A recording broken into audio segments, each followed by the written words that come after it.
there, welcome to 757 Spy Flight. Thanks for putting in some wows in at wow time. And wow, we're at one of my favorite little airports in Norway. This is the airport in Tromsø. It's on this cute little island, and we're going to a place with a tight turn to final.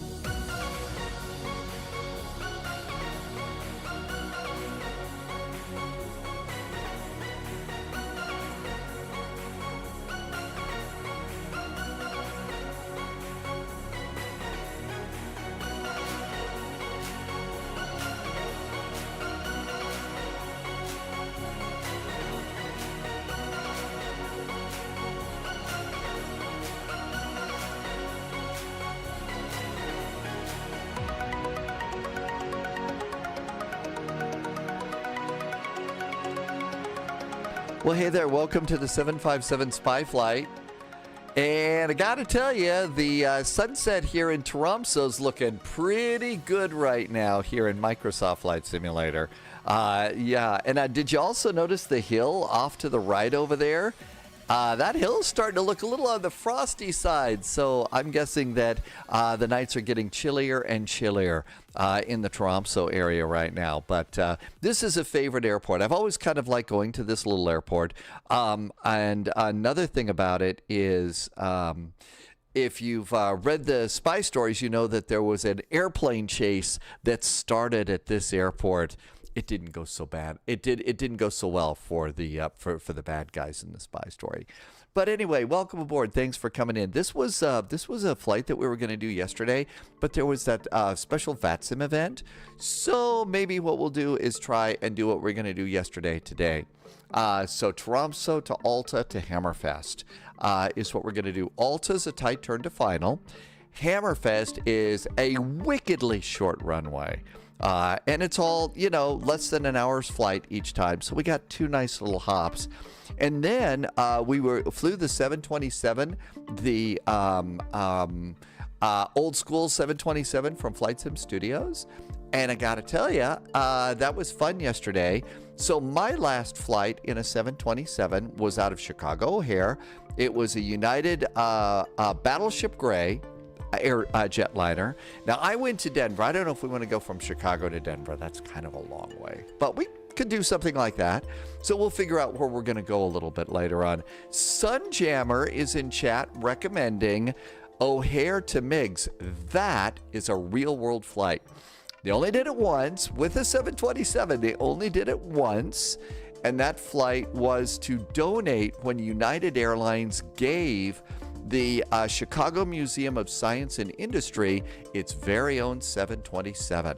And so, you know, they made it really, really light, took it on a nice little flight, and then landed it at Meigs. There's video of it on the internet and stuff, so that's what Sunjammer's talking about. Mr. Posh Martin, welcome aboard. Thank you for coming in. Larson is here. Yeah, it is nice, isn't it, today? Let's see. Mennies is back in chat. Hi, Evie. Welcome aboard. Aviation Ryan, good to see you. Bryler Gaming is here. I think I saw JSG Droid pop into chat too. Thank you for coming by today. Manafee has arrived. Welcome aboard. Hope you're having a fun day. And let's go ahead and hop in. I was a little surprised. We have got full ATC right now for this particular flight. So we'll see if we're able to get the little circle to land. Hi, Henrik. Welcome aboard. So we've got our ATR here. Now, Wideroe never flew the ATRs. This is as close to what we can get to what the prop liner that Wideroe was flying in Microsoft Flight Simulator. I think that they were a Q400 or a Dash 8 or something like that. And now I think Wideroe is doing mostly E175s and 190s and stuff like that. So we've got this one right now. Really enjoy this particular airplane. It's a lot of fun. For the longest time, it wasn't working so good in Microsoft Flight Simulator, but right now, starting to work pretty good. So we're all set and ready to go. Step one is import the flight plan over here. Step two, aircraft. We need DC power. Open the main door, open the cargo door. There we go. Got those in there. Blue Idol, welcome, welcome. Thanks for coming in. I usually like to hit the cold and dark button on there just in case. Hi, Maestro. WestJet 737. Landing gear collapsed at SXM. I'm assuming, Maestro, that that's a real headline. Always hate to hear about things like that happening, but I hope everybody on the airplane is okay. And SXM, that is Princess Juliana Airport. We were there the other day. Actually, we took off from there yesterday, and it was a pretty cool flight. I'm going to be sipping on the hot beverages again all day long today. Sorry, the wildfire smoke is really today. It's just so anyway, let's go ahead and get going on our flight. So let's see. We've already gone and done the aircraft. I've got the flight plan in. Payload. We can look at the payload over here, but it's just as easy to go and load it in this way. So let's go ahead and turn power on the airplane and get going. This thing, the on switch is this switch here. There's a guarded part of this, the override. You only want to turn it to on, you don't want to unguard the switch. Then you look over there. MFC is multifunction computer. That's going to flash at you. You can also look and check and see that the backup landing gear lights are on. This will show you that the cabin and cargo door are unlocked or open. So we've got those down there. We're going to come over here and let's turn on some nav lights. Let's do a logo light and emergency exit lights. No smoking is always on this particular airplane. And then we've only got 2 sets of white lights here. We're going to do windshield heat and main oxygen supply. We're going to leave the fuel pumps off and also the probe heaters off. And our airplane is coming to life. So one of the things we can do is while it's powering itself up and doing its self-tests, let's get a little bit of backlighting here. Hi, Jim. Hey, Jim. Thanks for coming in. Oh, there's the Hawaiian shirt. I was kind of thinking, I don't know, maybe we'll do something in Hawaii. We haven't been there in a while. I don't know what we want to do.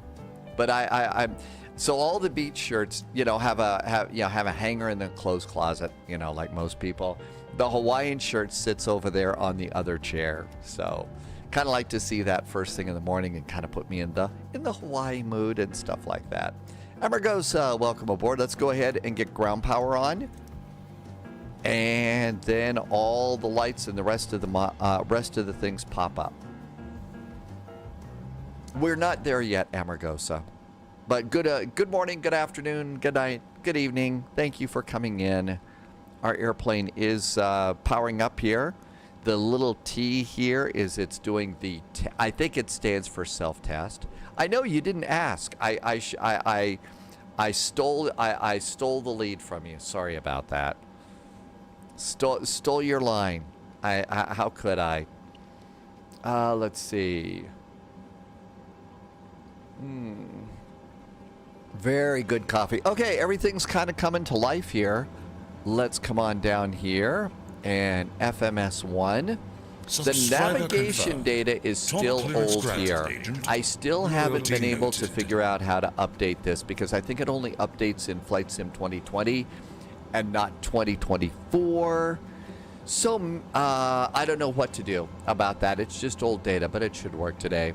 We do not have Colombian coffee. Typhlops is back. First resub of the day. Thanks, Typhlops. Typhlops has been here for 41 months. Thank you for some very nice jet fuel in the flight plan. Really appreciate you coming in today. I see some alligators in your resub too. Kona Coffee is really good. Sadly, about the only thing that I've got right now is Folgers. All I've got is Folgers. This is Irvy's plane. You're under the weather today. Oh, what? You're going to be sensible? You're going to be sensible? This is a spy flight. JSG Droid, the Wideroe livery I got, so MSFS, W, let's see, Wideroe.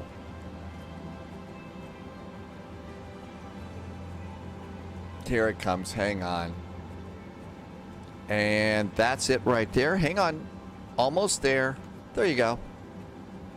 It's a livery for the reason it's not like an official livery. This is a fictional plane. Wideroe did not fly these before.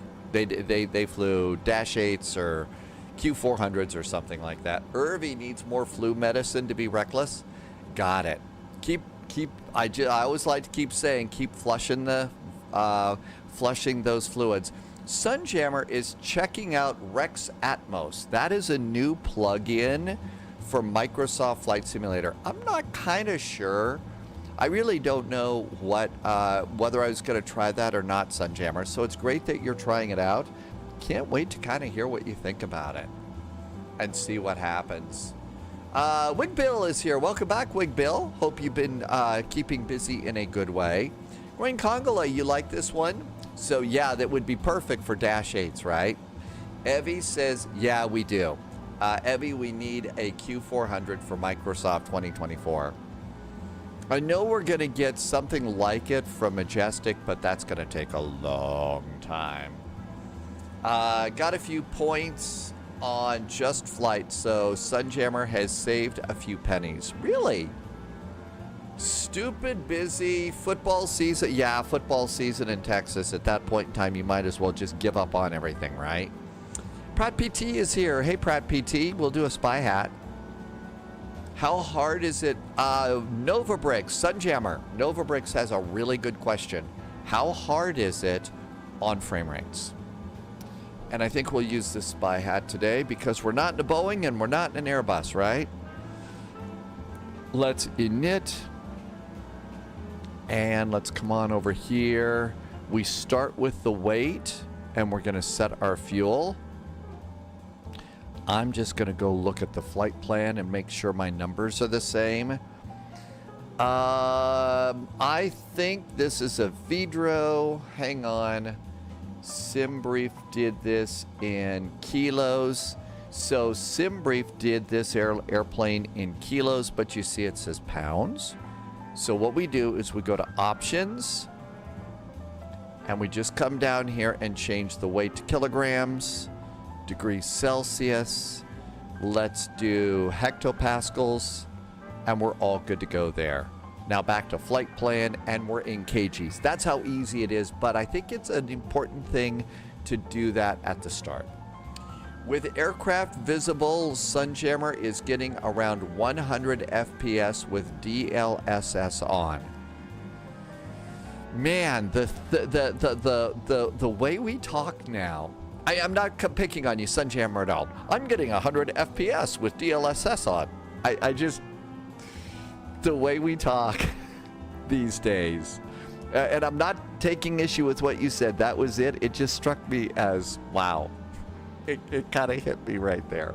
Zero fuel weight should be 15,122. This is 14,867. That's close.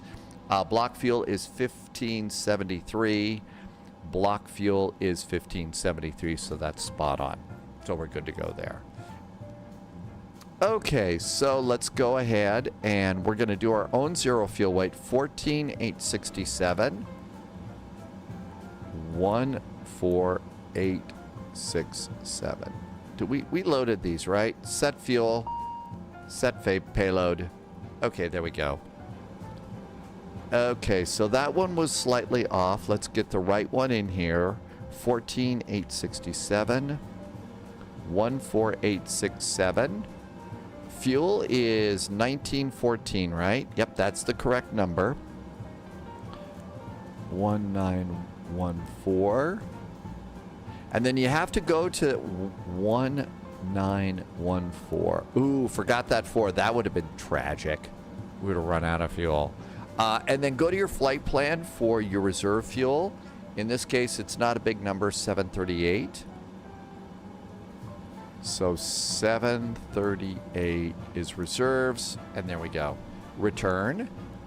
Performance init. Let's do a clearance first. Let's do a clearance first. We are going to 126.450, I believe. 126.450. And enter, and then flip it. There we go. Let's listen in, see if we can hear anybody. Aviation Tests, welcome aboard. Thank you for coming by today. And we got a flashing light. There's always a flashing light. New recruit detected.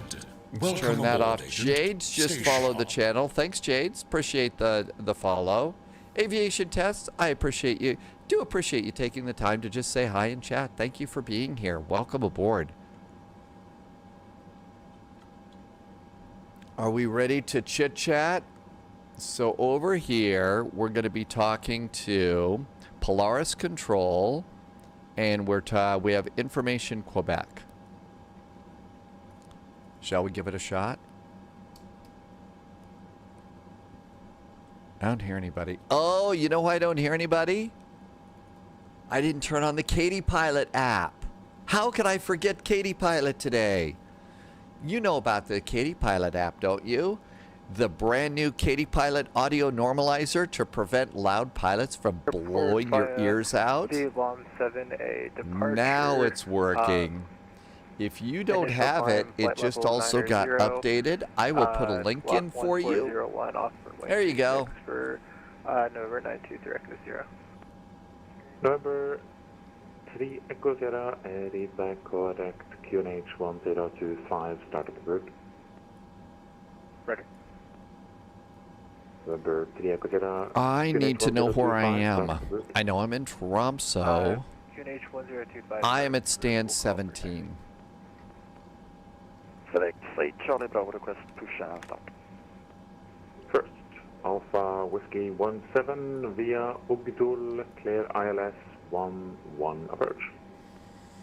Let's see. Aviation, you can't play. You don't have a PC or an Xbox. I hope you're able to find one soon, Aviation Tests. I know that's frustrating, and it's never fun to, you know, not be able to fly along with everybody. But it's so nice that you came in here, and I do hope you're able to find a way to fly along with us someday.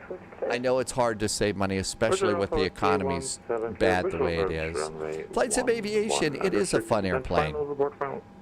Did you book Cross the Land? Yes. We did.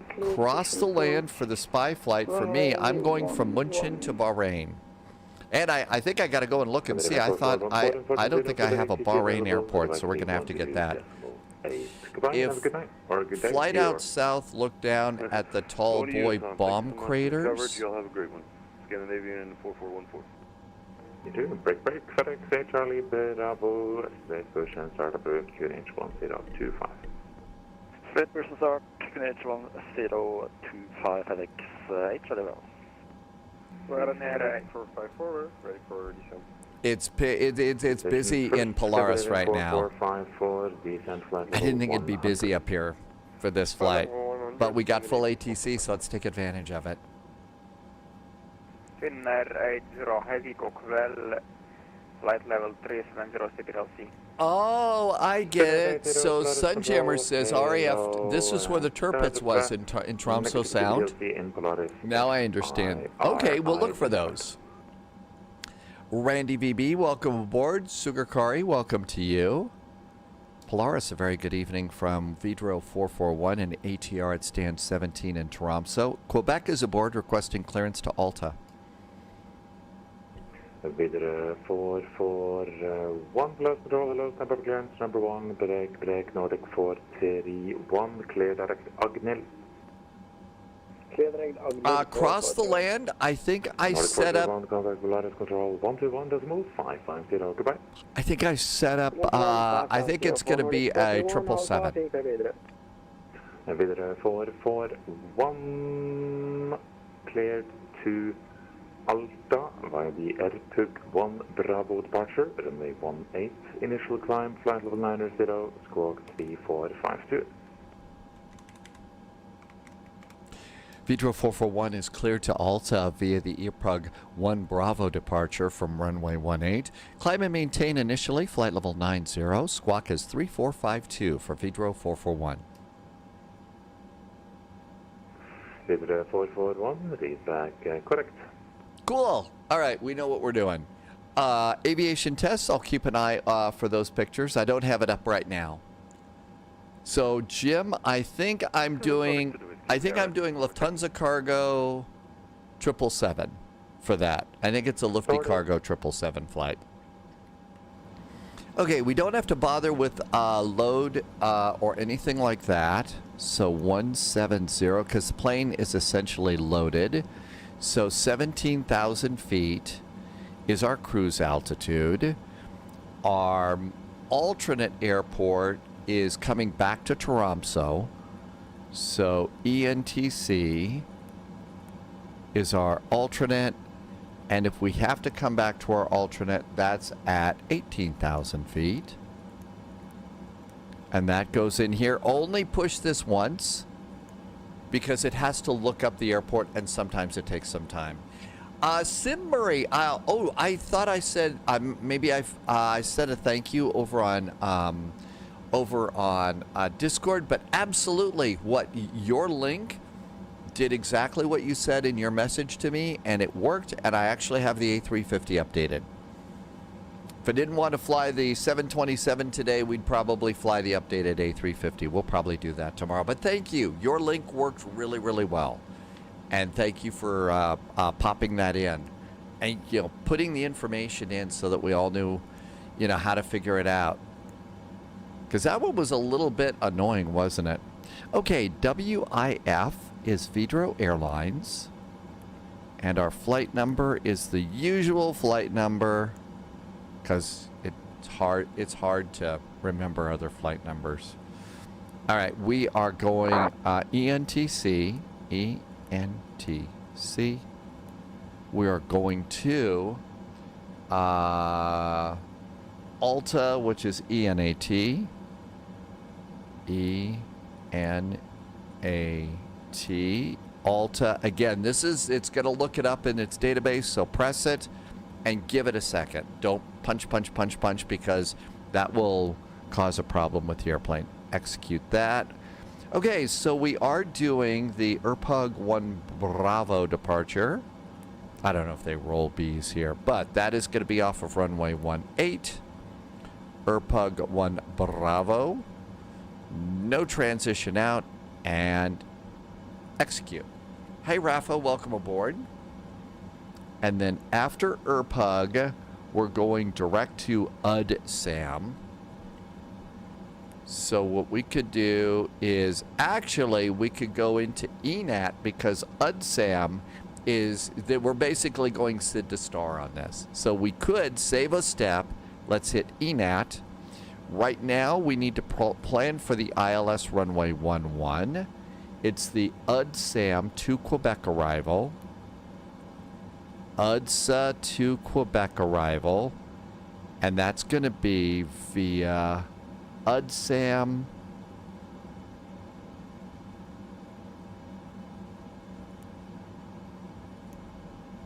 Urtox, Ogdal.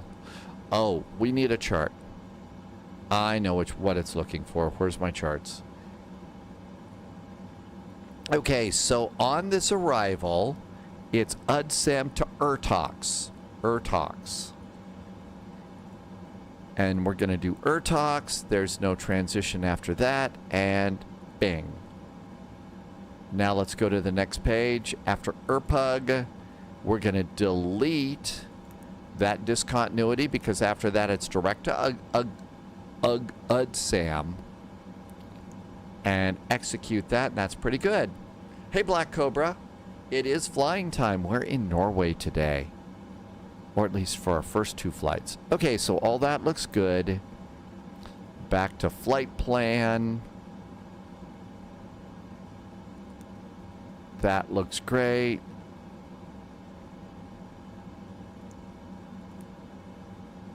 Performance looks good.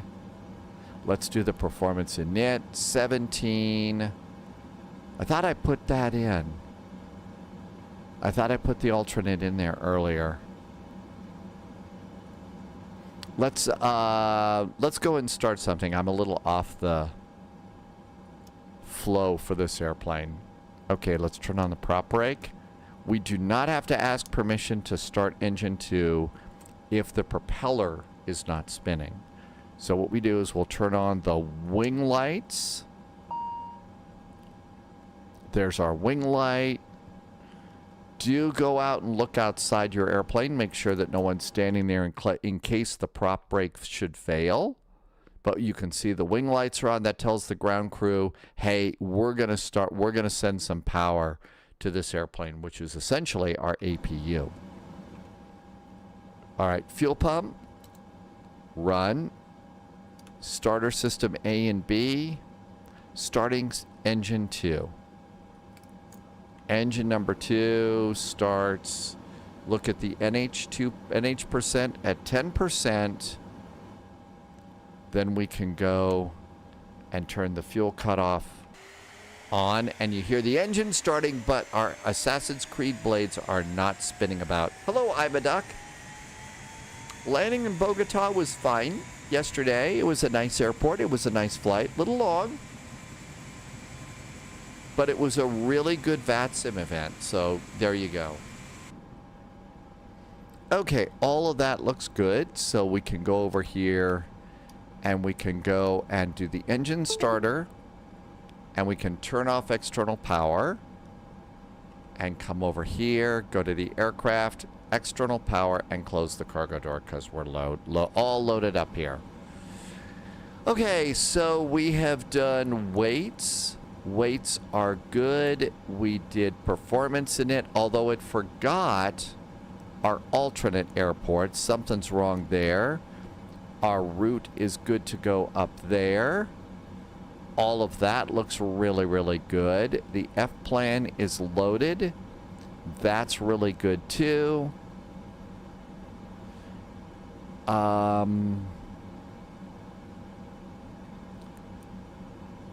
performance speeds are, oh, you hit next to get to the next page. I was gonna say, we're already here. This is where we put in our wind. So average winds are 197 at 16. 197 at 16 knots. There we go. Back to our previous page, and we're good. Atlas Systems says quack probably to I'm a duck. Altimeter here is 1025. So 1025 on the altimeter. There you go, redeem quack. Thanks, Irvy. We do have the duck quack back in, which is nice. Now, I'm a little bit of a control freak, so I'm going to stay in manual speed, and I bumped this one up as a reminder to 210. So I'll just bump that up to 210. If we wanted to go to automatic speed, we'd press auto manual here, and it would turn that number pink. So we're not going to bother with that at the moment. Our departure heading is going to be over here. We're departing off of runway 18, and it's at 183 degrees.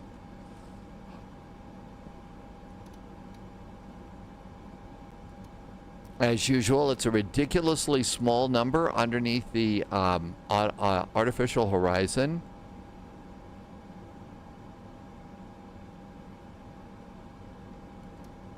$183. And we did get an initial climb clearance of 9,000 feet. We're almost ready to go.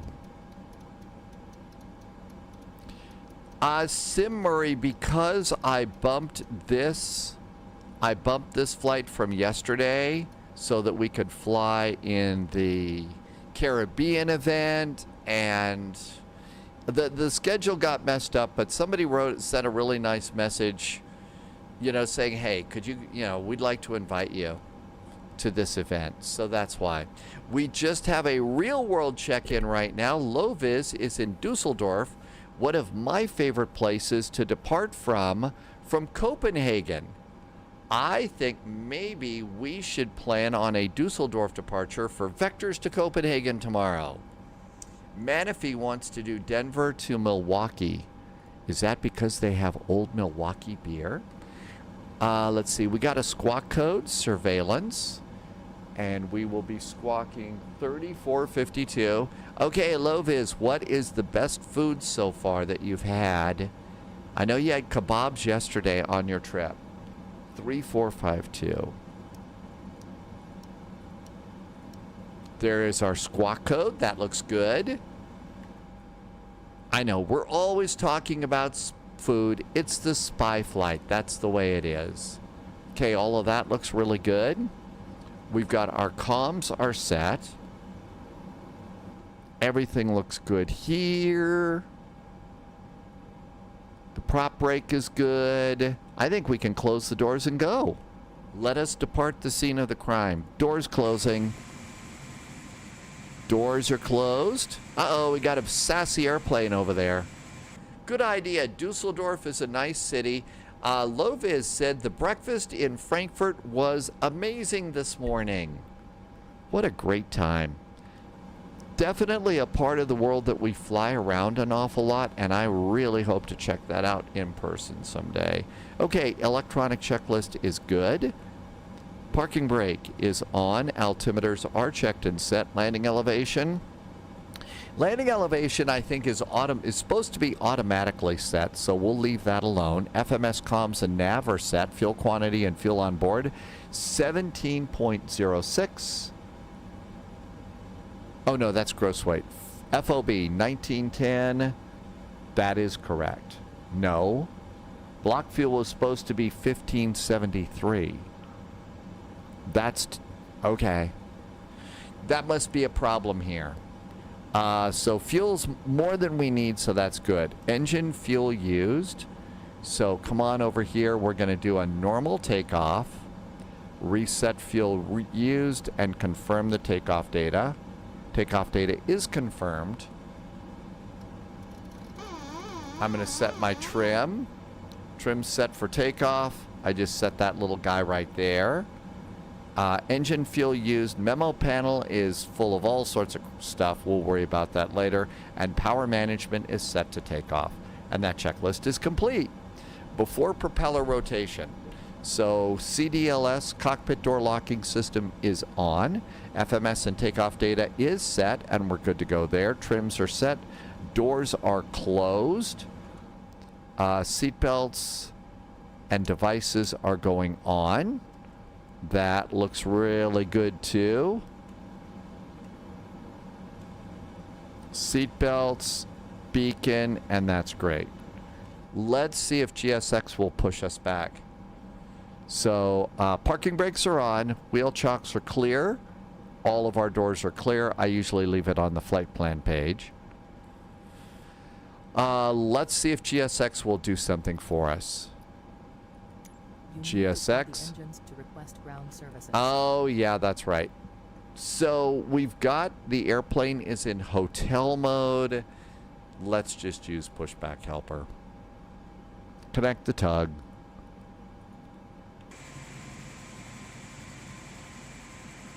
Let's listen in on the radio here. 1020. So Loviz says Dusseldorf is a nice city. Nordic Challenger 3 Echo Sierra, ready for taxi.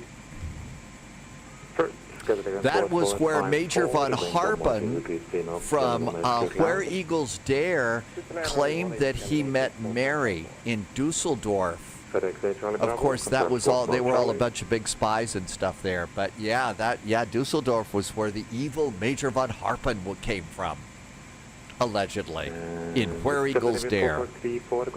So Broadsword calling Danny Boy out on that little bit of trivia.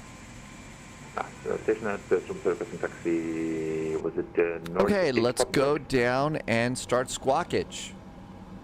Hotel mode is basically sort of like, it's like just the APU being on and all. Shatterbag answered it much better than I ever could. Thanks, Shatterbag.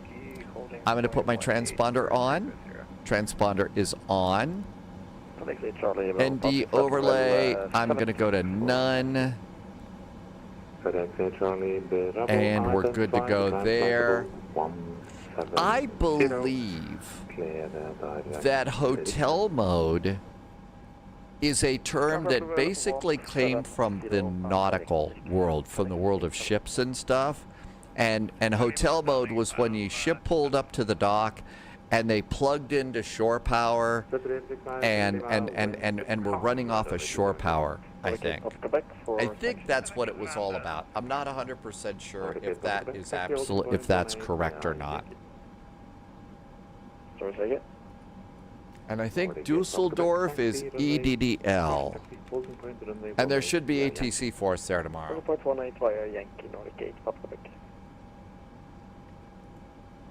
I think we're ready to go. Polaris, hello again from Wideroe 441 at stand 17 in Tromsø. Information Quebec. Romeo is now aboard, requesting startup and pushback. Wideroe forward 1, push and start is approved. QNH is 1025. Caution that the traffic on your right hand side, which I haven't been in contact with, they're slightly on top of you in terms of stand positions, but don't let that stop you. 1025 on the altimeter. We do see the traffic. We'll be able to push a little bit off to the left, so no wingtip damage today from Wideroe 441. Ready to go? The beacon. Beacon is on. Parking brake is off. Shall we go? And I'm going to push off to the left so we don't bump wingtips here. Because if we were to bump the wingtips like that, they would accuse us of being tipsy.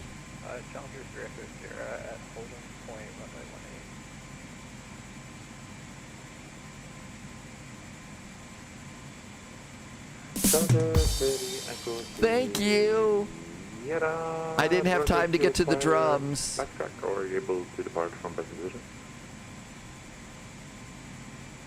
I'll require back. Okay, there we go. Now then, let's come on down here. Parking brake goes back on, and we'll release the tug. There's traffic on the runway. And we'll wait for the sled to go, and then we're done. I know it was a bad joke, but it's the spy flight. You knew that was coming. All right, we're good to go there. That's going to go, so let's go ahead and start up our engines. So first things first, we need to come down and we need to hit the little button here and give us another 30 seconds worth of hydraulic power. And that is going to turn off the prop brake. And we have spinning props. I don't think that we have the going, so I'll just have to do that for you, USMC Vat. Okay, that looks really good. So let's go ahead.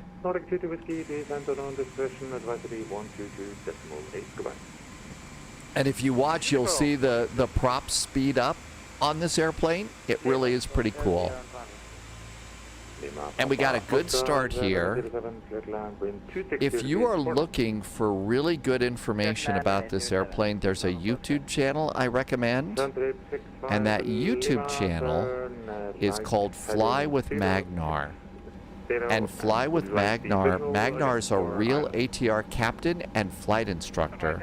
And I really do suggest that for information on how to fly this airplane like a pro. It really is a very advanced airplane in the sim, and it's pretty cool. G2 Boy, welcome aboard. Quack, rim shot, and chicken. I think Manafee's right on that. Because, hey, you know, there are quacks. Okay, that looks good.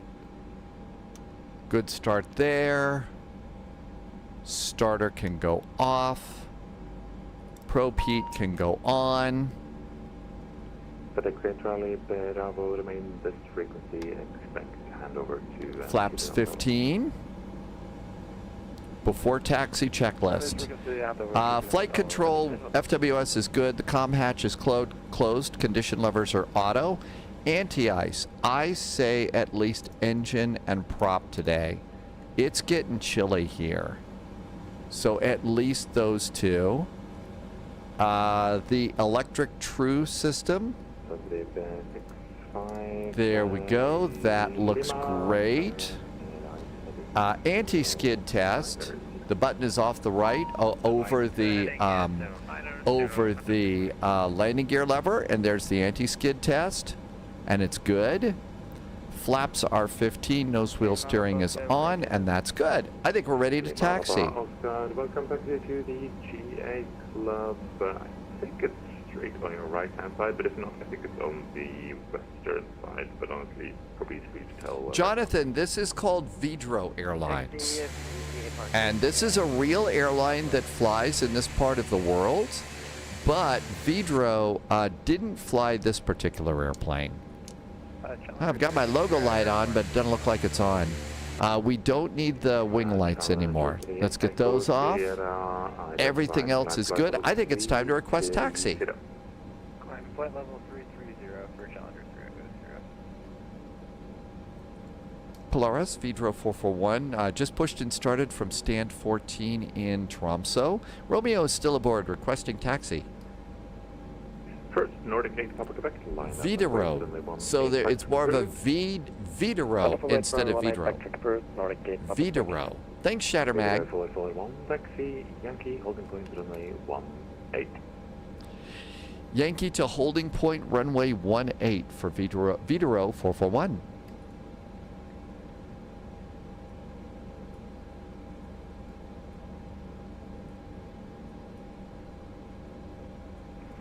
Hello from Cessna Golf.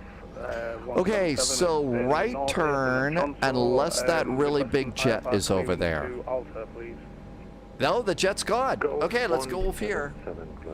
Here we go. Clear to Alta via Erpug 1 Bravo departure, runway 18. Initial climb. And away we go. The instead of an O, it's because of the stylized letter O. So, Wideroe, like that. Atelec has released a new scenery package for ELLX at Luxembourg. GT Boy says that's really good. QNH 1025, Golf 177. Taxi checklist, taxi lights, brakes. Checklist is good.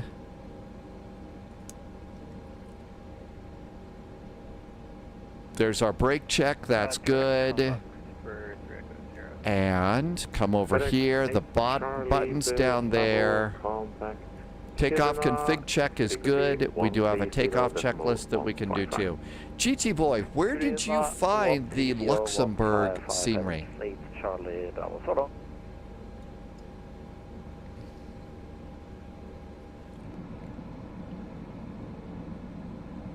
I think we're ready. Add just a little power. There we go, that's great. Checklist. Takeoff briefing. Gust lock, flight controls, transponder, cabin crew. Everything's great. Checklist is done. Yep, I kind of went through it quickly. Site and confirming ready for visual Center 65 Lima, clear visual approach, runway 27, join final at or above 2,500 feet beyond this. Got the visual approach 27, join final at the 2,000. Okay, come on airplane, we're going way too slow. I confirm 2,500 or above. Oh, we must be going up a little bit of a hill here. Nordic 8 Papa Quebec, Queen 11, 0 degrees 3 knots. Jonathan, no, we're in Norway. We're in a small town way up north called Tromsø. This is supposed to be a great place if you want to go and book a vacation to look at the Northern Lights. They also have a fall festival. Oh, I don't remember what it's called. It's kind of a cool name for a festival. It's one of those all-night things, and that's to celebrate, they have the all-day sunlight in the summertime, and it gets kind of dark here in the wintertime. So that's kind of what they've got up here. Seems like a cool little town. I hear it's really, really cold, but I've always kind of thought this would be a cool place to go. Mustache, bonsoir, welcome aboard. Thank you for coming in. Little stretch here today. Ooh, I get to hydrate. Good. The wildfire smoke is still a thing. I don't know what the internet's like here, if this would be a good place for a new Spy HQ or not. We're on VATSIM, Jonathan. To the left, do you have a C408? I don't see you over there. Passing 2,000 feet. Is that you up there? No, that's in there. You're up there up front? I don't see Irby. I don't think so. Some of these nicer airplanes, some of the newer airplanes are not matched that well. Climb 360 and direct to Amimo, Nordic 8, that's correct.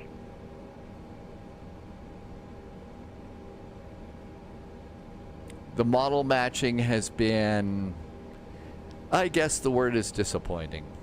Wideroe 441, do you require backtrack? Wideroe 441, no we don't. It's the nice thing about being an ATR. The Wideroe 441, line up, runway 18. Runway 18, line up, Wideroe 441. Strobes? And Polaris Golf 177 is fully started, ready for the taxi, please.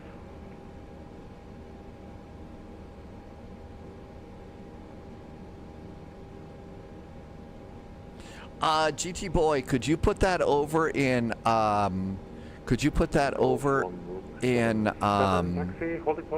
Discord? Taxi holding point runway 18. It is pretty cool. Yeah. Yeah, actually, I think it gets frigidly cold here. Thanks, GT Boy.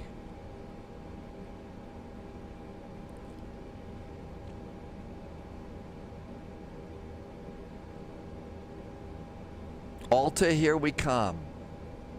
Not that long flight sim. Wideroe 441, wind 112 degrees knots, runway 18, clear for takeoff. Runway 18, clear for takeoff. Wideroe 441.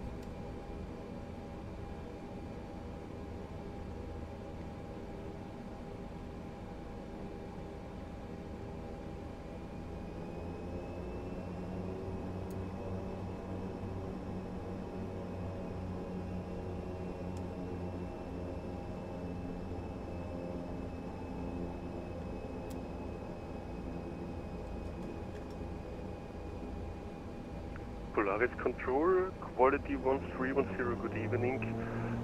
We are in Varenes, parking position 45, requesting route and clearance to Salzburg, information calls on board.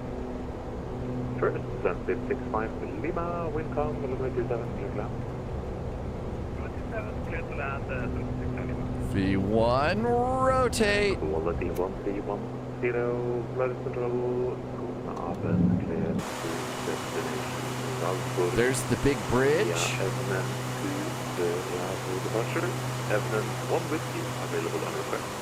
Initial climb 6,000 feet. Whoa, we're getting blown around. Can't look outside the airplane today. Clear to Salzburg via N1 to Bravo departure. Initial climb 6,000 feet. Oh, I bet everybody's interested in that, so how about chit chat? Quality 1310, correct.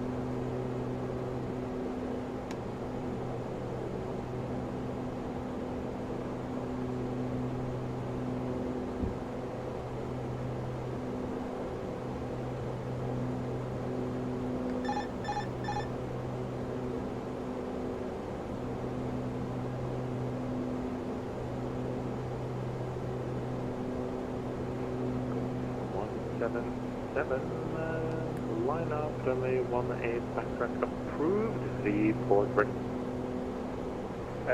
Line up 1, runway 18, backtrack not needed, Golf 177. Golf 177, roger. Gear is up, flaps are up. Power management to climb, bleed, taxi lights off.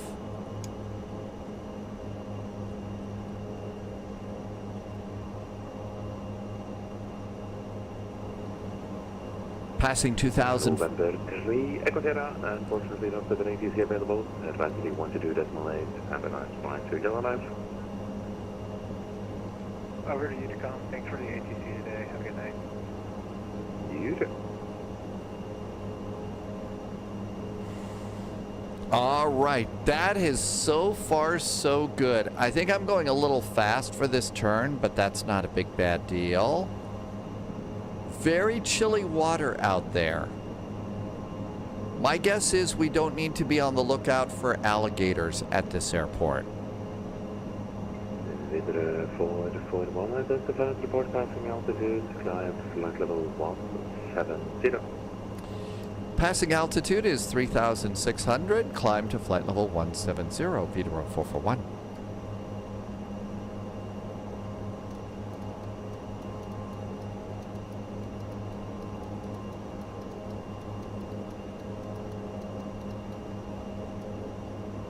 And 170, ridiculously small numbers there.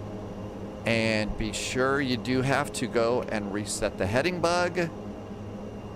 And so far, so good. Well, it was a little breezy going out. It was a little breezy going out, but not so bad. And oh, we got the moon over there too. Simbury, I've got it working now. I tried it about 2 weeks ago, or more like a week ago, and got it, and it's working. So go make sure you've updated it, and then you may need to go into your content manager and activate it. It might be inactive, but then there you go. There could be salmon on the grass, though.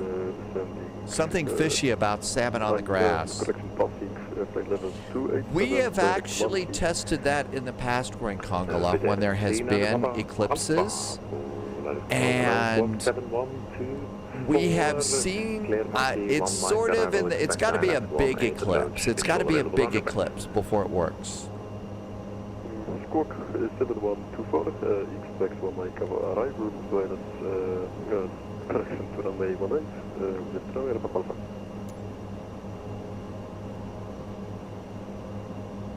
Golf 177, wind 110 BST now, runway 18 clear for takeoff, expectation. Runway 18 clear for takeoff, no problem. Golf 177. Passing 5,000 feet. Reset the heading bug again. Jonathan, oh man, I think this was originally a payware that maybe we purchased through the marketplace in 2020. I don't really remember much. They've all kind of...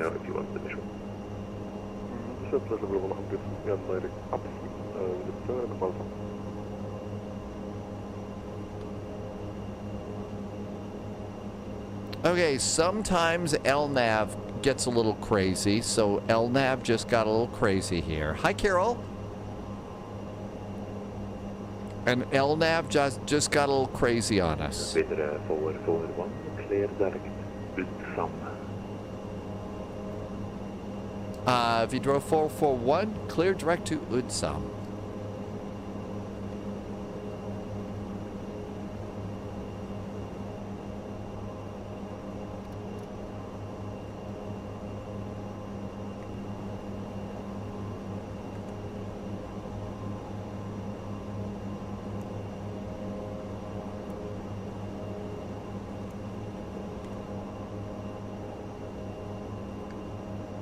Direct Utsam. The ATR was a 2020 marketplace airplane. Thanks, Shattermag. And there are still people that are having problems with that over in the marketplace. Oh, in 2024. Well, we're kind of clear of the clouds. I don't know that we need the icing on. Polaris Control, request Scandinavian 98 Delta inbound Oslo. Scandinavian 98 Delta Polaris Control, god kväll. Clear the Wideroe 1 mic arrival, expect visual approach runway 27. And when ready, descend flight level 120. Now we're going to increase our climb level, our climb rate here. Nobody's behind me, so we're going to do that. Expect visual runway. Irvy's coming. Well, Irvy, you're not feeling well. Don't worry about bringing up the rear. There goes Irvy in what Irvy calls a sensible airplane today. Oh, wow, look at your bridge. Man, that's lit up nicely.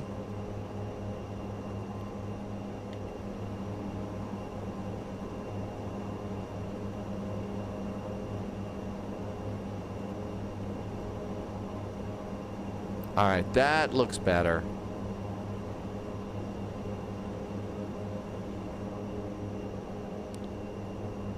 Arrival. ENAT does have an ATIS. Alta, expect ILS approach runway 11. Transition level is 80. Polaris control, wind is 150 at 6. Visibility is 10 kilometers. QNH is 1028. Temperature is 16 degrees. Let's go ahead and we need, hi, Yuval, welcome aboard. Let's put this in here because this is a short flight. Performance, page 2. The altimeter is going to be 1028.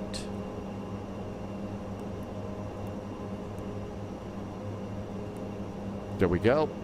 Transition is 80.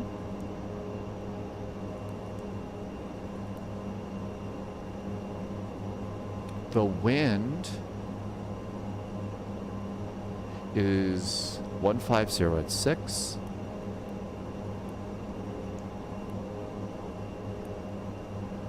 VAP is going to be about 105 knots.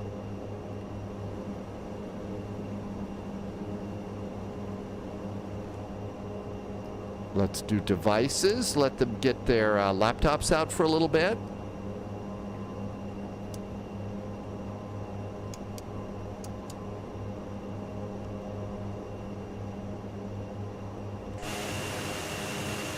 A beautiful night tonight in Norway. I'm seeing a little more snow on some of these mountaintops, maybe.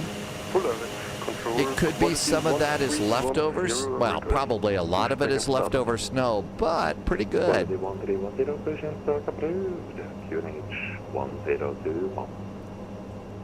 Push and startup approved. QNH 10121. Quality 1310. Confirm 1021. Taxi and takeoff lights. Quality 1310. Altimeters are set. And checklist is complete. Next is descent checklist. So we're going to do the 727 from Chicago to someplace. The last 727 flight that I did was Chicago to Denver. That's a little bit of a longer flight, but we could do that, or we could go over to Boston, we could go to something shorter, Detroit, Cincinnati. Apologies, Polaris. What was the direct? Could I get the direct in text, please? This plane is really loud in my ears. A loud airplane in your ears. How about that? Direct, Golf 177.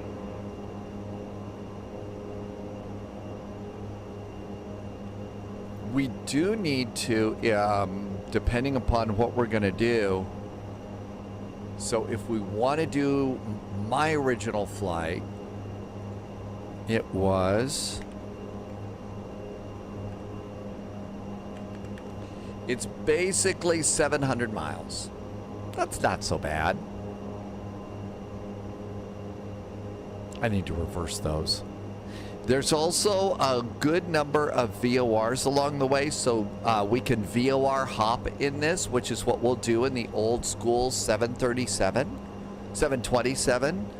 So we would basically old school hop out of Chicago here. So we could go down, let's go and reverse this. So KORD, KDEN, and then go and start picking some VORs out of here.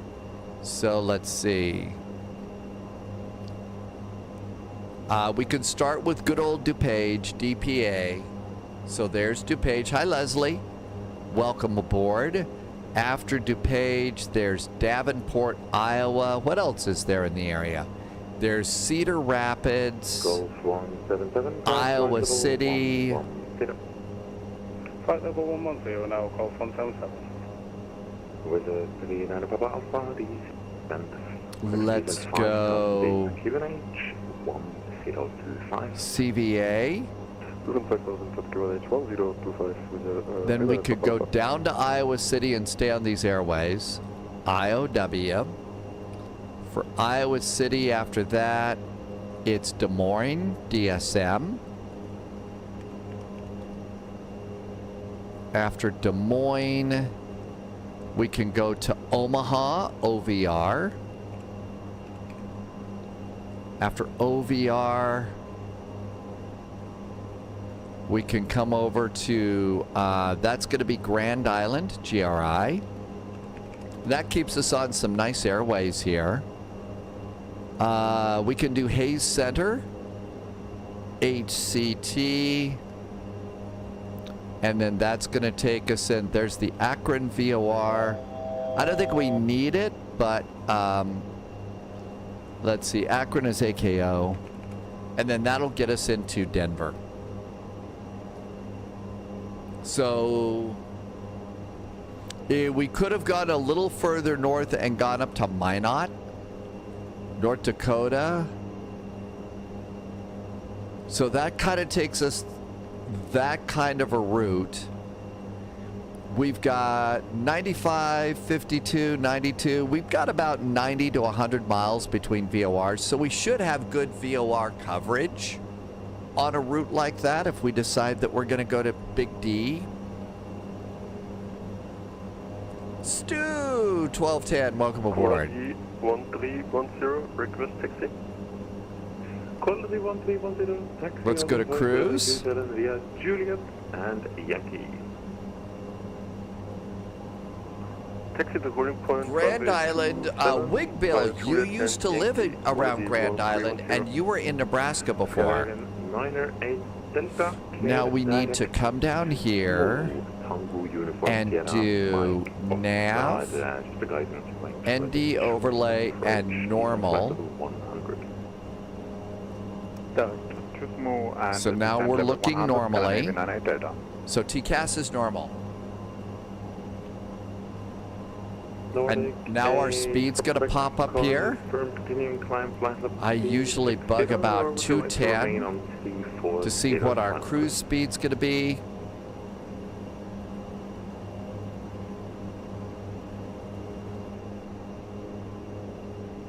Station calling static only, check that your microphone isn't muted. Sorry, Nordic 8, not Quebec. I don't know why it's restrictions to 340. We'll continue climb now 360. Nordic 8, not Quebec, sorry. No problem, just checking, thank you. Wideroe for 1 when ready, descent flight level 100. Cleared, Utsam to Quebec, our arrival expect ILS 11. Wideroe 441, we are cleared on the UTSAM to Quebec arrival, expecting the ILS for runway 11, Wideroe 441. Okay, let's come on down here. So we're at about 210 or so. Let's go to 190, so reduce our throttles.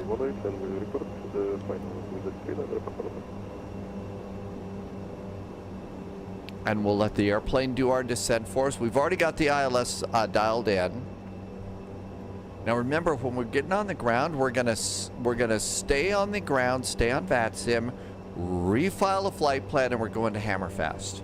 A very short runway. A very short runway. Even short for this airplane.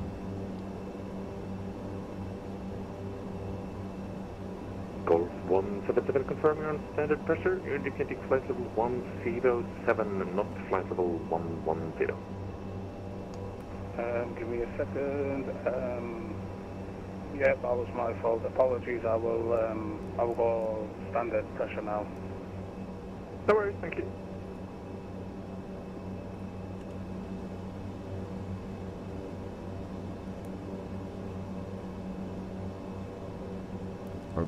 Do we? I don't think we need ectox in here.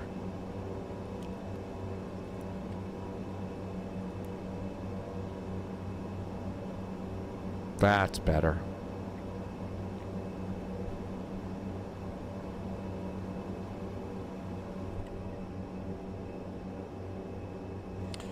The nearest airport to what? Where we are right now? I think our nearest airport right now is where we're going. It's the Alta airport.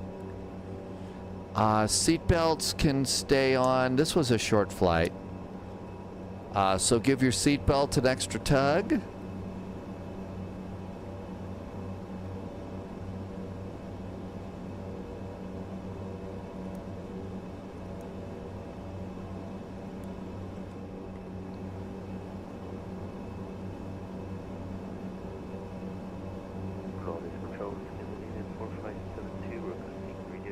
Okay, everything's set up pretty good here. Scandinavian calling Polaris, readability 5, hello. Roger, thank you. Sitting at about 190 here. Hey there, Tomsek. Good to see you. I hope you are doing well. Tomsek Loviz said the breakfast in Frankfurt this morning was very good. There was a good breakfast tonight in Frankfurt. Quality 1310, wind 130 degrees, 4 knots, runway 27, clear for takeoff. Runway 27, cleared for takeoff, quality 1310.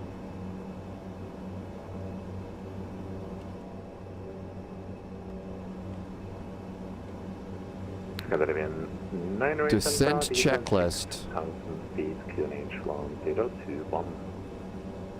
Descent 6000 on QNH 1021, Scandinavian Delta.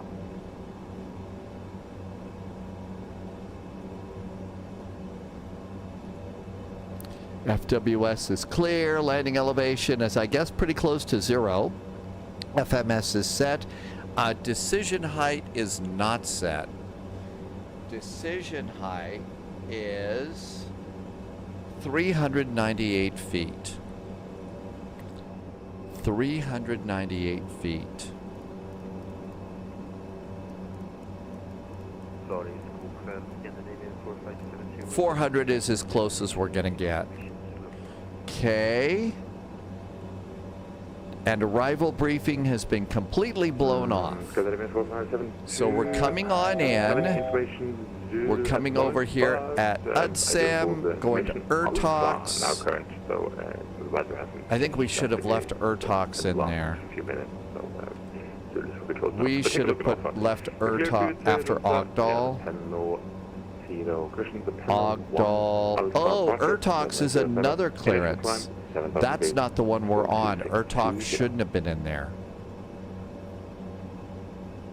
We're doing the Ogdal transition. Okay. Flight level 100. Ooh, we're slowing down, slowing down, slowing down. And let's bug 180 now.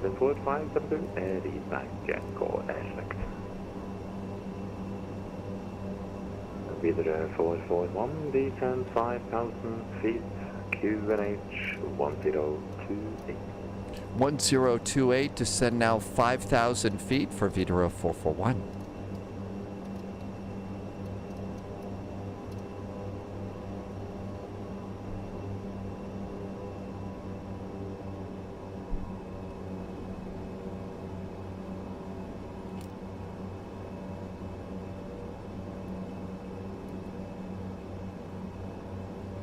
Altimeter's checked and set.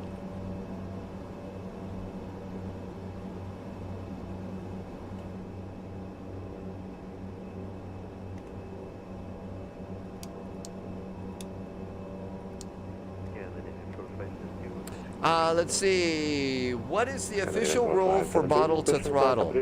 I just spilled some beer on your desk. Here on the Spite flight, it's 20 seconds. So 20 seconds from bottle to throttle. Now the real world, it's like what? 20 hours or something like that, or a bigger number than that. But on the Spy flight, it is 20 seconds from bottle to throttle. 8 hours from bottle. So I guess more like 8 seconds is probably an acceptable number. Your choice. The Carenado is very able on VATSIM. Irvy's having brain problems today. Man, I was having those yesterday, Irvy. I was really having those yesterday. It was bad. Okay, VAP is 105. Skydiver 908 Delta, the airport, 11 o'clock, 20 miles. To report ready for visual. Do you use tri-regionals? I'm not sure if I know what that is, Leslie. Hi, Benny B. Welcome aboard. We are going to a small airport in Norway called Alta. Yankee, have a good night.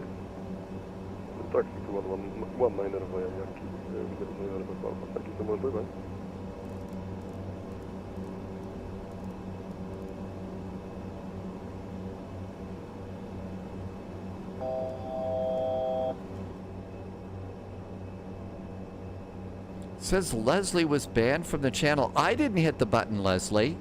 I don't know what happened there. I hope you're really not. 1028. ENAT ATIS. Skydiver 908 Delta, airport inside, ready for visual approach. 1028. You are completely right. Skydiver 908 Delta, clear visual approach, runway 27. Join final at or above. Hi, Canadian Aviation. Welcome aboard. Leslie, something went weird. I don't know what it was. I'll try it. Oh, there was a full moon. Oh, you're here. Okay. Skydiver 908 Delta, cleared visual approach, runway 27, and join visual approach Flaps 15. 2500 or above at Tromsø. Quality 1310, clear direct Bruno. New recruit detected. Welcome aboard, Agent. Stay sharp. Canadian Bear, thanks for the follow. Quality 1310, clear direct Bruno. One moment, I have to take a look in the FMC. Quality 1310. Amargosa, not quite. Say again? Oh, Piedmont Triad Can you say again Airport. the waypoint? Quality 1310. That rings a bell, Leslie, but I don't honestly remember that.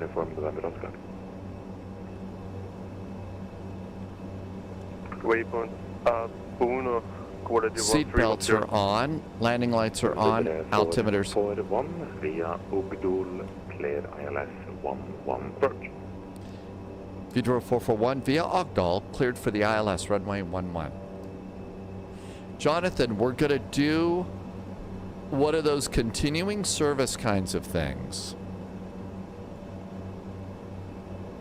So after, we're going to stay on the ground, Golf 177 clear. refile a flight plan. It's only a short hop to where we're going from Alta, but we're going to Hammerfest, which is a really short runway. Cleared the UTSAM to Quebec, arrival runway 11. After UTSAM, descend to flight level 5000, QNH 1028, Golf 177. Will knows about Piedmont Triad Airport. I'm trying to remember that.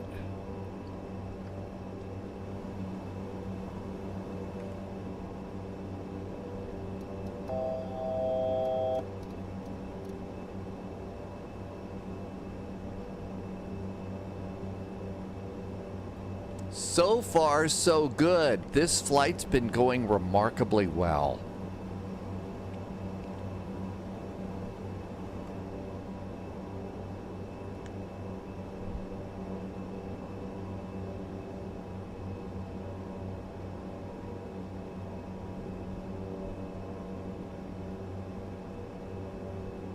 The Greensboro Airport. That's right. I remember that now. Near Greensboro, North Carolina.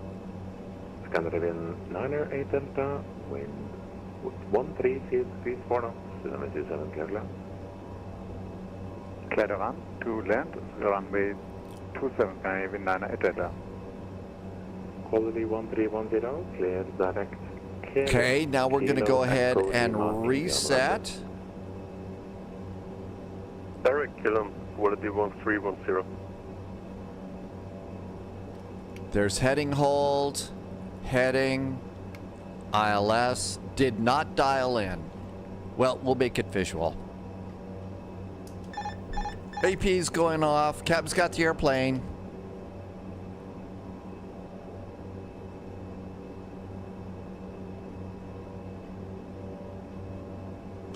Landing gear, let's go ahead and bug 105, let's bug 110. The weather at Alta is indicating clouds broken 3,800 feet.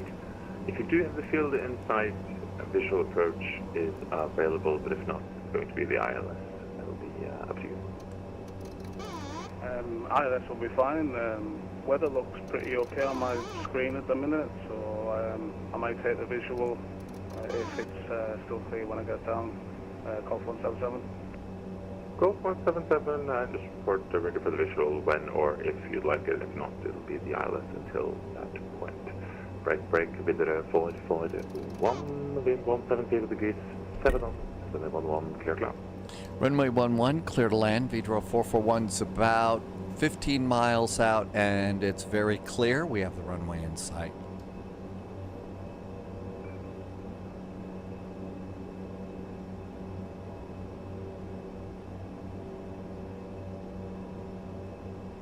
Hey, Ashley. We've got one quick hop. We're doing Alta to Hammerfest first, Ashley. Taxi holding point, runway 07, via Whiskey.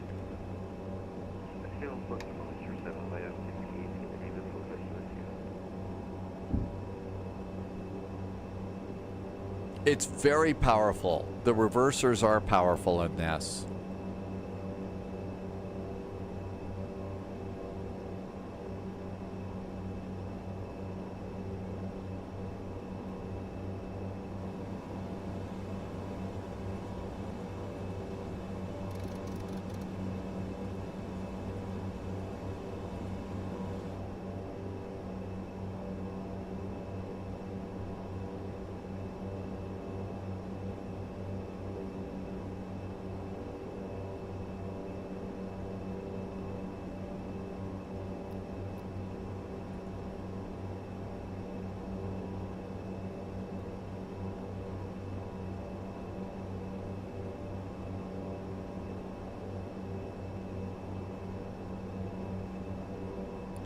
There is a circle to land available for the other runway, but I don't think they do that at night.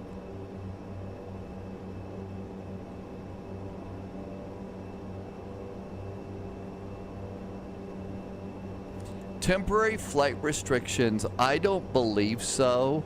Maybe some VATSIM controllers observe those in their area, but I don't know.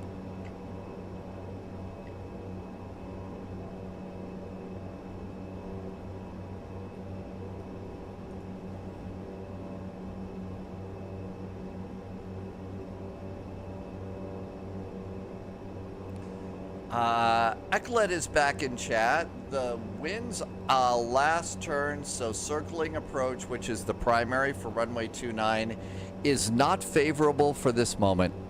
So, yeah, it's what? Heading to the right at about 7 knots. So, Eklet, thank you for explaining. It's always possible to request. It does come with circling lights, yes. And it's pretty cool to see. I think we're on this approach right now. So let's not change the plan. We should be good pilots. Hi, another Ruben. Welcome aboard.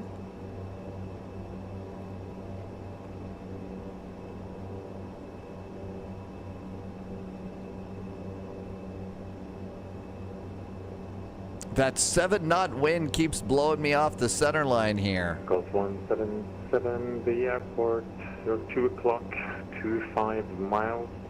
For now, via Ogdal, clear ILS, approach runway 11. Cleared the ILS, runway 11, yeah, I will be taking the ILS because I can't see a thing now, thank you. Golf 177. Uh-oh! The weather's not cooperating. Scandinavian Flight 572, line up and wait 07.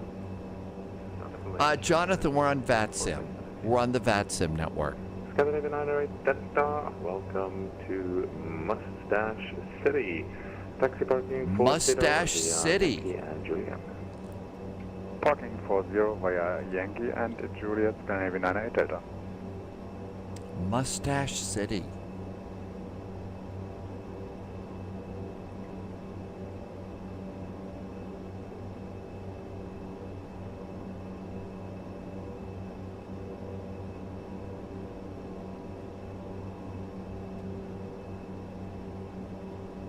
Just like in the Airbus, extremely small control motions with this airplane. 10, contact Polaris control 121.550. Goodbye. 121.550, quality 1310. Thank you for your service. Have a nice evening. Bye bye. Little slow.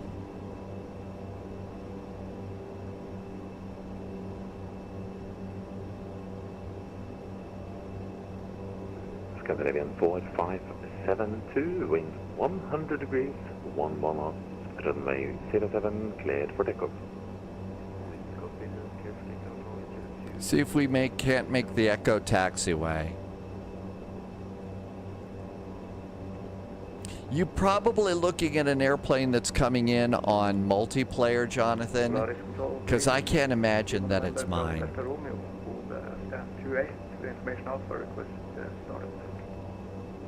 Lima November, Bravo Delta, Romeo, Flight Control, god kväll, start på bruk, QNH 1022. Start approved, QNH 1022, Lima November, Bravo Delta, Romeo. 500.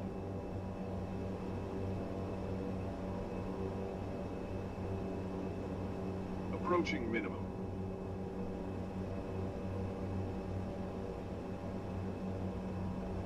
Minimum. Landing. Minimum.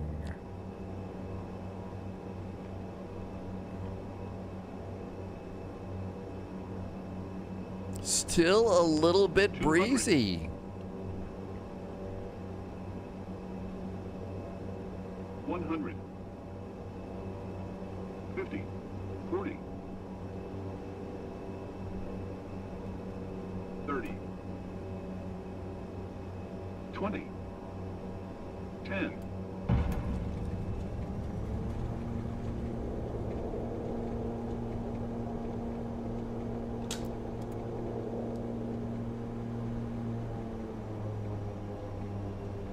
That was kind of an oof, wasn't it?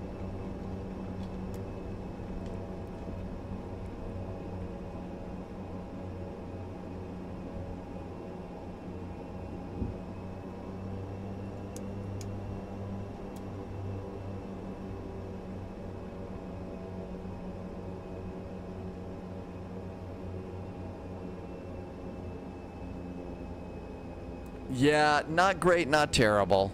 The story of my life. Requesting the visual, please, for runway 11. Golf 177, clear visual approach, runway 11, unrestricted descent to final. Unrestricted descent to final and clear the visual runway 11, Golf 177. Wideroe 441. Welcome to Alta. I don't know if you have a scenery for the location or not. If you do, I suggest entering runway 29er again, then taxiing and vacating Charlie, and then taxiing to parking 24. Wideroe 441, I think I've actually got the default, so we should be able to just taxi straight ahead. I see what you're saying about that one area where there would be no tarmac, but I think we can just continue, and we probably ought to stay off the runway. We see landing traffic. That's approved on your own discretion. You would have enough time to do it. They're currently just about 12 miles out, but either one's fine. Wideroe 441, we'll try and do it the right way then. So making the turn here, and we'll do get back over and come over on Charlie.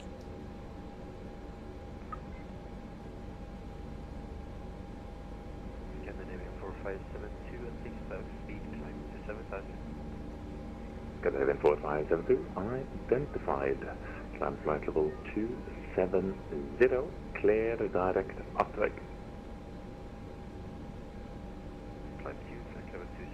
It was an alligator. Okay, I thought it was an alligator.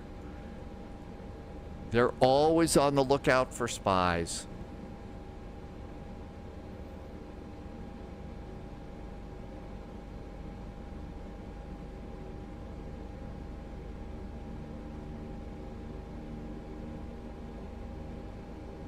Scandinavian 443, we would like to stand over reset, possible. Scandinavian 443. It was a green light, Amargosa, so maybe that's why it looked like an alligator. 100, maybe 43, amazing.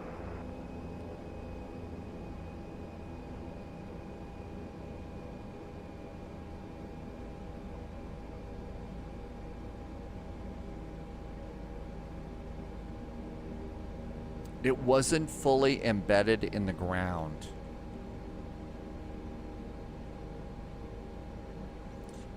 So yeah, this is default. I thought I had something better, but...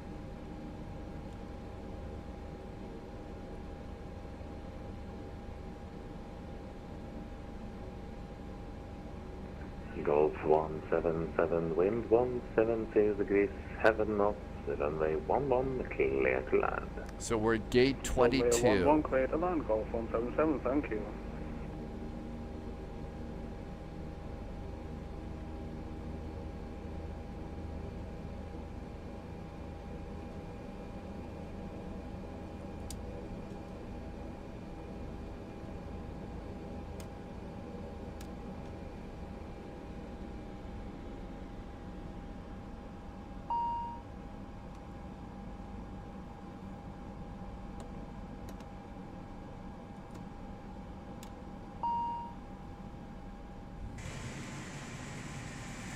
Scandinavian 4438, clear direct nullrut, November Oscar November, Romeo uniform. Expect ILS, war visual 18. Right towards Nunru and towards the Scandinavian 43.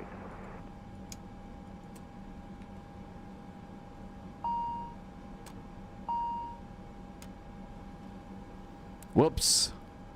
Hoping to leave it in hotel mode.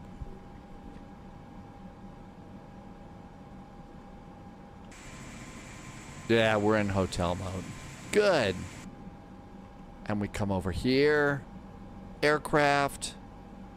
Let's see if we can get a ground power. We can, so that's good. Open up the doors. Stop this from that. Okay, so we're pretty good. Let's see here. So, now what we're going to do is we're not going to change anything. Let's go to our charts real fast. And unload the charts and clear that and make note of the fact that we at stand 22. Okay, now with that,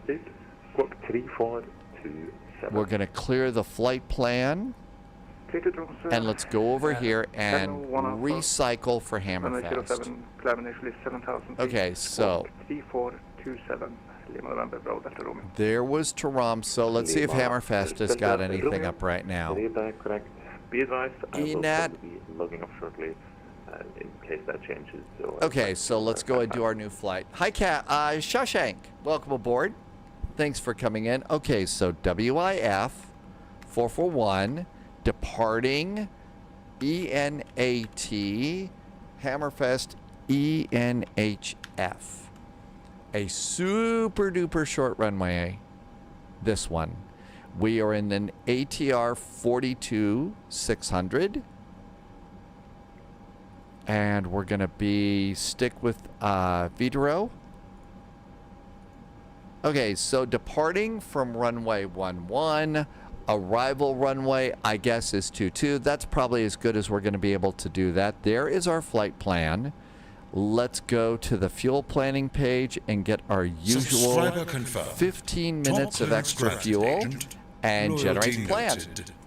DMK is back with a nice resub. Hi, DMK. Beer cheers. Thank you so much. Well, coffee cheers. You know that. But DMK's been here for 33 months. Thanks for the resub. Very nice jet fuel in the flight plan. Thanks for helping me to keep the lights on here. Really appreciate it. And again, thank you for keeping me the light, helping me keep the lights on. And Shawshank said to hydrate. Let's hydrate too. Have a good night. Parking on my choice, Golf 177, thank you, and good night to you as well. And let's come on over here and save it. Make sure we've closed the old one. That's good. Let's refile on VATSIM. Pre-file. So to go up to Hammerfest, SimBrief says 11,000 feet. And file. All right, we're good to go there. So that looks good. We're filed on VATSIM. Let's come over and get the charts first. So flights, import from SimBrief. Got to use the old charts application for this. There is our route. So you can see, not that far. Let's go to the airports. And ENAT. We'll get a taxi chart. There are SIDs that are going out on this one. SimBrief, in its wisdom, said the COMIG 1 Alpha departure. So COMIG 1 Alpha. So we take off. Maximum in the turn is 195 knots, and our initial climb clearance is going to be about flight level 100. Cool. Coming into Hammerfest, we're doing the COMIG 1 Papa arrival. So there's COMIG 1 Papa. And we come in at COMIG, and that puts us out at Advor.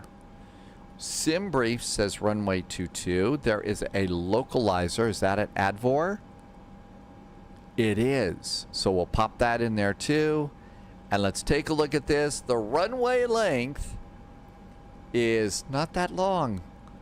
3,061 feet or 933 meters. Not the best airport for you to take your A330. Shawshank KKK, I remember you. Welcome on in. Thank you for coming by today. Amargosa says to stretch here. So we'll do a little stretch here. Okay, so we've got a stack of charts here. All of that looks good. Let's slide this over here and see if we can't. This is the first time I've tried to do a continuing service. So let's give this a shot. Import. Hey, look at that. It imported it really well. There we go. Let's set fuel in the plane. Let's set payload in the plane. And we're going to assume our numbers are really good. Autumn's Art Studio. Happy Sunday. Welcome, welcome, Autumn. Okay, so this looks good. F-plan. But we need to do the menu because I think we need to do more of an init here. So let's do a new init. Jonathan, we are at Alta. We're going to Hammerfest. All right, so we've loaded 16044. Subscriber confirmed. 16044 Loyalty noted. is our fuel weight. Fuel on board is supposed to be 1,530 tons. It boarded 17, so that's off a little bit. I just tried to set the fuel again, so it's 17. I don't know. So we'll just go with that fuel on board for us. Let's see here. 774 is reserves. 774, and there we go. Black Cobra just did a resub. Black Cobra has been here for 7 months. Hey, Black Cobra. Thanks for the resub. Thank you for some very nice jet fuel in the flight plan and helping me to keep all this going. I do appreciate the support. Thank Lima you. Delta Romeo, Holy moly, Autumn. Runway 07, Autumn's art clear studio is for off, and so takeoff. Autumn actually gets to be in the art studio today. Amazing, Autumn. I sure hope that you are enjoying your day in the art studio. All right. Let's get ready to request a clearance. Now, the controllers said they were going offline soon. So, we'll see if they're still here. And I also like to plug in the flight plan here. There we go. That looks good. Polaris, hello again from Wideroe 441, your favorite ATR. On the ground at Gate 22 in Alta. We do have Alta Information November aboard, and we're refiling for a flight to Hammerfest. We heard you're going offline, so. Wideroe 441, Polaris, hello again. Currently also the only ATR. New recruits I will be logging up detected. shortly, but that's Welcome aboard, no Agent. Stay obstacle sharp. for providing a clearance and lease services until I disconnect. Wideroe 441, you are clear to Hammerfest via the Comeg 1 Alpha departure at runway 11. Initial climb flight level 100, squawk 5154. Wideroe 441, we are cleared to Hammerfest via runway 11 and the Comeg 1 Alpha departure. Our initial climb today is flight level 100. Our squawk today is 5154 for Wideroe 441. Wideroe 441, the back core and effect. Okay, we got it. I know that's a little bit too much unsportsmanlike celebration for a clearance, but there you go. Matt just followed the channel. Hi, Matt. Welcome aboard, and Mr. Mango is back. Hi, Mr. Mango. Thank you for coming by today. Welcome aboard. We are refiling our flight plan to go to Hammerfest. Our cruise for Hammerfest is 11,000 feet. And there we go. If we're going to go to our alternate. So, Autumn, you're at home today. Is there anything fun happening in the art studio? Lima Delta Romeo Our identified. ENTC. Altitude, climb flight level 9. Our alternate is ENTC.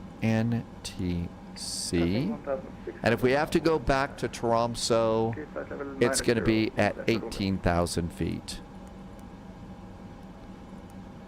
Jonathan, you get this in the marketplace, in Microsoft Flight Simulator Marketplace. Either 2020 or maybe 2024. Flight plan. Route.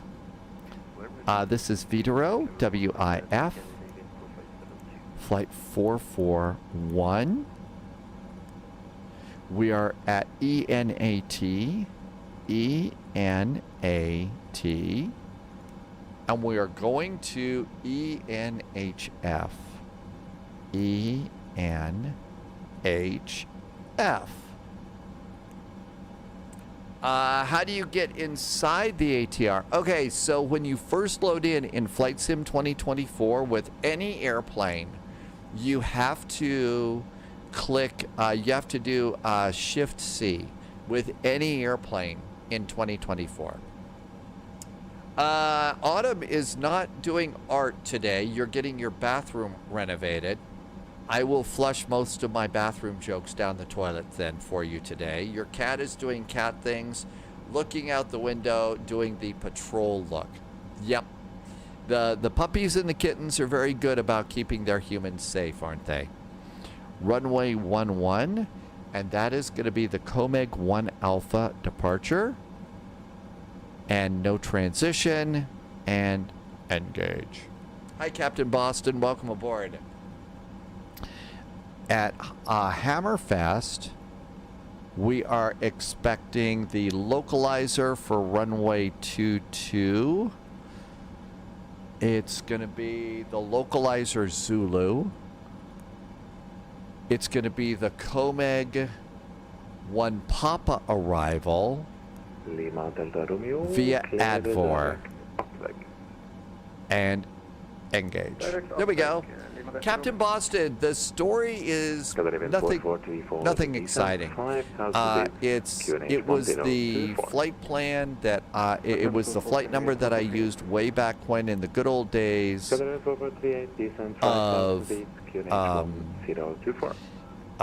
old days of SATCO. And in SATCO, you only got a flight. You only got a password. You didn't get a username. And to change the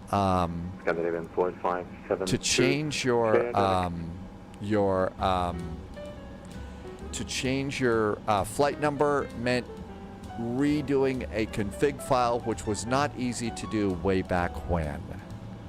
So United 441 was pretty much my call sign for all of my years on SATCO. Then VATSIM was born out of a big spat on SATCO, and then we got usernames. But that's where the 441 comes from. It's nothing specific. It's not my IQ or my, lucky number or anything.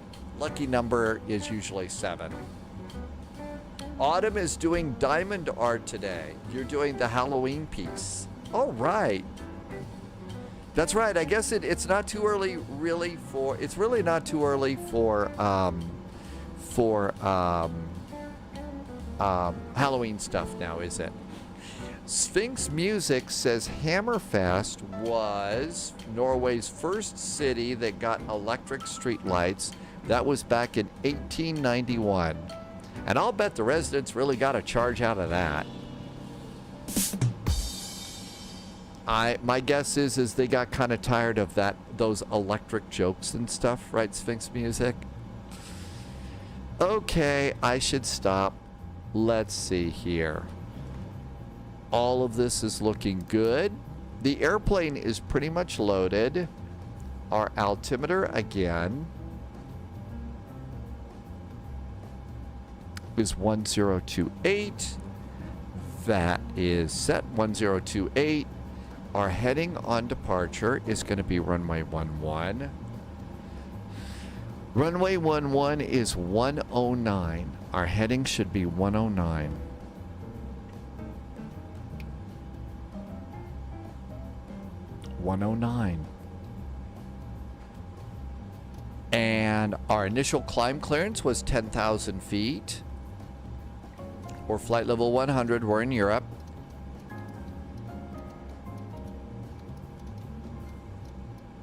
There we go. That looks really good. Everybody's face lit up when they saw the lights.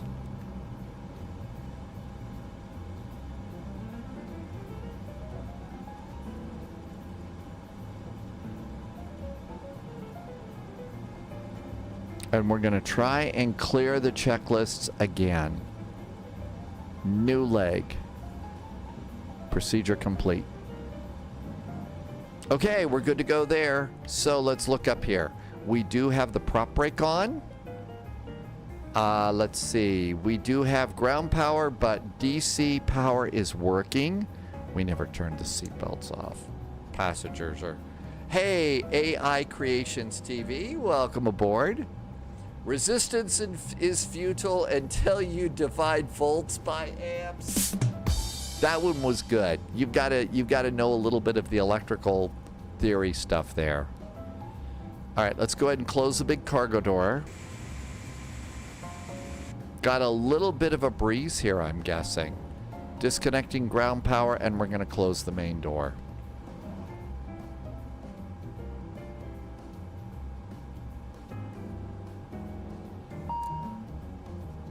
Let's just turn that off for now. All right, everything looks good here. Performance. For takeoff, it's going to be rotate is 108 knots. Now, there's a speed restriction on the turn. 195 is our maximum speed in the turn. 195 in the turn. Let's bug that. 195. Okay, that looks good. We did get a new squawk code. So surveillance. And we are going to squawk 5154.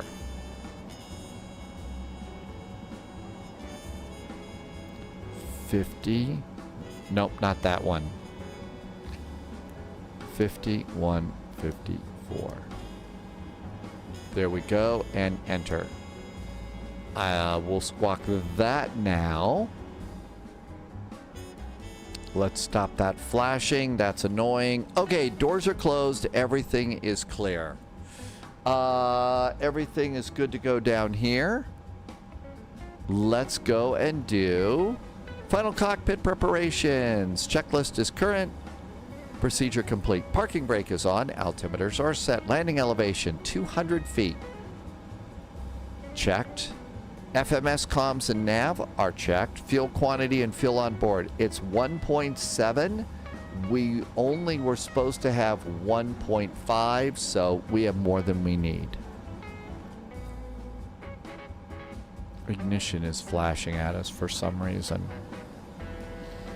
Engine fuel used. Reset. It's going to be a normal takeoff. And confirm. Good. Memo panel, power management is takeoff, and we're good to go. CDLS, cockpit door locking system is good. FMS and takeoff data is set. Trims are set. Doors are closed. Seat belts are not on. Beacon's not on, but we're going to do that now. Seat belts.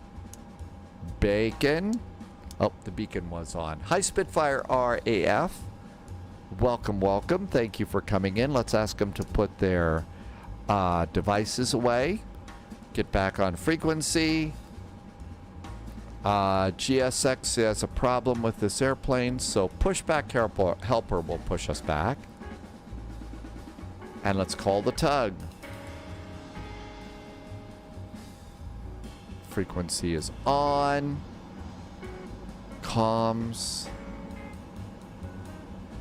126450, so we're good to go there. ENAT ATIS information. Oscar is still current, so that's good. Polaris, hello again. Wideroe 441 is at Alta stand 22 with information Oscar, requesting startup and pushback.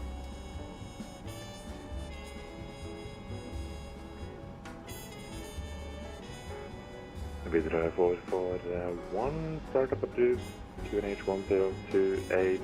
Normally push wouldn't be required for the Wideroe's dash 8 or whichever dash they're flying, but if you'd like, push is approved.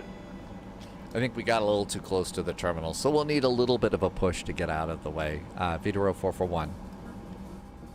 That's approved, push not approved, QNH 1028. 1028 on the altimeter. Push proved for Wideroe 441. Seatbelts, everybody's good. Are we ready to go? Bacon is on. Seatbelts are on. Parking brake off.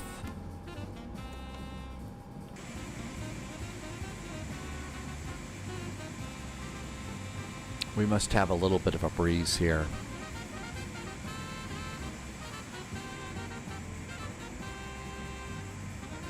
That's probably good right there. And parking brakes back on. Release the tug. And we're done with that. Cool. All right, let's go. And we need 30 seconds of hydraulic power. There's 30 seconds of hydraulic power. Prop brake is off. And we got a prop spinning. GSX does not like the ATR. And not because of any big problems. Subscriber Wet paint. Top clearance granted. Loyalty noted. Wet paint is here. With the resub, wet paint has been here for 14 months. Hey, thanks for the resub, wet paint. Thank you for helping me to keep all the lights on here. Really appreciate it. Thank you so much. Welcome on in and happy Sunday. So the thing is when you've got the engine number When you have engine number 2 on in hotel mode, basically acting as your APU, the problem that you run into is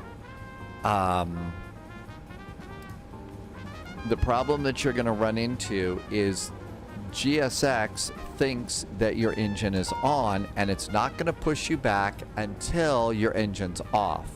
So because we use hotel mode or engine number 2 without the prop spinning as our APU, that's why it's being a brat. That's why it's there. Ravios says they're grazing. Nordic 8, copy back. Contact Pilatus Control 121.550. But 121.550, Nordic 8, Papa. And there goes our second engine. Welcome back to Starter back to normal. Everything looks good here. Parking 2-3. Before taxi. FWS, cockpit comm hatch, condition levers are auto, anti-ice. The true remains on, anti-skid. Anti-skid test is going. Flaps are already 15. Nose wheel steering is on. And the anti-skid test is groovy. Let's request taxi. Bonsoir, heavy weather, welcome aboard. Okay, so here we are in Alta. Polaris Wideroe 441 at Alta, pushed and started, requesting taxi. Wideroe 441, taxi holding point, runway 11 via Yankee. 11 via Yankee for Wideroe 441.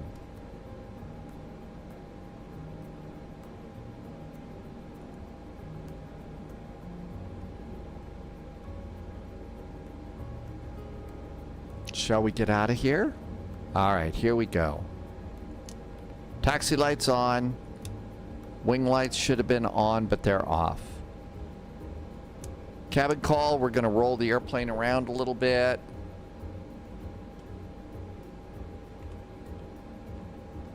Parking brakes off, tow brakes are on. Clear there. We're going to go this way.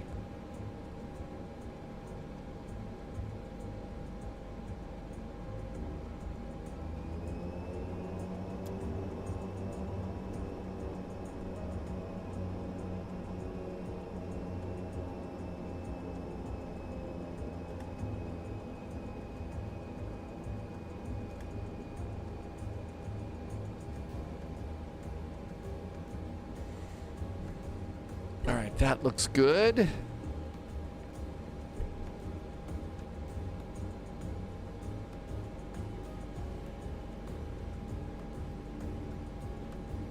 We are squawking mode Charlie. Hammerfest, here we come. The first town in Norway to have electric street lights.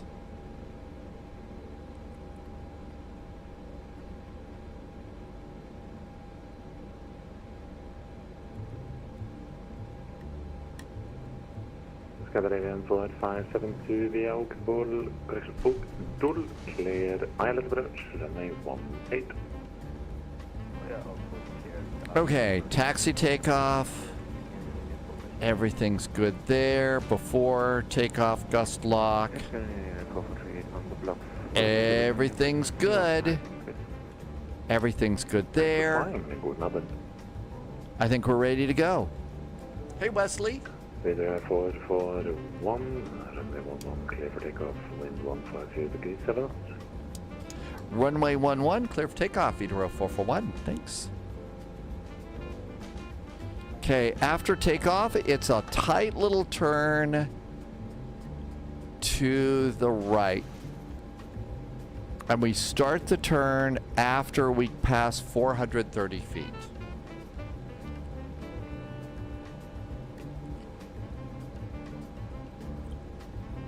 George, we're going to try and keep it as safe as we could. Miss Keeter just came in with a nice resub. Hi, Miss Keeter. Hey, thanks for the nice resub. 32 months, really. That's impressive. Thank you, Miss Keeter. Thank you for some very nice jet fuel in the flight plan and helping me to keep the lights on here.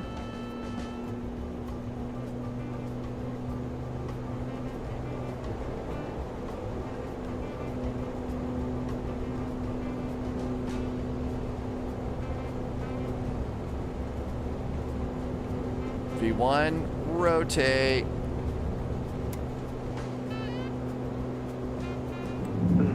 Gear, passing 130. We start the turn at 430. Charlie, request 5 hours service to Seal. Up there's 600. That's good. Start the turn. Ms. Keeter, thank you for the very nice resub. Destination Seal via Miami Mode 3 Bravo departure, runway 18. Initial climb flight level 90, squawk 5. Amargo said to 2-hop, it's continuing service. Did I say right turn? I am going left. It was actually a left turn, Cavano. I clearly have a problem with my right and left. Sorry. It's the other right. Yeah, over there. Scandinavian 4572, wind 190, speed 10 knots, runway 18, clear to land.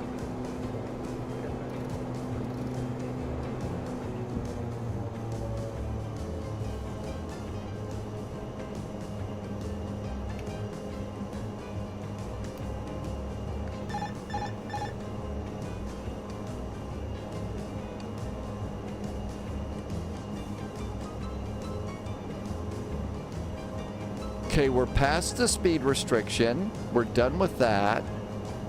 And we're direct to Comic. Let's do a direct to DTO Comeg Nordic 7730, in nav. And let's speed up to 210. Oh, let's leave it at 190 in the climb. Let's leave it at 190. I keep forgetting, this is not a jet. It doesn't climb that fast. Wideroe 441, clear Comic 1 Papa arrival. Expect ILS approach, runway 22. Wideroe 441 cleared for the Comic 1 Papa arrival, expecting the ILS in Hammerfest runway 22. Correction will be the localizer runway 22. Otherwise, RP Zulu and the GLS Zulu available at request. Wideroe 441, can we stick with the localizer Zulu for runway 22? Absolutely. Because it's the one I got loaded in. Okay, there we go. Landing gear is up. Flaps are up. Power management is set to climb. Engine bleeds are on. Taxi takeoff lights. Taxi light is off. We're passing 6,000 feet, going to 10. Forward 1, climb flight level 110, ISNC5, clear direct outdoors, to 45 altitude.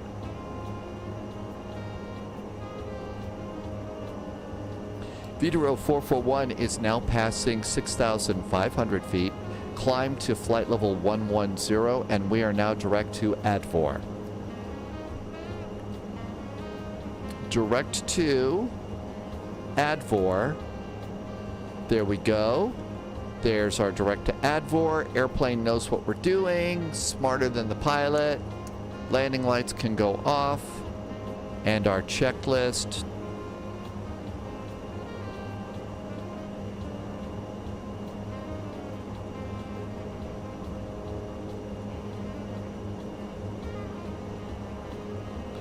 And checklist is complete.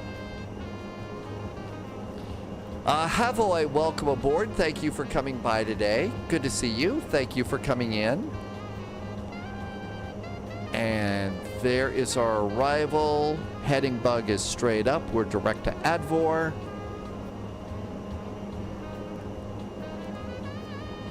Continue the climb.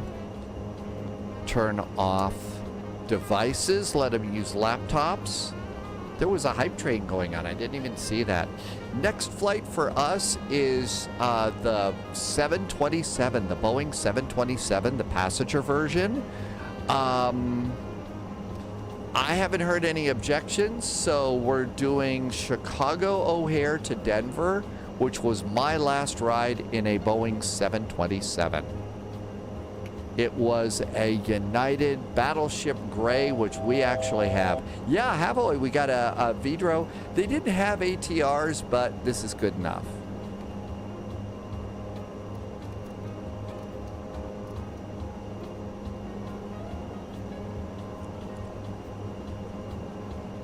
I think they use dashes, and now I think Wideroe is mostly using Embraers, like E170s, 175s, 190s, something like that. Yeah, we've got to get a good Dash 8. A Dash 8 or a Q400. But this is a good enough substitute. Havoy, they only have 3 Embraers? Oh, really? So mostly they're still using their prop liners, Havoy? 90%, so Wideroe is 90%. Yeah, we got to get some dashes going here. Got to get some dashes going then. Sphinx Music, it's not just a few, it's a ton of dashes. Well, I guess those pilots might consider themselves dashing. These 2 airports are really, really scenic. They're really fun. They're not too far away. And, you know, so Tromsø, Alta, Hammerfest, really, really nice. You know, really, really nice flights. They're short.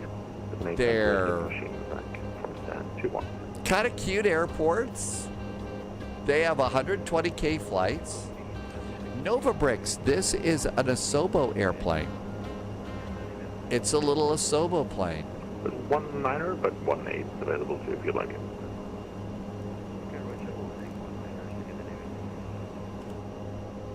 So you can get it at the marketplace. Ford 1, descent 4,000 seats, QNH 1026. 1026 on the altimeter, descend now 4,000 feet for Wideroe 441.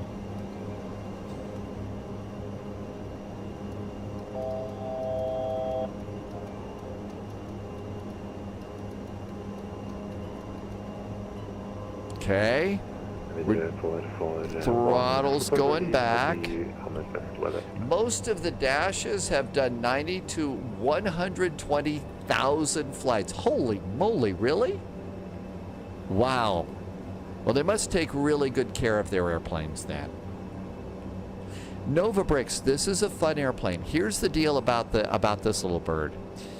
It's request taxi. Did I? Taxi Yankee, holding point 18. Sorry. Taxi Yankee, holding point 18, no 773.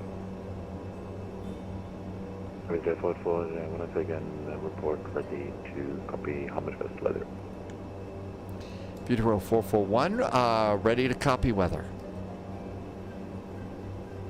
Wideroe 441, Hammerfest weather, time 50, wind variable 6 knots, gusting 16. Clouds and visibility okay, temperature 172.10, and wind at 1,300 feet are 180 degrees 20 knots. We have winds variable on the ground at 6 knots, 17 degrees. We've got clouds at 6,000. We've got 10 degrees on the dew point. And above the airport, it is 180 degrees at 20 knots for Wideroe 441. Otherwise, you don't need to repeat the weather, but be advised the winds on the ground are variable 6 knots, gusting 16. Winds on the ground are variable at 6 knots with a gust to 16. Thank you so much for Wideroe 441. These are really short. Our next flight is not going to be so short. Our next flight's not going to be so short. It's Chicago to Denver. I should probably update the next command with icy cows.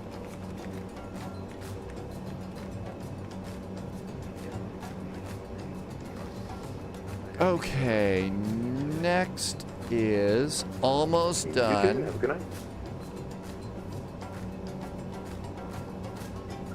Wideroe 441.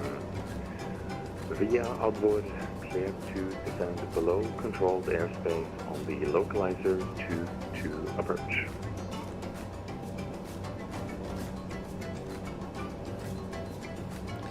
Via Allboard, continued, cleared to continue the descent on the localizer Zulu one-way 22 approach for Wideroe 441.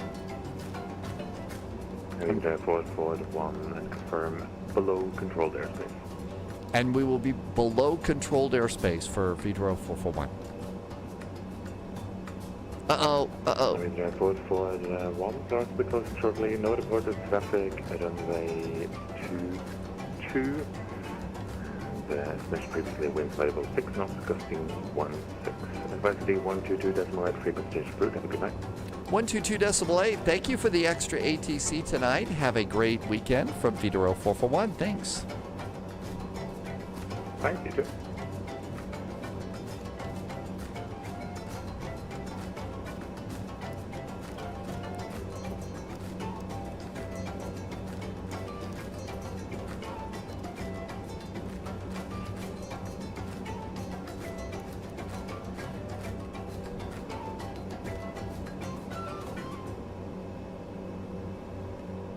I'm going to continue to let it go down to 3.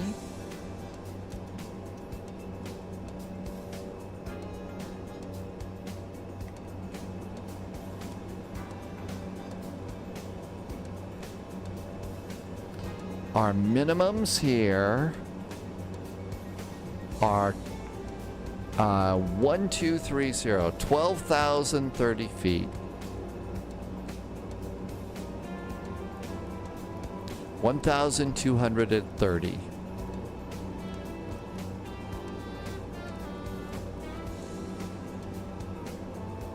And minimums are set. Approach checklist, seatbelts are on, we'll do landing lights, altimeters are set, and cabin altitude is good. And lights, all set and ready to go. Performance, let's see. Let's call it 105, usually about 110. Nubis 94, welcome aboard. So far it's been fun. This is a fun couple of fun little airports here.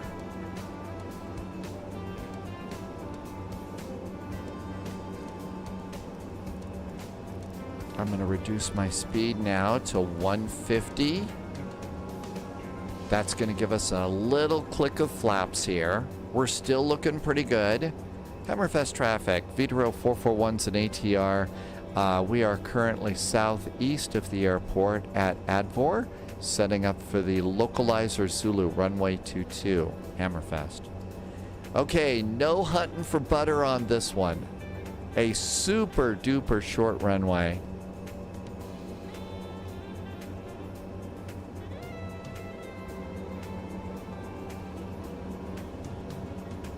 And flaps 1.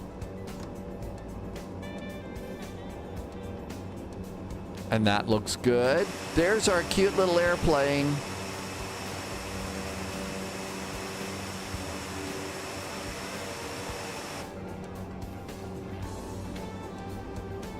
And do we see an airport over here? Nope, there's the town. I think the airport is maybe that little guy right there. Yeah, there's our runway. Okay, looking good there. Our descent is very, very nice. And heading bug straight up. We'll just let the airplane turn us on final, and then we'll do a just visual approach. Pilot Elite says to do a posture check. Yeah, I'm kind of scrunched over this, aren't I? You do start, when you do start trying to really concentrate a bit. Gear going down.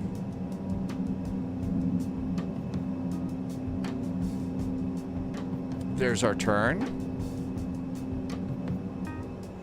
Amargosa, we are approaching being there yet.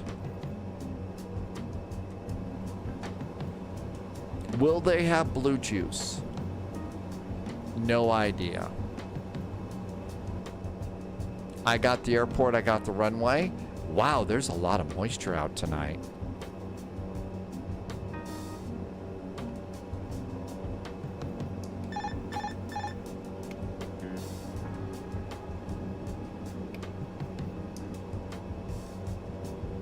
Let's set a new bug for 115. We don't want to go any slower than 115.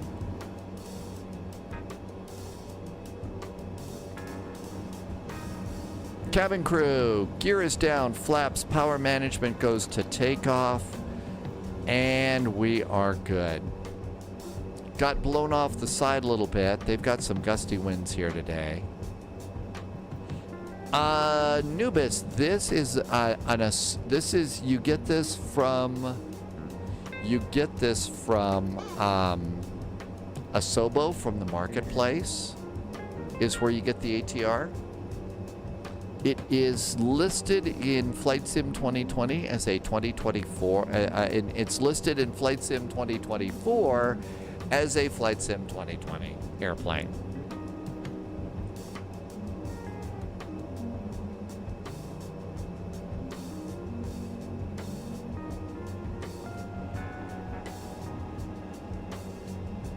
It's a very, very complete airplane.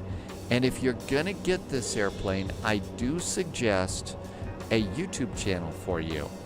The YouTube channel is Fly with Magnar. FLYWITH Magnar. MAGNAR. Magnar. Magnar, Nodell is a real world ATR captain and instructor.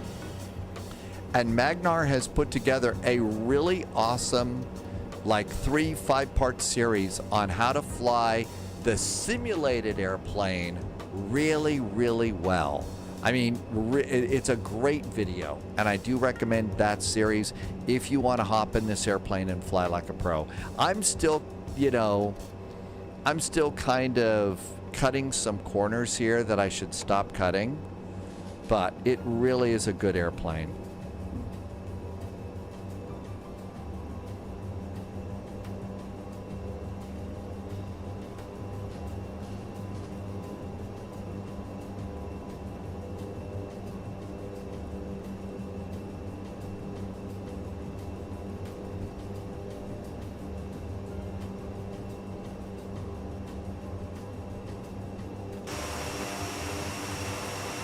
This airplane is going to get blown around a lot more than, say, an Airbus or your Boeing. It really will get blown around a lot. There's a couple of hills coming in on this approach. You can kind of see, so over here you can see the town lights starting to show up. Well, we don't want to go hunting for butter too much in this one. The runway is really, really short.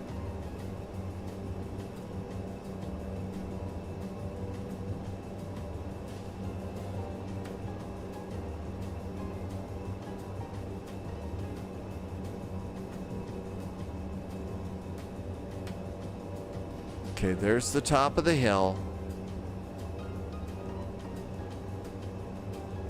We're still a touch high. Approaching minimum.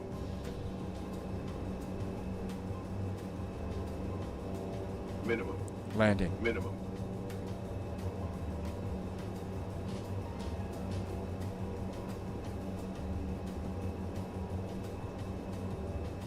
$500.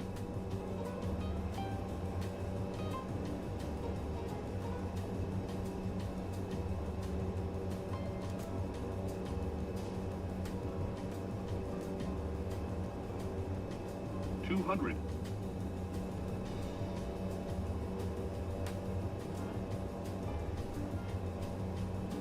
$100.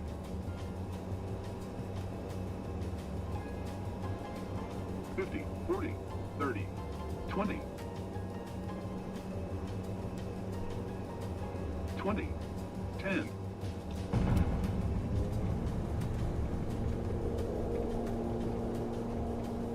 I think I got a little close to the fence. Whew. I should have gone around. We got a long flight.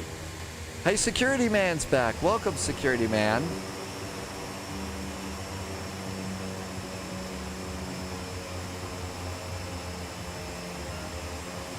Truthful Dread says, no, no, no, you probably took out the fence. I hope not. USMC Vet says, there are yellow flags on the field and somebody hit the AZ5 button. Hi, Colonel Johnson. Yeah, I also, because it's Hammerfest, it's seriously 3,000 foot runway. You don't want to go floating. You really want to just plant the little airplane on the ground and all. So, you know, we definitely want to do that. Don't want to go floating and hunting for butter, which is sadly one of the things I'm kind of pre-programmed to do. Now, you have to also watch where you taxi into the terminal area, because there's some of these buildings, even this airplane can't get around. You can't even get around some of the buildings over here. And you can see there's a little thing that they built over there on a platform.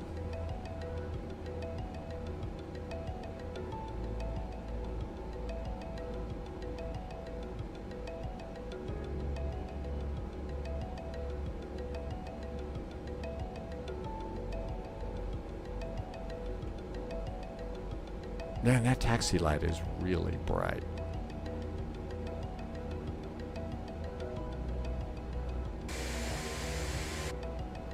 Okay, so what you're supposed to do in the videos that I've seen of real operations, you come in here on taxiway Delta, and then you come around like this.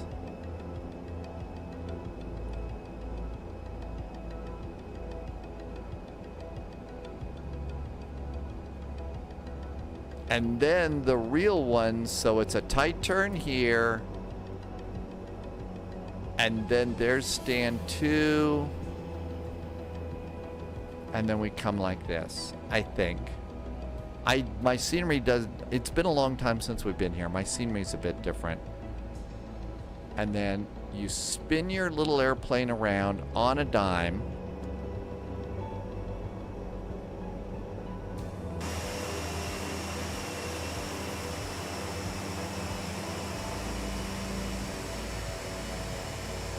Like that. So now your door is close to the other door because it's cold here. All right, nose light off. We'll leave it in hotel mode. We'll let them use their devices now. Let's turn off the probe heaters. That looks really good.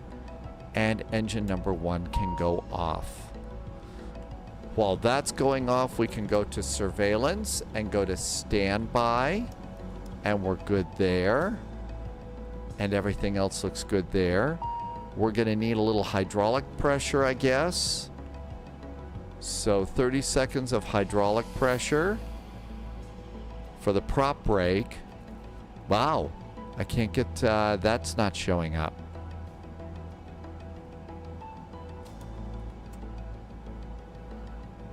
Are you not going to give me 30 seconds of pressure? We're on the ground.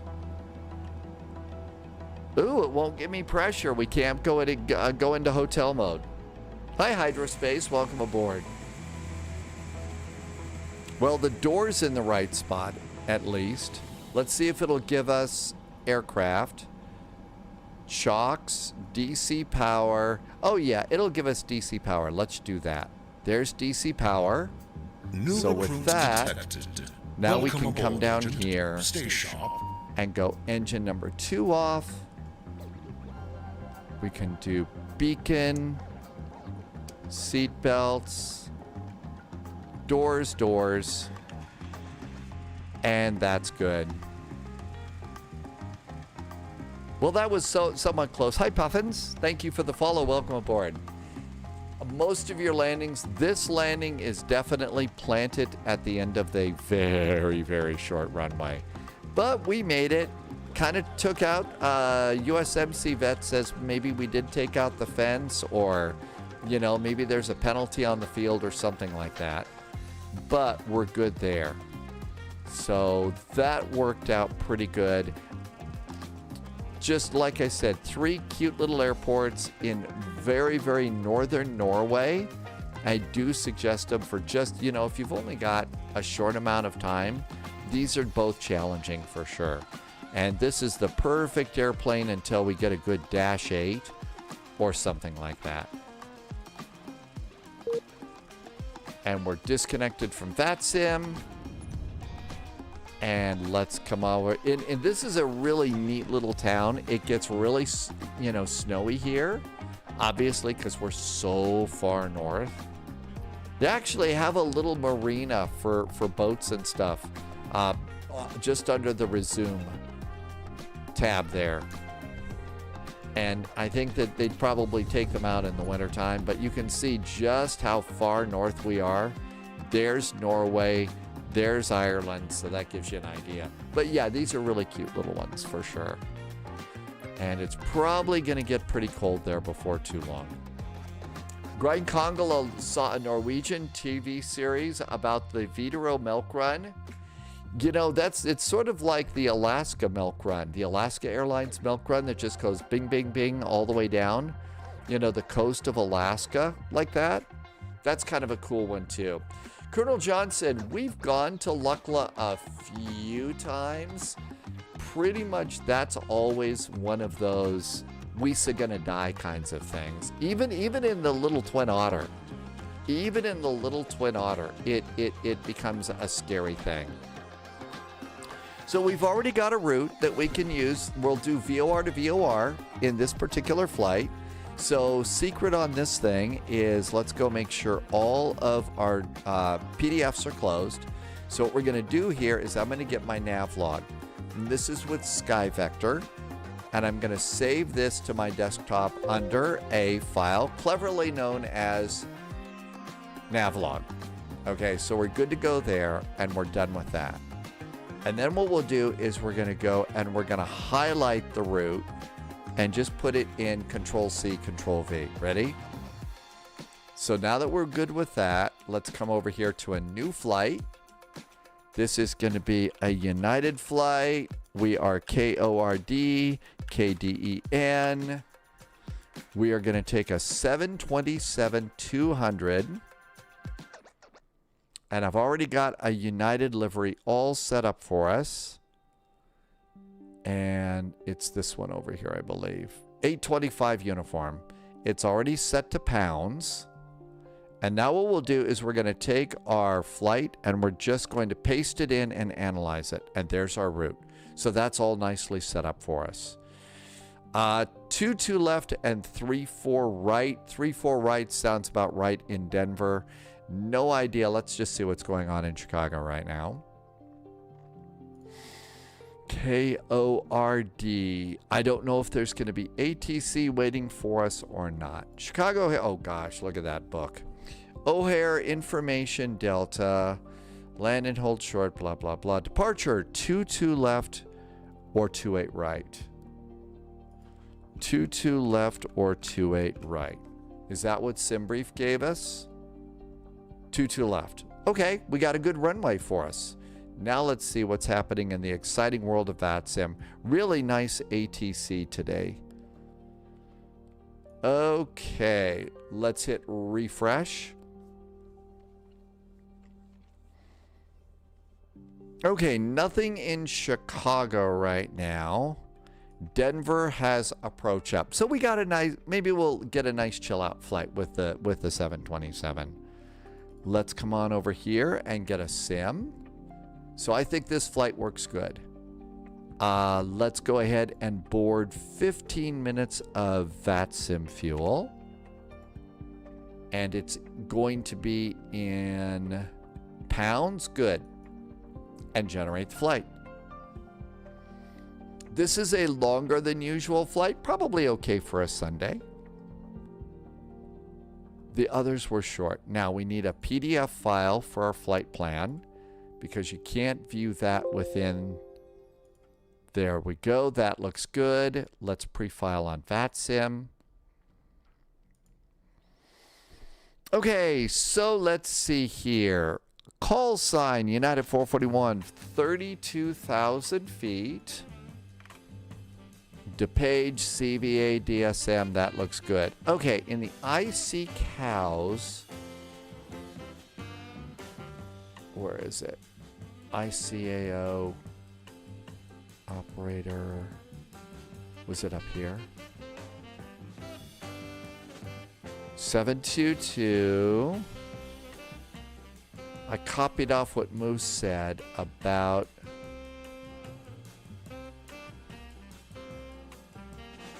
okay, it didn't put anything in here this time. Didn't put anything in. How many cows do we see? Not that many. Let's just pop it in. Okay, that's good. We don't need this anymore. Let's just take the top line of the weather since we don't have any weather, and we'll worry about Denver weather when we get close to Denver. So Chicago O'Hare. There we go. We're going to be departing off of runway 22 left.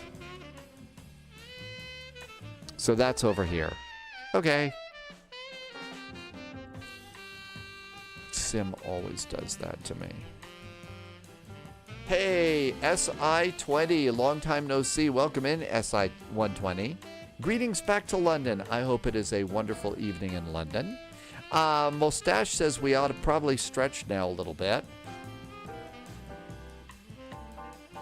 Okay, so we'll come on over here and just grab one of the gates, probably over here in the banana. Now then, let's go and click the nav log.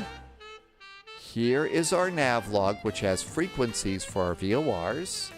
And here is our current flight plan.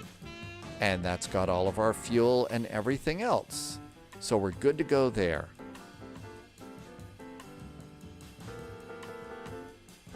Probably Chuckles 9 might be good. All right, with that done, let's go get our route. It's going to probably be O'Hare vectors off the runway if ATC pops in.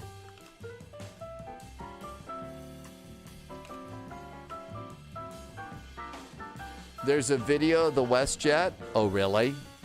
On the plane spotting cam?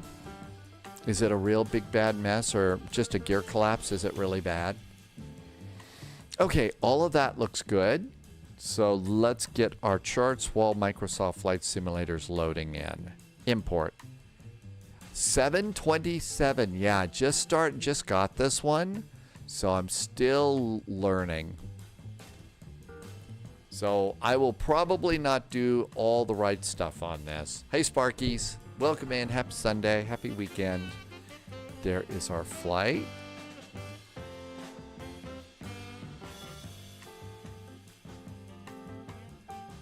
O'Hare, charts, taxi, gates, airport, and it's going to be the O'Hare 5 departure, which is if ATC pops in, climb clearance is 5,000 and no speed over 250 knots until they tell you. The plane is intact. Thanks, USMTC Vet. It landed on the right engine and there's no fire. That is awesome news.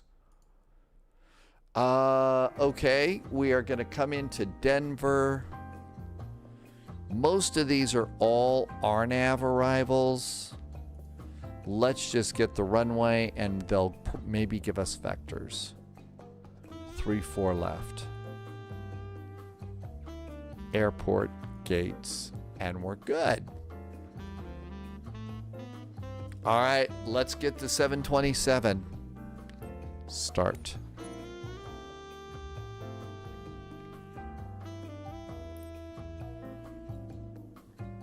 And it always freezes on me a little bit there. Wolfie has arrived. Hello, Wolfies. Welcome aboard, Wolfie number 5. Thank you for coming in. We're doing Chicago to Denver in the 727. What could possibly go wrong? No fear or no sense. You decide. Let's see. I do have... Where is my 727 spy flow? Okay, I do have a little spy flow here. So this is a little bit, I do have some notes. So we'll see how my notes work on this airplane.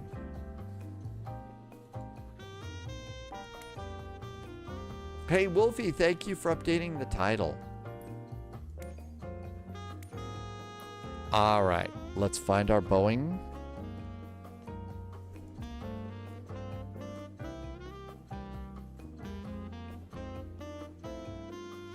There it is. It's got its own tab for the livery. And Mustafa says that this is a really nice livery. You can get the livery for this airplane over at flightsim.to. Oh, yes. Yeah, the gear mishaps. So there was a reason. And it had to do with my controls and how you run the airplane. And we can chat about that so that you can see what happened. Actually, the gear mishap, it was good to learn.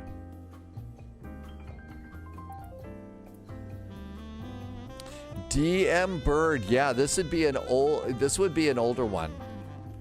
So this was pre-merger, way pre-merger. So it was all, you know, all United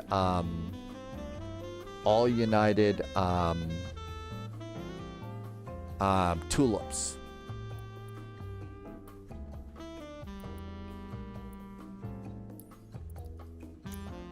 Now let's just confirm that our gate is available.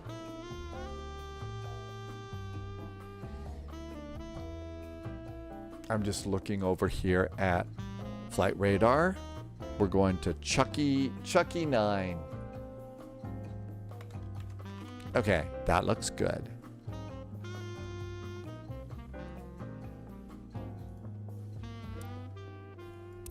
Start.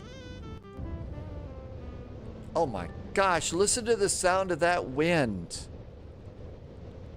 Oh man, listen to the wind. I bet it's a stormy day in the neighborhood. What did the ATAs say here again? The METAR. Winds are 290 at 9, gusting to 16. It sounds like it's howling. Yeah, Wolfie, it sounds like it's howling here. All right, let's go clean up notes in case ATC pops in.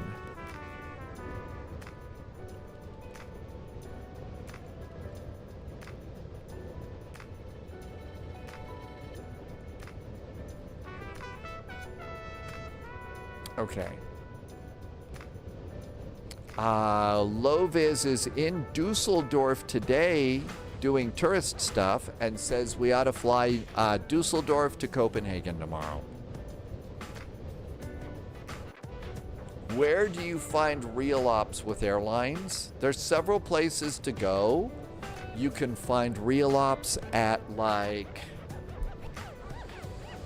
Flight Radar 24 is a place to fly in real airline operations. I use FlightAware just because I signed up for that first.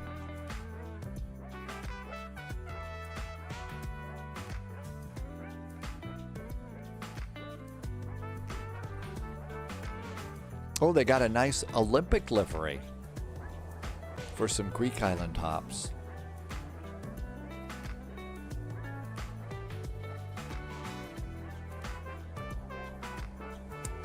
Dennis wants to know, did we ever try oil servicing on an A320? The engine is being bounced around by 40-mile-per-hour gusts. No, I have not tried anything like that.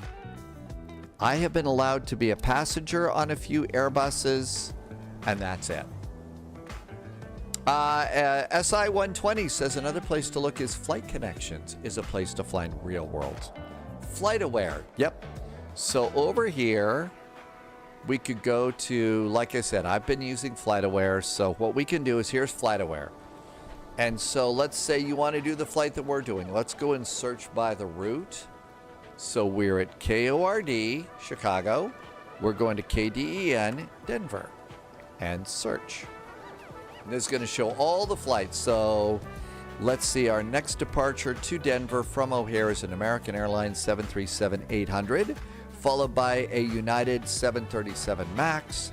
Southwest is going to fly O'Hare to Denver, and another American, and another United. There's even a Frontier flight. And so this is a great way to go and find the real airlines. And it probably looks almost exactly the same over on Flight Radar 24. I think it's got a little bit of a groovier look. Okay, let's see if this will let us on VATSIM. Connect. Whoops. All right, connect. Got to click in the box.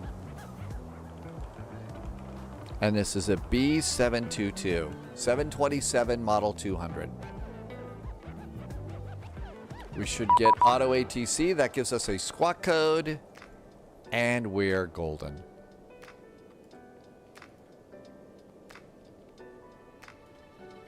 All right. So here's our airplane. You can walk around. It looks really good. They did a good job.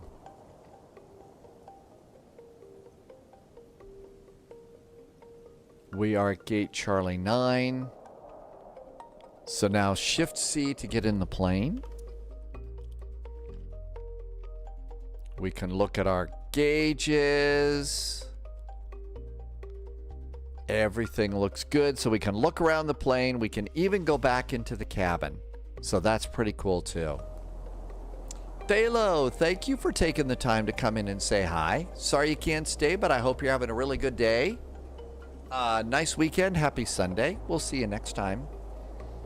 So what we could do is we could come over here and we could probably get GSX to give us an airbridge, jetway. Request jetway for United. Mess around trains, planes, and automobiles. Whoops, didn't mean to play that sound. I was going for the drums. I will try to not have too much butter on the runways. Dino Man, welcome on in. So Dino Man, thank you for taking time to say hi today. Welcome aboard. Happy weekend. I hope you've had some fun flying. ATRs are starting to get a little more few and further between. Okay, so let's go down here and let's go get the paper flight bag. Moose calls it the paper flight bag.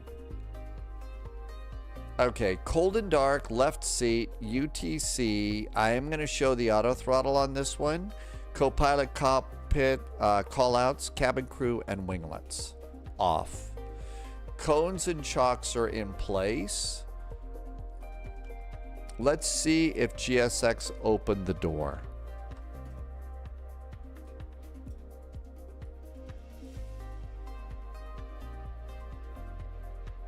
So GSX did open the door for us, so we're not going to bother with this right now. Okay. Let's just make sure a couple of controls are working. I need to turn Airbus throttles off. There we go. That looks good. Apparently I think they've installed them on some of the ones that are flying today that are newer. So I think they put them on the newer ones.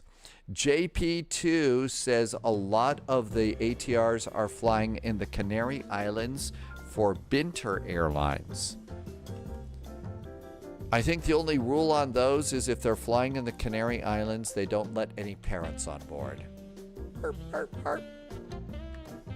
You knew something stupid was coming, right? All right, everything looks like it's good here.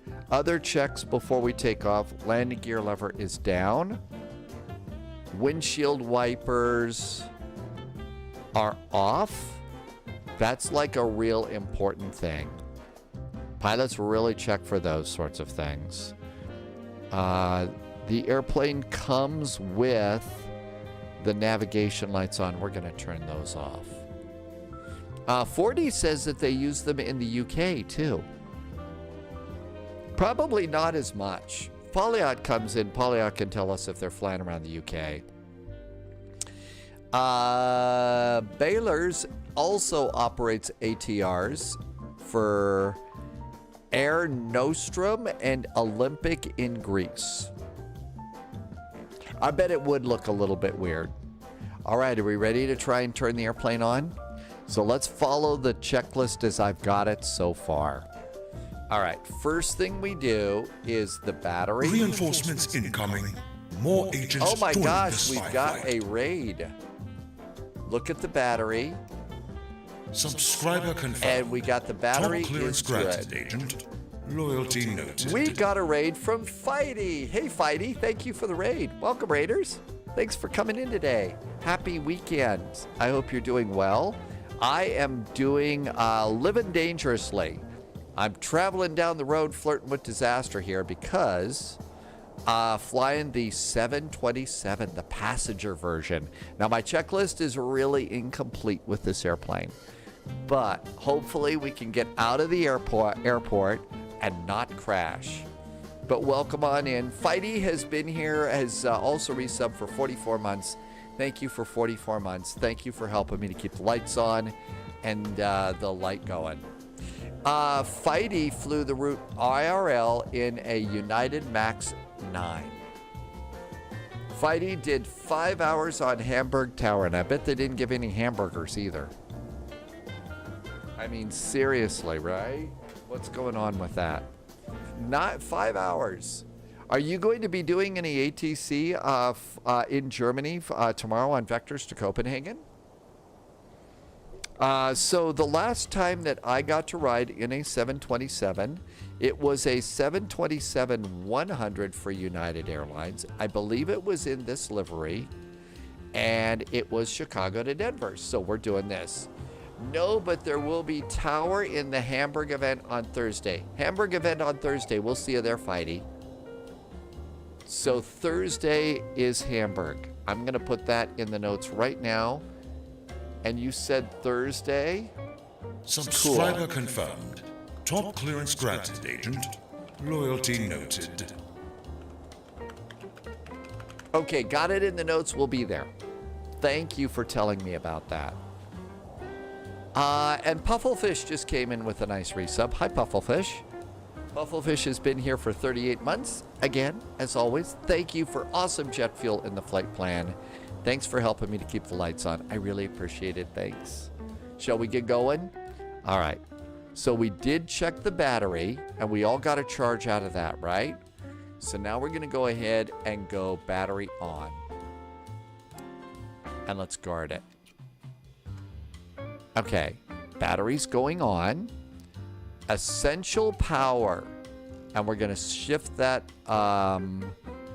to... Okay, it's got to be set to standby for now. And then what we can do is we'll come over here real fast and do nav lights. Let's do nav lights. And emergency exit lights are armed and guarded. Okay, now that that's done, it's time to do the APU. The APU's over here. First step is to do the fire test. And there's going to be bells. There's bells ringing. There's things flashing. We'll also test the bell silence button. And the bell silence button works. And then we're going to reset it. So reset once. That stops the bells and stuff. And then the second time rearms the fire system. So you got to do it twice. And then with those, we can do the APU on switch. I'm going to stop the music for a second. You can hear the APU in the cabin.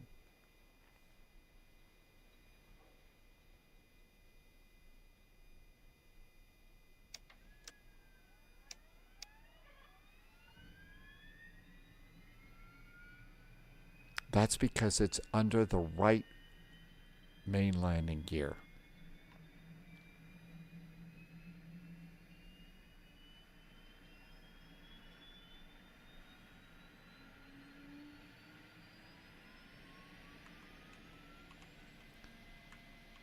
The exhaust gas temperature is coming up. Oh, I didn't do Volanta. Let's do Volanta. Got it. Thank you, Maestro.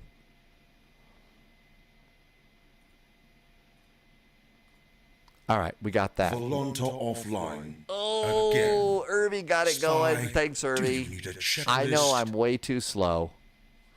Okay, APU generator, close. And a whole bunch of things start beeping and whizzing and stuff like that. And now we're going to switch essential power to the APU. We should turn on our galley power. This is a passenger flight, so that's a good thing to do. Now then, we need to also turn on the radios. And to do the radios, we have to go all the way up over here and turn the radios on 1 and 2. There go the radios. Now there's a bunch of little tests that we can do. We could do the oil quantity test. Look at the top set of oil gauges. Hold it down. And then release it. We'll also do those annunciator lights there. And while we're at it, let's go and add some lighting to this panel.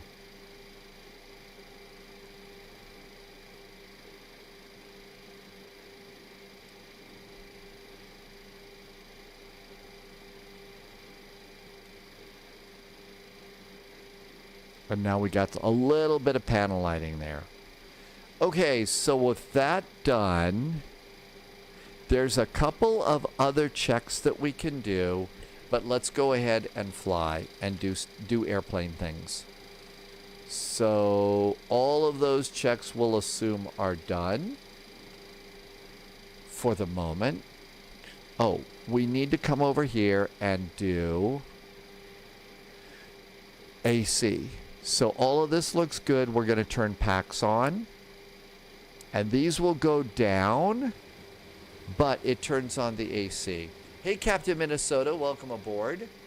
Captain Minnesota did a 6-hour-long flight today in the 777 and had a WASM crash in the 777. Those are really, really rare, I think. I think those are really rare. 40 is here. Had a look. In the UK, there's 3 regional airlines that operate about 25 ATRs. And Maestro says that Finnair and Scandinavian fly the ATRs too. So there's a good number of people that are flying the ATRs here. All right, let's go to page 2. Options, I'll just put SEVA in, even though we're not going to touch SEVA. Units are going to be Imperial. And I'm going to turn off the smoke. It just saves some resources. GSX, auto mode, cabin lights, altimeters, captain. This doesn't work yet. Okay, so all of those are good. Pre-flight. Now we do the little cloud, and that will get our flight plan. So that's in there. What we'll do is we can go click the GSX button and click the GSX button. And let's go and do load the fuel. Refueling truck is on its way.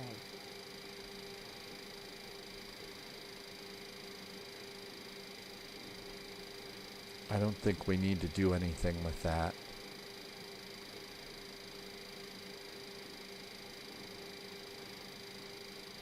And now let's go and start boarding. Boarding requested. Okay, so we've got GSX doing our fueling and our boarding. What could possibly go wrong there? Irvi will be back in 5 minutes. Good luck. Grab yourself a nice beverage. Maybe one that, you know, makes you feel a little bit better. Like not a cold beer, but something else. No. Here comes our fuel truck. Chad BK is in chat. Hi, Chad BK. I would like to do 63% block fuel from SimBrief. I just want to check my numbers there, though. Let me check that with the flight plan. Block fuel. Passengers boarding starting. Oh, come on. There it is. Block fuel is 33,966 pounds. 33,966. As it's going to go and drive right through the airplane. Okay. Chad, thank you for saying so. Welcome on in on YouTube. Is our fuel at it's our fuel? Well, that was it. Fuel just, you clicked it and the fuel truck drove away. But we do have 33,966 pounds fuel. So that's good news there. Okay. Now with that, let's do a little up and down here. Guard anti-skid. Let's turn on some lights on the panels here.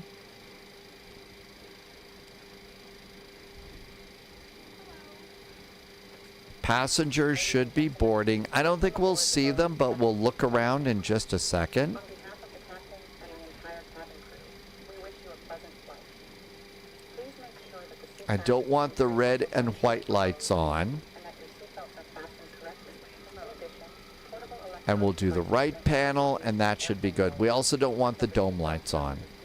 Okay, so all of that looks good. Apparently we're not going to go and turn on the windshield heaters. There are tests, but they're going to work for us, so all of that is really good.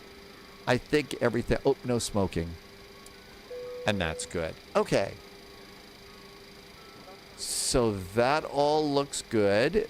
We need to come down here and just click the brightness, and that'll turn on the radios. So we can see the radios. We are at O'Hare. We don't have ATC, so .ctaf KORD O'Hare. It is in 12075. 120.75.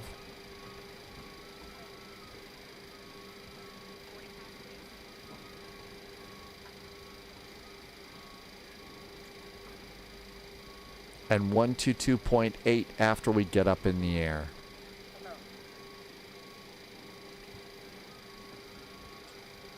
Okay, that looks good. Now then, over on that nav log, our first VOR is the DuPage VOR. So, 114.55. 114.550. Our next is 113.8. And now we're going to set the same things here. 114.55 and 1138 on number 2.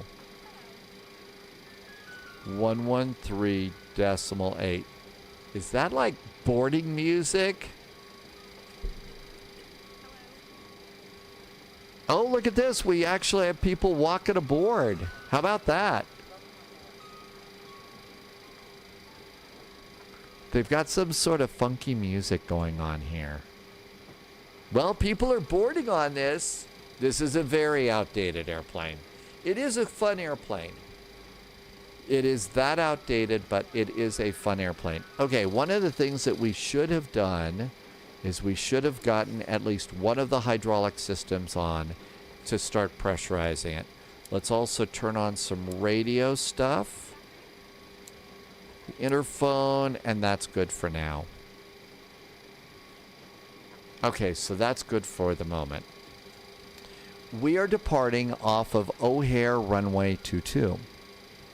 So, 22 left, I mean. So our runway heading off to a departure is 225 degrees. So my fast and dirty way to do this is dial the course heading and dial in 225. And that matches it up really fast. So there's 225, and then move your heading bug around to 225. Autumn got leftover beef and noodles tonight. That sounds good. Last night it was a real late night, so I ended up doing a ramen. Okay, so that's good. And now what we need is our...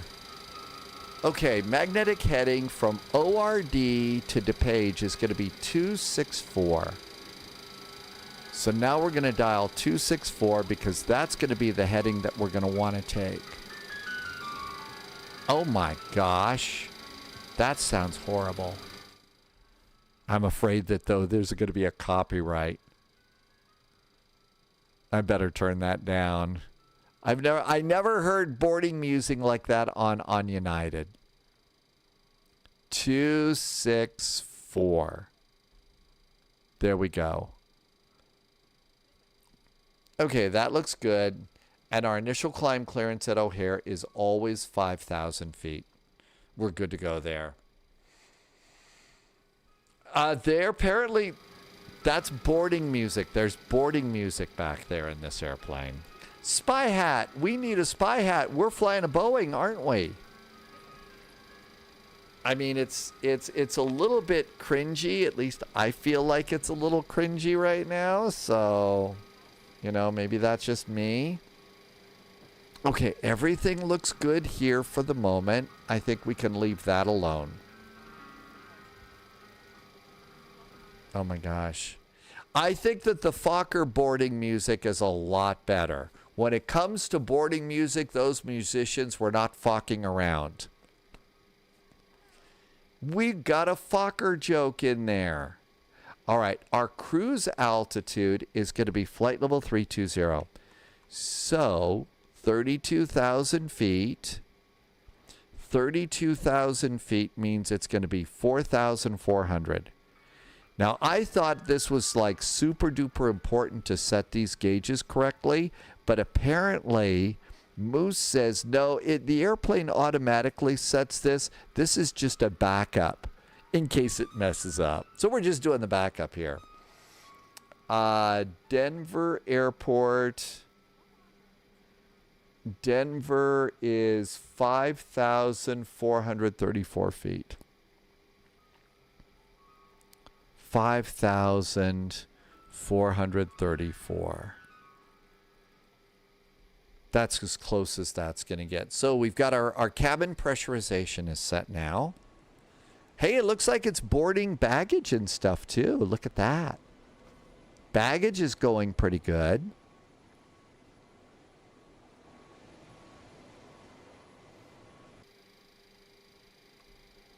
Okay. I'm going to go, as soon as they're done with the baggage,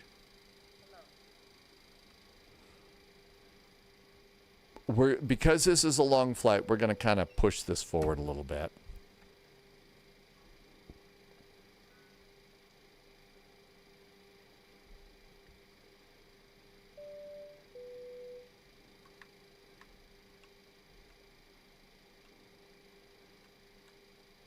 Okay, so that is 1, 2, 3, 4, 5.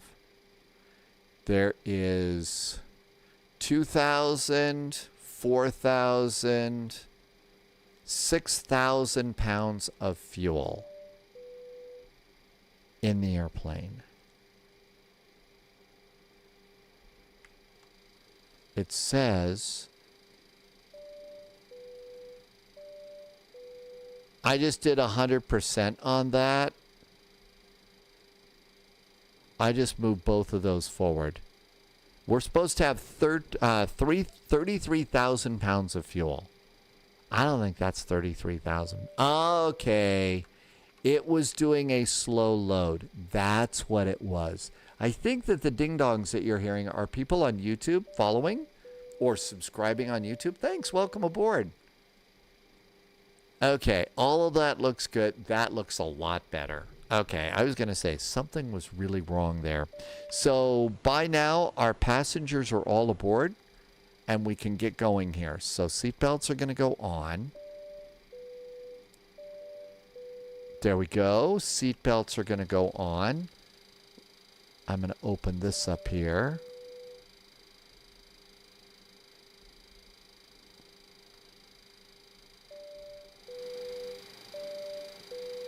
Okay. Weather. Chicago O'Hare. The altimeter at O'Hare is 30.21. And we did tell them to do sync all of these, but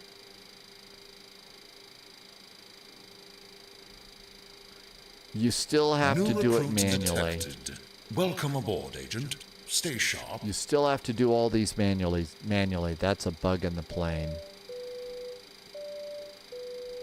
Okay, that's good.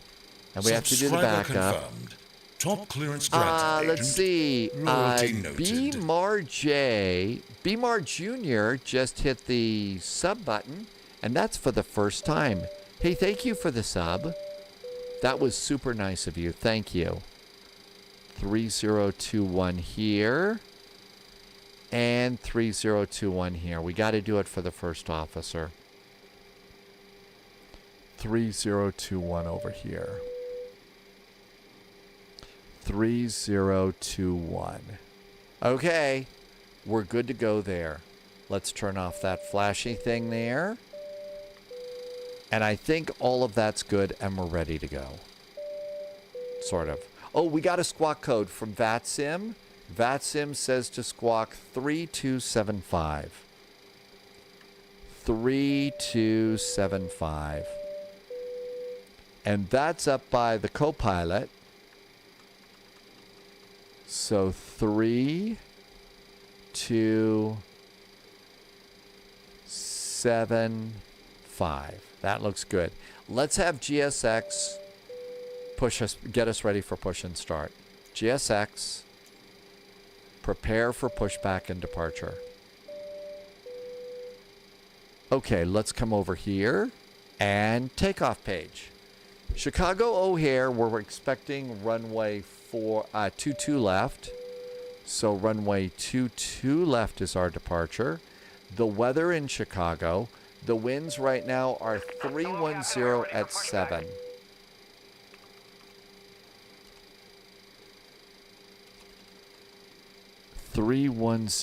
At 7 knots. The altimeter is 3021. The temperature at O'Hare is actually 19 degrees. Okay, with that, we're going to do takeoff flaps 15. Let's set our EPR, engine pressure ratio, and trim. And let's set speeds for takeoff. Bugs are set for takeoff, and we should be ready to go. This is looking good. Let's check the radio. 121.75. That looks great. Seatbelts are going to go on. Seatbelts are on. We're not on ground power. We are on the APU. I think we're good to go there. Let's just do our fuel pumps now because I usually am one of those terrible pilots who always forgets his fuel pumps. And you got to have fuel pumps to make it work, right? Let's do nose left, tail right. We're going to 22 left.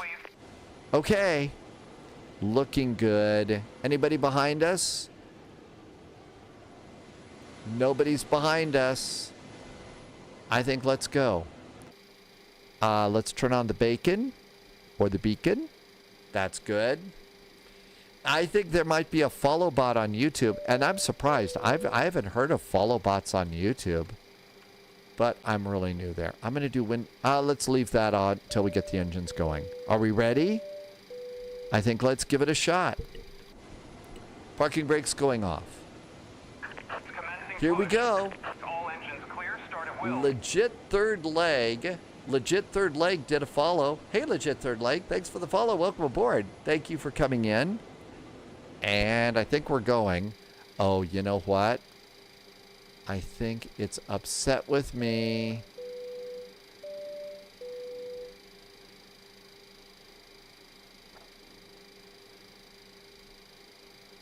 Nope, it pulled the chocks and cones.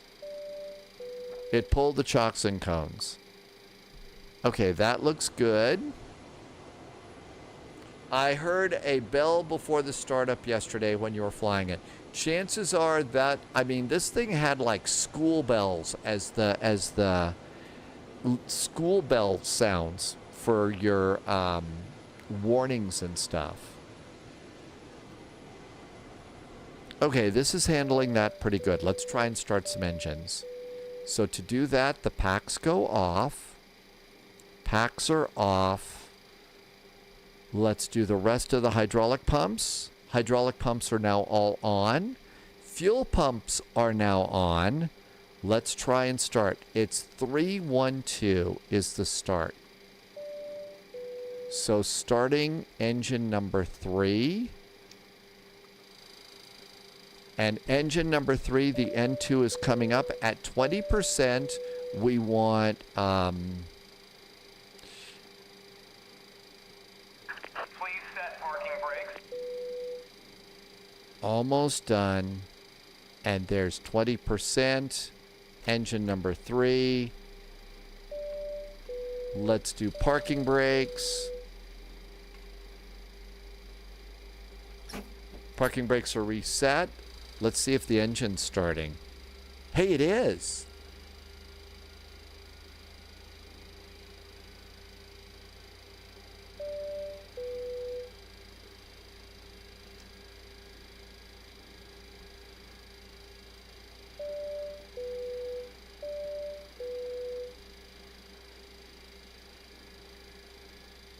I think we got to start. Yeah, I think we have a start on an engine. Let's try and start another engine. I don't know how to turn that off, so I think we'll just have to deal with the follow bots. Sorry about that. Okay, here comes N2 for engine number 1. Tow truck disconnected, bypass pin removed. Left is clear, right is clear. And that's good. Yeah, it's probably my seatbelt. Did I double click that? And fuel.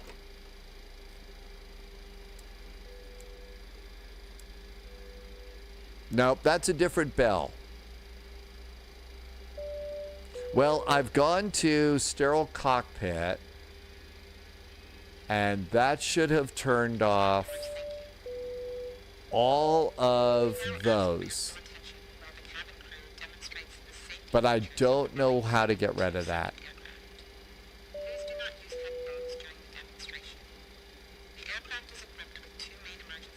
The bell is from the plane. Let's see if maybe... Oh, I think I know. Let's try something. Let's turn off INF. It was the airplane. It was an interphone. Nope, still going. Got a good start there. Starting engine number 3. Was it doing it yesterday too, and I just didn't hear it?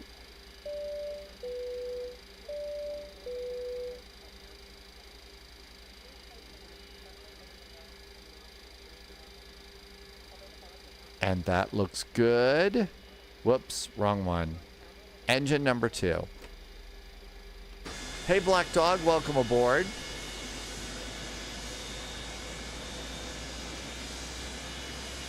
You were checking your A320. MIDI TTV. Yeah, you heard the bell on my live stream and said, what in the world is that, right? Okay, we're getting all sorts of really good starts. Engine number 2 starting. I am on CTAF. 121.75. 121.75 is CTAF here. We should hydrate.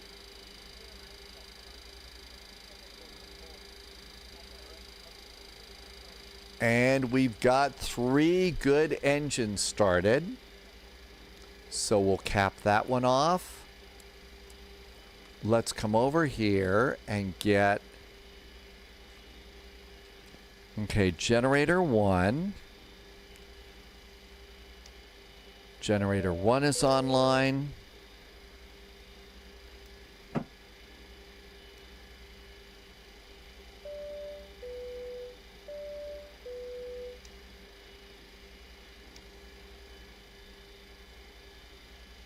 Okay, there's generator 1.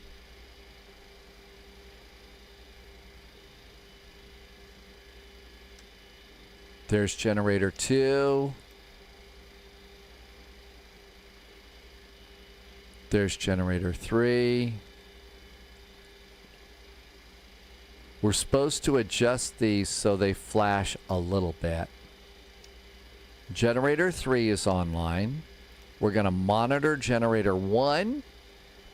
Looks like let's turn the APU, the packs back on. And I believe we turn off the engine 2 and APU bleed, which Moose says is the same. They're one and the same. Okay, over here, everything looks good. Fuel pumps, we'll go with them the way they are. I think we're done with the APU. APU can go off. APU is off. And this is all looking good. According to this CTAF 120.75, I'm on 121.75. So Irby is correct. Somebody doesn't know how to turn on a radio. Sorry. 121.75. We are squawking mode Charlie. All right, let's see if we can make it out of here. Everything else looks good. Ready to try and taxi? All right. Taxi light on. Taxi light is on. Cabin call, let them know we're going to start rolling the airplane around. I didn't get all of the windshield heaters on. Let's turn the probe heaters on. And that's good. O'Hare traffic, there's a classic United 737 coming out of the banana over to taxiway Alpha to swing around to runway 22 left. O'Hare. Here we go. Parking brakes are off, and it just sits there. This airplane is not a thrust idle taxi airplane.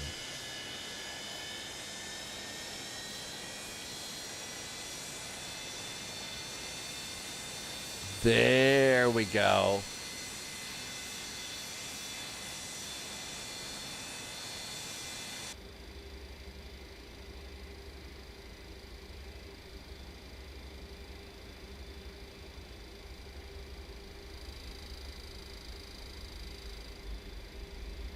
And then once you get it going, you could go down to thrust idle. Radio check, please.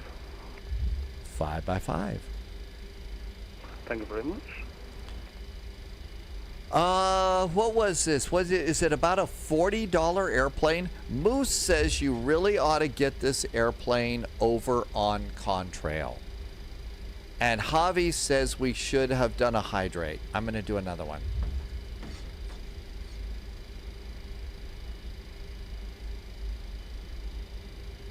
Oh, crap. We just got tower. We just got ATIS. Hang on.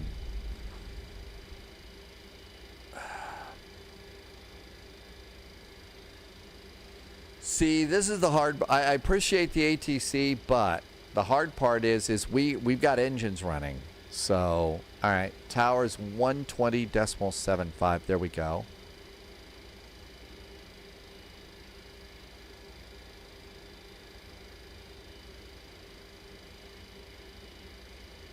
O'Hare Tower, hi, United 441 to 727 coming out of Bravo 3 for Alpha and runway 22 left. We have engines running. Are we going to need to shut down?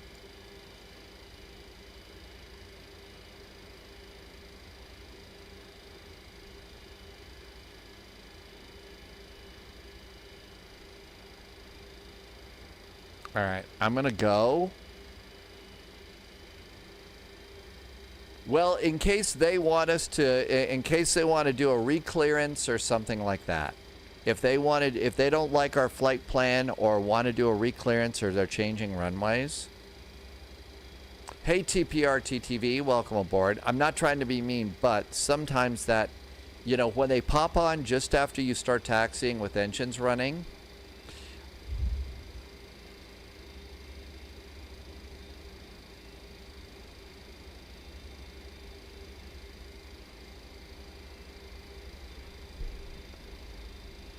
O'Hare Tower, citation November 177 is home short of Victor 6.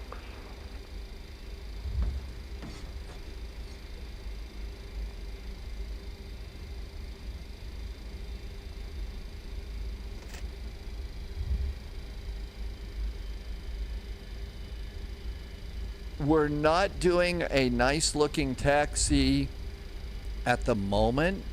I'm taxiing based on the O'Hare ground chart because all the other stuff is really weird.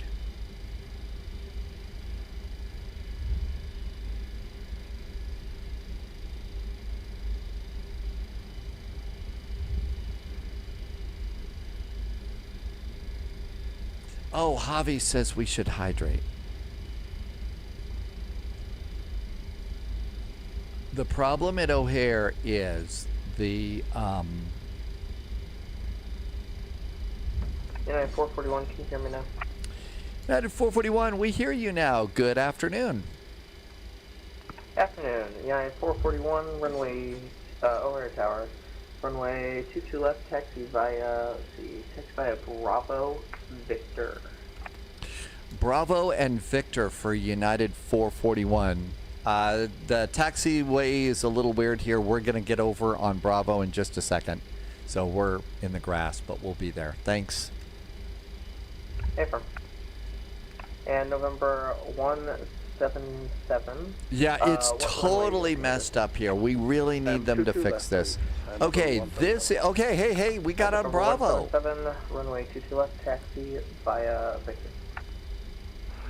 22 left via Victor, citation 177, November 177. Okay, Victor.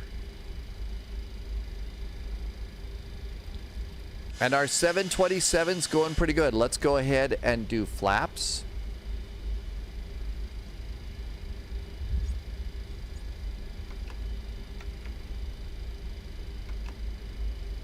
That should be flaps 15. Let's do a brake check here. Yeah, 441, confirm you have equipment Lima. United 441, we are all slant whiskey, VOR to VOR only today. Roger.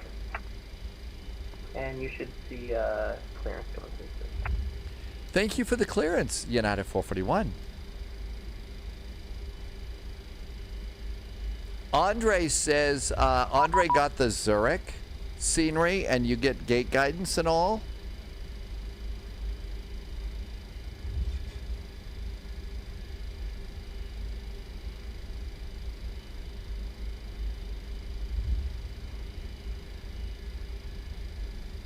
$3275. Let's make sure that's it. Squawk code is good.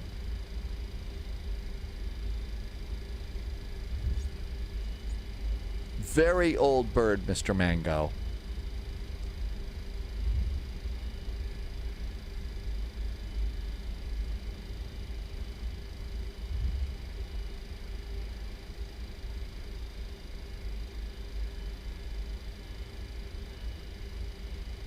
O'Hare Tower, United 441. Just got your clearance, thanks. Maintain 5,000 feet on the O'Hare 8 departure, then is filed squawking 3275, United 441.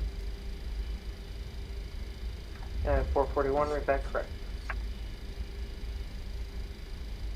November 177, wind 310 at 7. Andre likes the old right planes. heading Zutik is back in chat. Hi, Zutik. Clear for takeoff, after takeoff heading 270, November 177, and initial climb 5,000.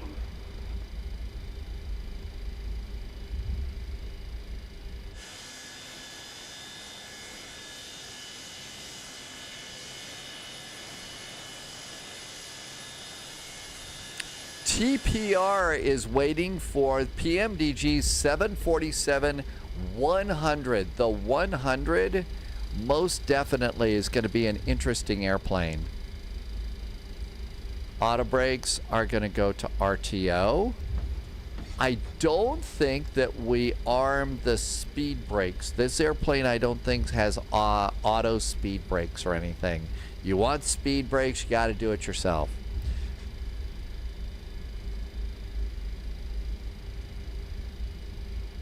Can't wait for some developer to give us an updated O'Hare. I think we're ready to fly. What could possibly go wrong? Now, I really do need to start reading the checklist on this plane, too.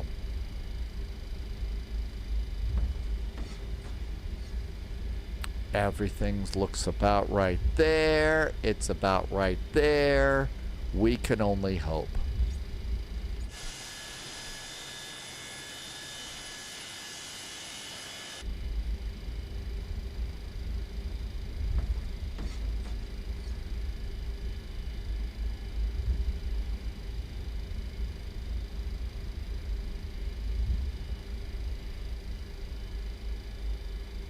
Okay, this is good.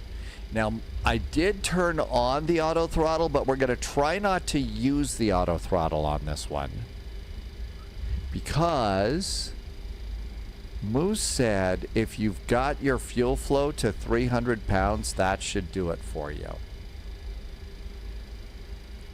Canadian Aviation is going to do X-Plane 12 now.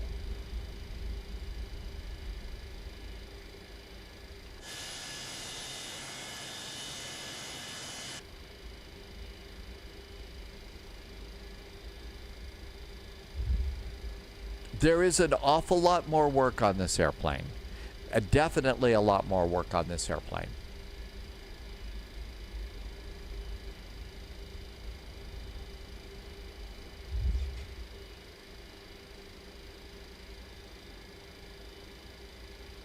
United 441, turn left heading 170, runway 22 left, clear to takeoff.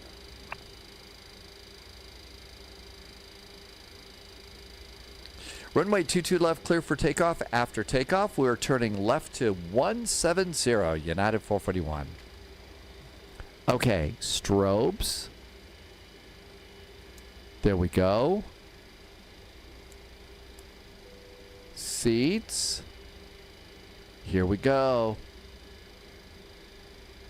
Oh, it absolutely is different. I mean, and the O'Hare controllers are so patient right now.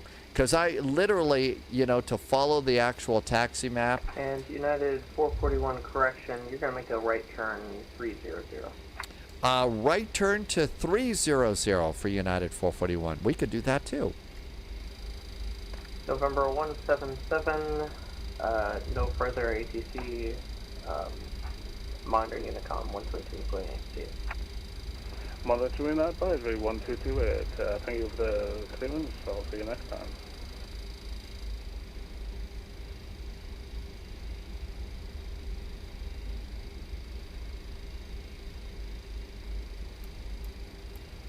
Landing lights.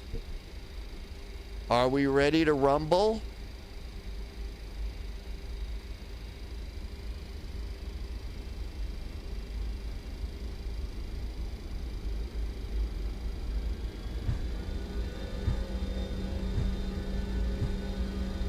Takeoff thrust is set. You do it manually in this old bird.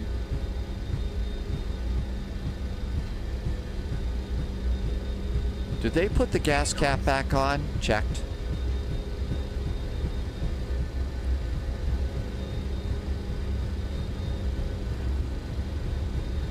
There are airspeed callouts for us, so you can look down the runway.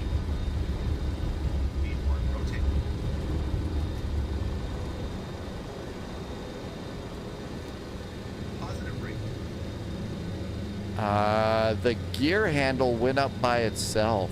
I didn't move that.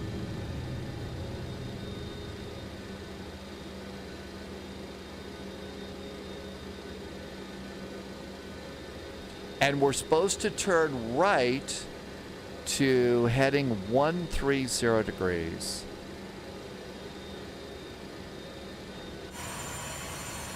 Oh my gosh, we're up in the air. Yeah, auto thrust blue, not on this one.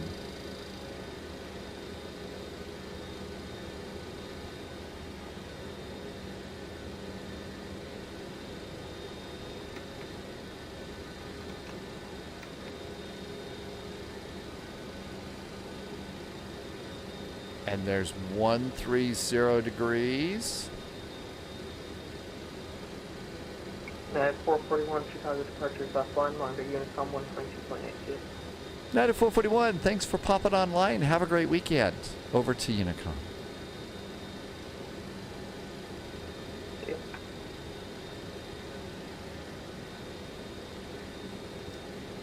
Let's go direct to DePage.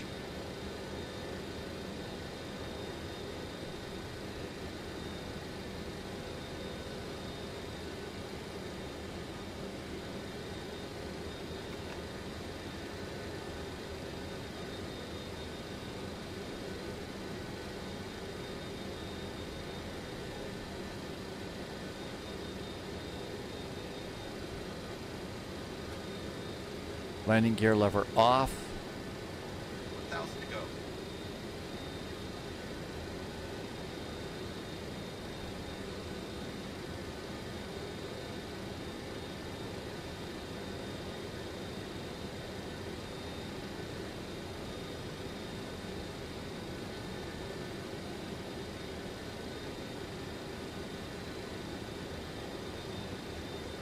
There's 5,000. I don't think I quite captured it.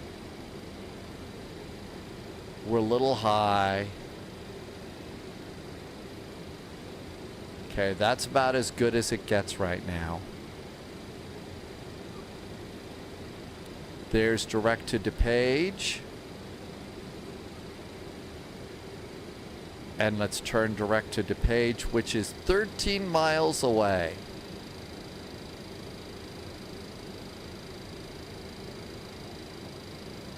And we're below 250 knots. That's what matters. So if we want to fly this thing out of Chicago, I'm 400 feet too high, but I didn't bust the speed restriction.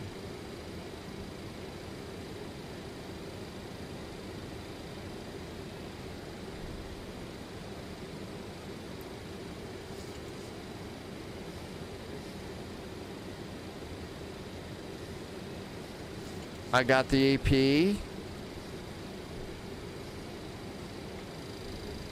Okay, it's going. Oh, it's set it to 1. That's right. They told us to make the turn to 130. Let's get headed back to DePage. Now, we're there. We're a little slow. Let's add a little bit of thrust. We should be closer to 250. Let's also flip the other VOR now.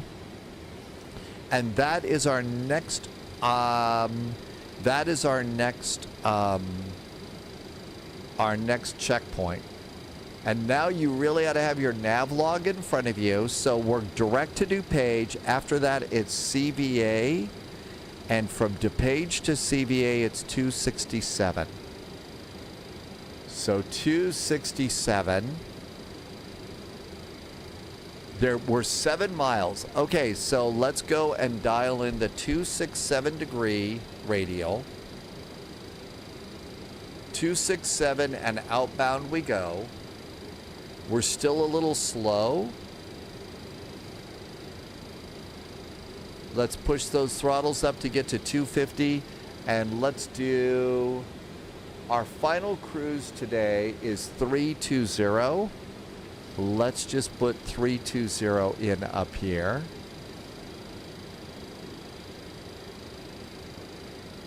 And Denver, here we come. 5 miles to DePage. And if you're uncertain, one of the things that you could do is you could cut it cheat a little bit. And you can go ahead and move your map out like this.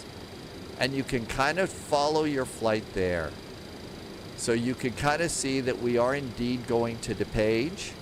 And that's a great way to just verify. It says, am I really doing this right? Okay, now this thing is moving. So now let's do a turn. Just a little bit of a turn. There's 250 knots. So that looks good. So we're over DePage now, and we're going to CVA. Now let's go ahead and get flight. All right, we'll leave the flight page. We actually don't need that for a while. Let's get rid of that. That's just in the way. Okay, cool. Let's go and kick our speed up. Now it's time to climb. So I'm gonna do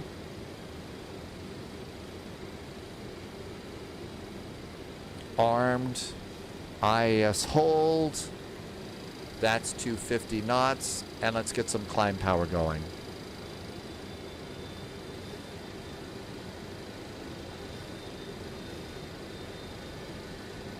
Which I assume is not quite takeoff EPR, but we'll just go something like that.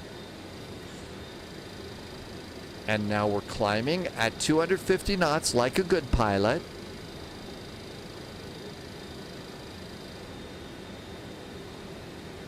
Taxi light is going to go out. This is probably before the days that the light automatically goes out. So we got to do it by ourselves. And I think I don't have my flaps all the way up. There we go. Now flaps are up. Yep, there they go. I saw those leading edge slats down, and I was like, well, maybe we ought to put our flaps up like a good pilot. There's our climb.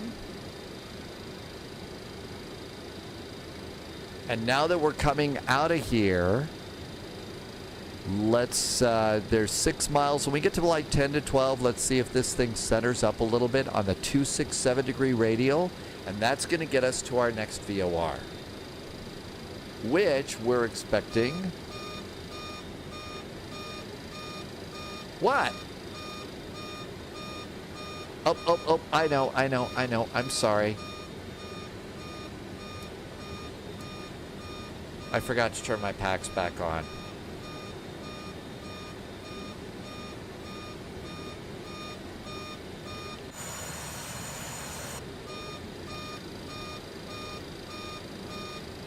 I think pressurization's upset at me.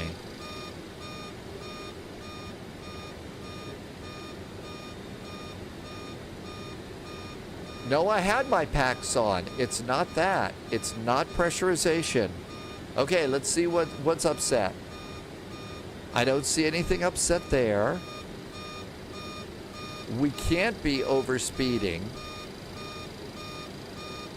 I don't think we're overspeeding.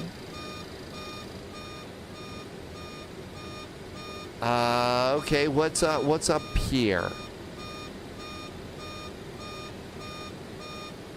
Oh, flight mode instead of ground. That's right. Flight mode. We were in ground mode, flight mode. Okay, there we go. My angle of attack is too high. Well, we can't have that.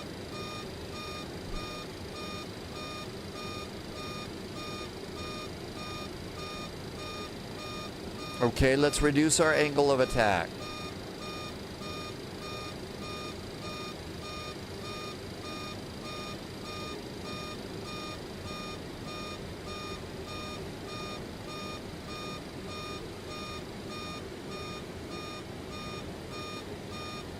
I don't know if this will stop that or not. Nope.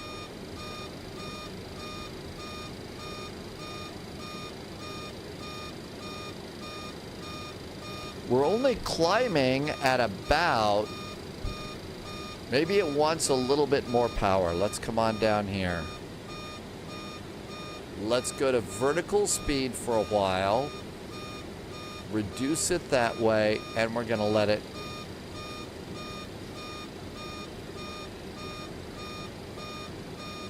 There's a horn... I've already got one horn cut off.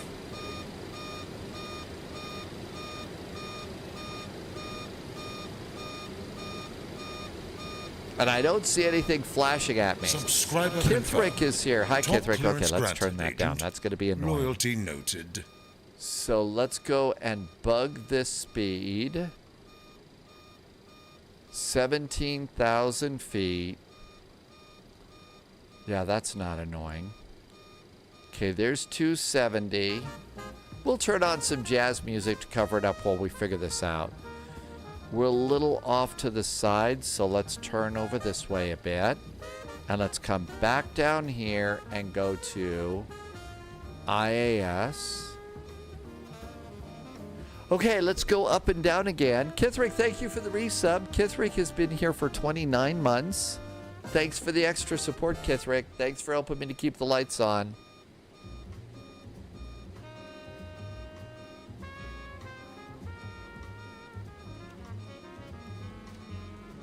Okay, the windshield heaters. I don't think it's that. Alternate, I don't think it's that. Anti-ice, I don't think it's ice. We're not in any icing. Reinforcements Nothing incoming. there. More agents joining the spy VNAV, flight. no change there. The windshield, no. We've got those on. We don't need a cargo problem. Hi, Gregory is back in chat. Welcome aboard, Gregory. And Radar Control just rated us. Hey, Radar Controller. We're trying the red light in the middle upper panel. This is the red light. So if you want to have red lights at night, this one right here that's your red cabin light. So that's not it. Hey, it's Dougal McTavish is here. Says there is a raid incoming. There's Radar Controller. Hey, Radar Controller. Thank you for coming in. Don't see anything else here. Okay, is there anything down here? I don't see anything there. We could have gone to Terra on that, so we did need to do that. That's not the problem. Flaps are up. Landing gear is off. We're not running the engines too hot. Very old school fun today. Yeah, and I've got an alarm going. I don't know. Is the parking brake on? No, I don't think it's the parking brake. Is it landing? It can't be landing lights. Landing lights and taxi lights. Strobe navigation beacon. It's not the lights. It can't be that. Okay, so I don't think that it's anything in the upper panel. Looking over here, I don't see anything flashing here. So no indicators appear to be out of sync there. Is it a flap problem?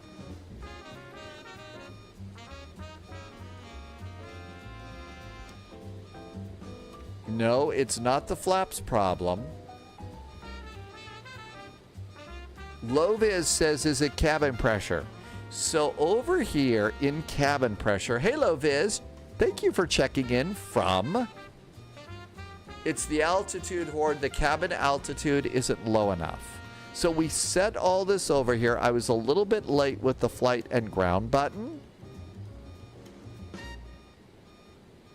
Cabin altitude. So I guess that's a little bit. It's descending. Check your packs again. So let's look at the packs. Okay, so over here in pneumatics, I didn't do the Gasper fan. Maybe that's it. So cooling doors, maybe they're supposed to be closed now. Right side, there's a horn button.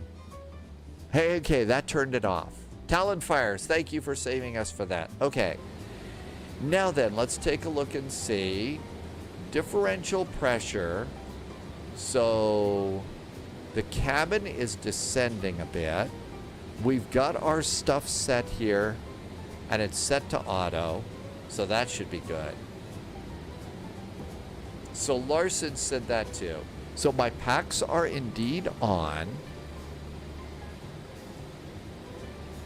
Packs are on. Okay. Bleed, cooling doors. Maybe the cooling doors are supposed to close after we take off.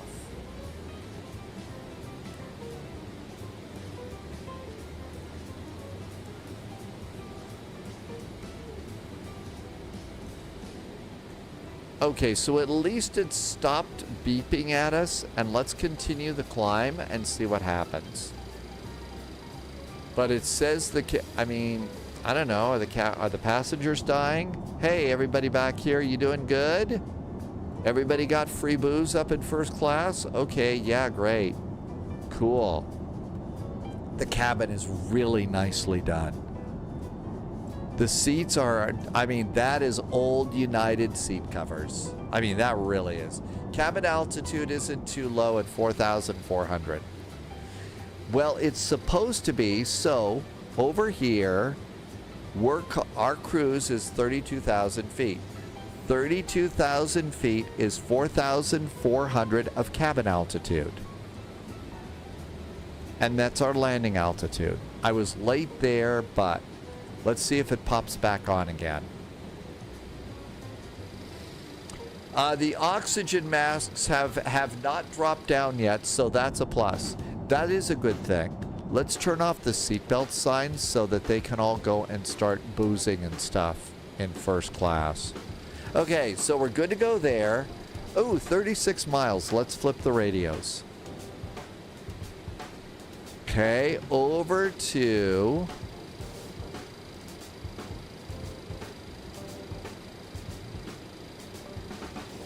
Now let's set our next radio. We're going to 116.2 is next. 116.2 is next. Good. 116.2, and I'm going to flip this one around so I have distance to that VOR. And look at that, we're already 80 miles away from our next VOR, so we're good. AMG, welcome aboard. Mustache said to stretch 4 minutes ago. Hey AMG, thanks for coming in. Yeah, when the oxygen masks drop down, you know there's going to be a problem, right? Okay, there's 29,000 feet. Altimeter to 2992. And there's not a fast way to do it. You just got to do it manually.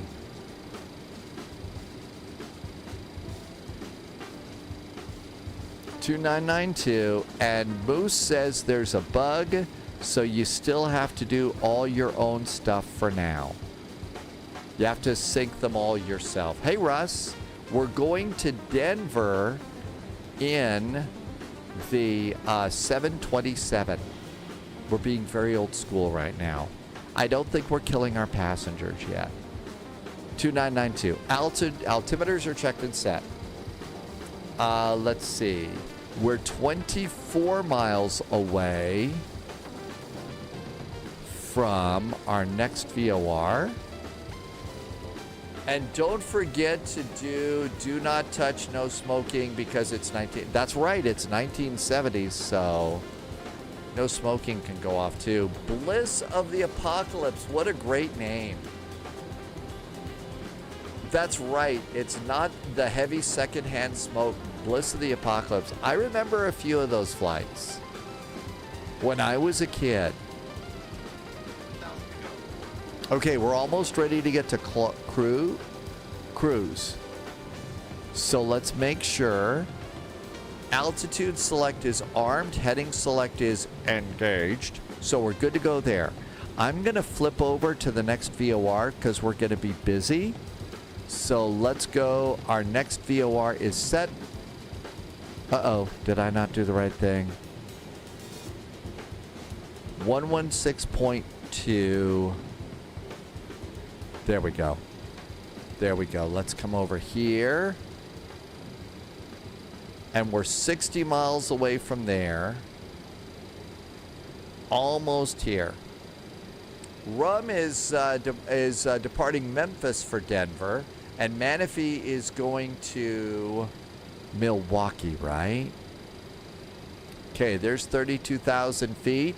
Now, you could use the auto throttle, but Moose says to set your throttles so that your fuel flow is 300 pounds. Set that to 300 for cruise.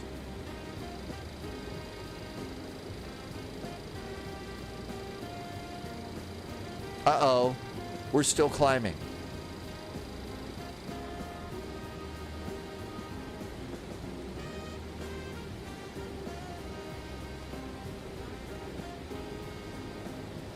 Altitude select didn't kick in. Minneapolis is online for Maestro. Blame your daughter for your username. She likes Fallout Vegas too much. She'll love Fallout S2. I'm sure. Bliss of the Apocalypse. That's a great name, though. Okay, so it did not snag our altitude. Oh, it's a long time to Denver. It's a long time to Denver. Hey, look at this, though. We're still flying. We're still flying. And we got an old tulip on the back of the airplane, too. I think that this is one of United's most popular liveries in Flight Sim, is the old Battleship Gray.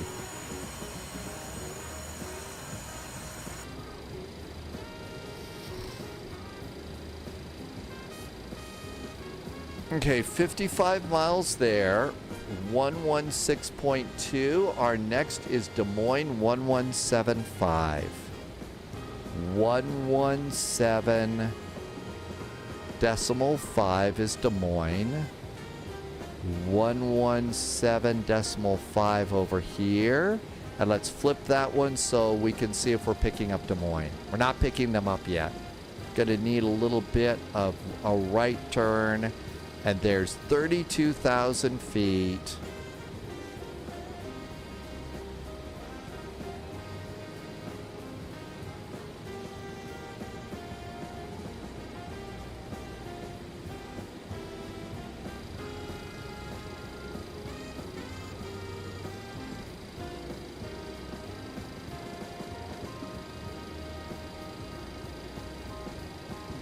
Let's see. Rum's first flight as a kid was in a Battleship Gray United 767. Oh, we're pretty close to cruise. Okay, let's go ahead. Manually pull the throttles back to 300. Actually, I think it's 3,000. Okay, there's fuel flow at 3,000. And that should help us keep our airspeed that we want.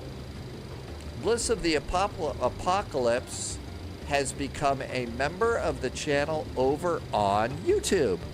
Not many people have done that, Bliss of the Apocalypse. I'm really new on YouTube. I've been on Twitch for about 7 years. But Bliss, thank you so much for some really nice jet fuel in the flight plan. Thanks for helping me keep the lights on. This is how I do this. This is how I keep my world going. So thank you for doing that. Okay, we're still kind of going down.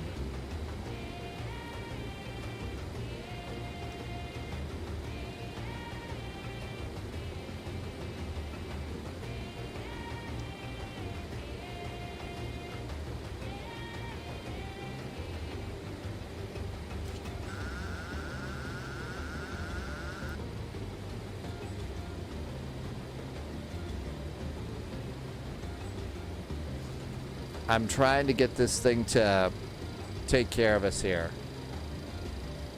Was that napalm in the tank?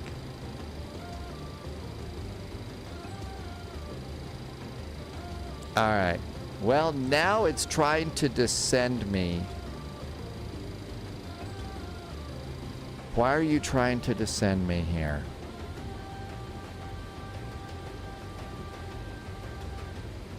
We're trying to go to 32,000 feet, airplane.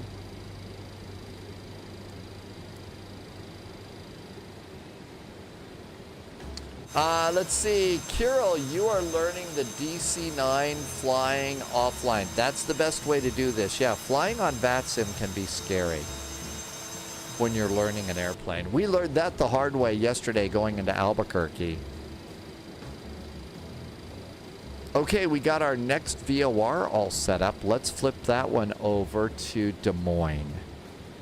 So Des Moines is 117.5 and 1163 is next.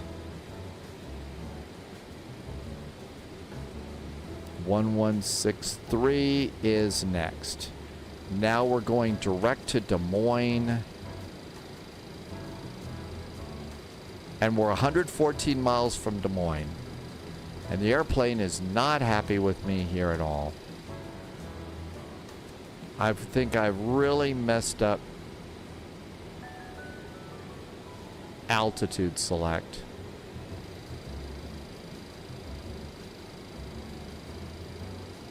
Okay.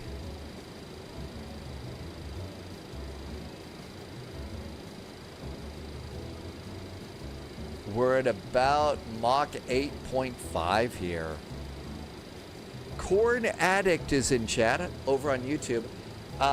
Thank you, Corn Addict. Thank you for coming in today. The best to you, too. Yep, I definitely try to keep it positive and fun as best I can. It's not a positive and fun world all the time, so we're just trying to come over here and have a good time with our old vintage Pixel planes and some of the brand new ones too. Thank you for being here, Corn Addict.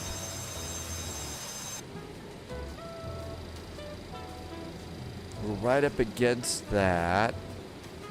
There's our speed.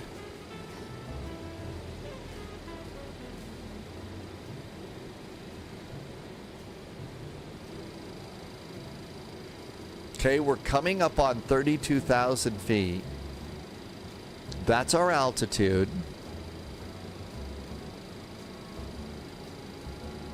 Are you going to stop and hold us this time? I don't know if we need oxygen masks yet. Okay, I think it's going to hold us at 32,000 feet. I don't know what I did wrong before, but it's going to work this time, so there we go.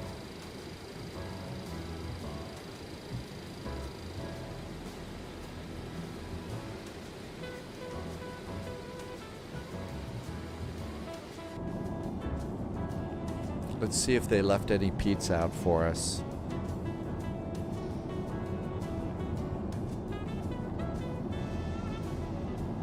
They did a good job copying the United look over there.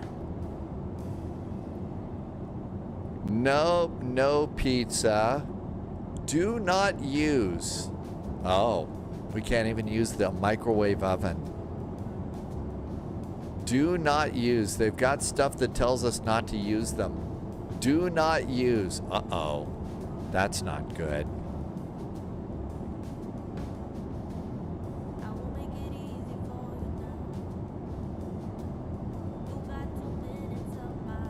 I guess, yeah, they took all the beer out, too.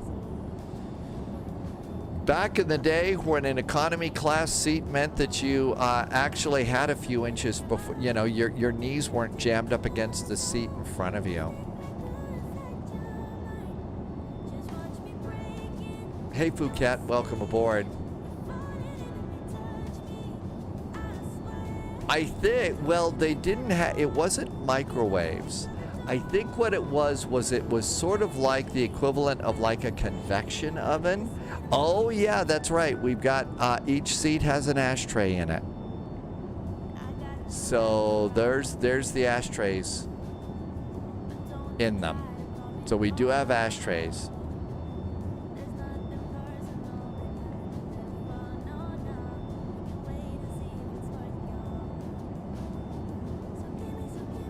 And then we had a galley in the back by this door. And then there was another door over there. And And so, yeah, so they had these like convection types of ovens or something. It wasn't really a microwave. I remember when the first 777s came out and stuff, because they had these little plastic things that they would put like nuts in, and they would put them in there to heat them. And when they were first rolling out the 777s and stuff, it would melt the little plastic mugs.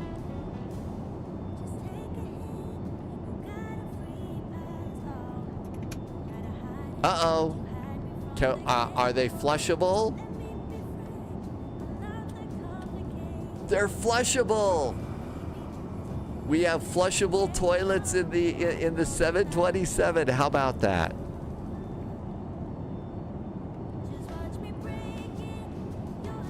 Okay, clearly, I guess that's for people that have had too much to drink or something. Okay, well, we've got a flushable lavatory in the back.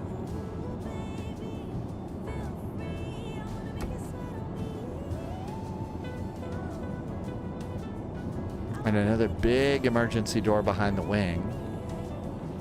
No monitors in the seat backs for in-flight entertainment.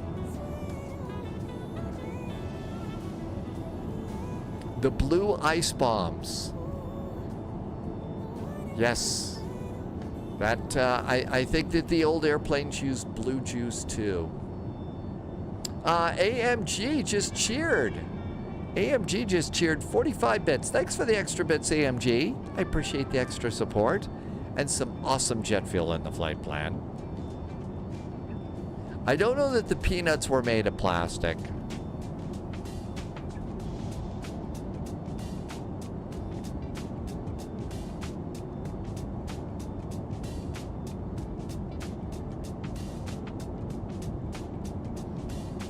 Yeah, I don't know what they did for movies on this. So door over here.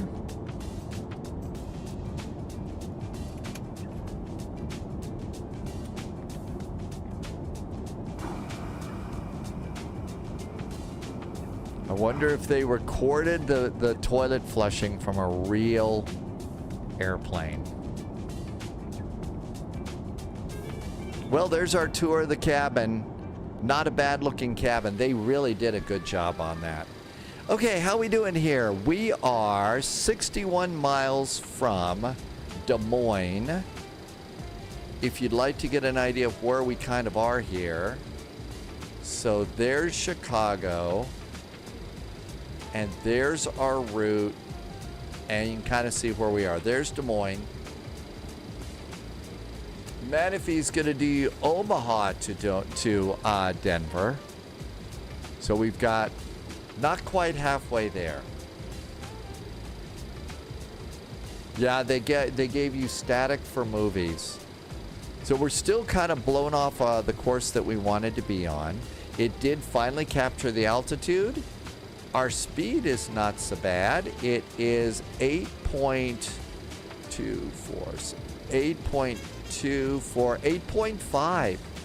Mach 0.85. So Mach 0.85 is our speed. That's not really all that awful at all. The engines were right at 300, like Moose said. So that's good. What does Irvy's passenger have? Uh-oh. Uh-oh. It's pizza on Irvy's plane. It's pizza on Irvy's plane. Irvy is in the C750. You could have box lunches, pizza, or something else. It's called a plate dinner, but it looks more like a box dinner or something like that.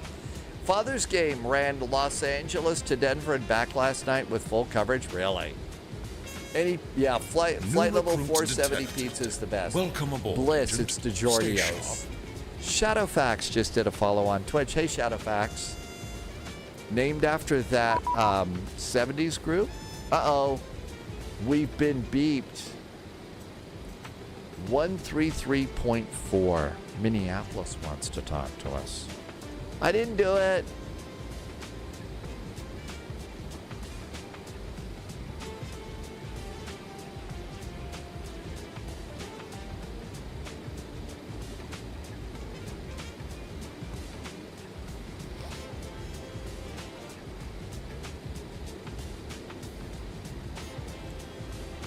420, you are radar contact about 70 miles south of Rochester, leaving flight level 385. You can cross Hammer at and maintain 10,000, the Minneapolis altimeter 3021. All right, we will cross Hammer at that 100. Delta 428, affirmative. Cross Hammer at and maintain 10,000, the Minneapolis altimeter 3021. All right, cross Hammer at 10,000, and we got the altimeter. Delta 428. Minneapolis, very good afternoon. United 441 is level at flight level 320, 36 miles east of the Des Moines VOR. United 441, Minneapolis Center, good afternoon. Radar contact as reported. Number 177, radar now we're contact picking up our next VOR, 470, welcome. 129 miles out from there. Corn Addict says at flight level 470, the pizza's going to need extra salt so it's tasty. So as you can taste it at all, right?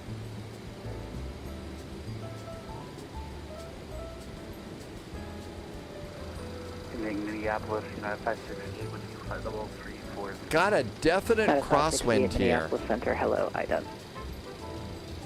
When's the next beer run? We were chatting about that. It seems like, now more and more spy pilots are getting onto Flight Sim 2024. So we'll all be able to get on multiplayer together. Radar services terminated, frequency changes So,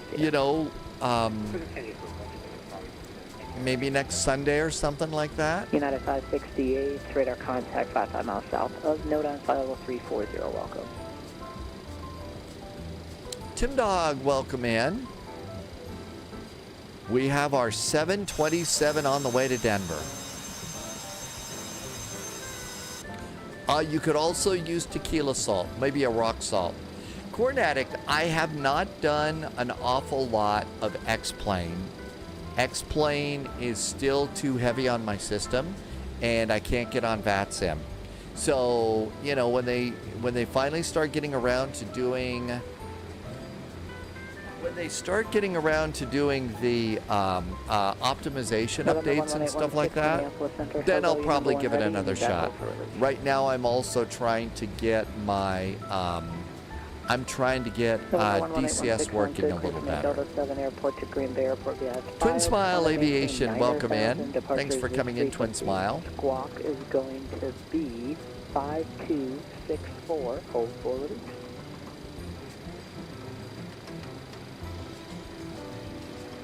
19 miles from Des Moines. New recruit detected. Scott Johnson, 1206. Welcome aboard. Thank you for coming in today. And a super duper happy Sunday to you. We are halfway to Denver from Chicago in a vintage United 727. Welcome aboard. Corn Addict just hit follow button. Thank you. Oh, that's you. That's you over on from YouTube on Twitch. Welcome in on Twitch. Let's see. Tomorrow, our first flight is 1800 Zulu. We're departing Dusseldorf to Copenhagen. Dusseldorf to Copenhagen. Okay, we're about ready to cross over Des Moines. I'm going to flip the radios. And there's our VOR. And now we are heading to Des Moines. Let's go ahead and let's try the tracker. So now we're going to do nav loc. And let's have it auto track us over there now. Okay, next VOR is Grand Island, 116.55. 116.55. And we're going to flip nav 2 over to Grand Island. And we're not picking up Grand Island. We're 102 miles away from OVR. 1800 Zulu, that's the mountain time zone in the United States. And that's high noon, 12 o'clock.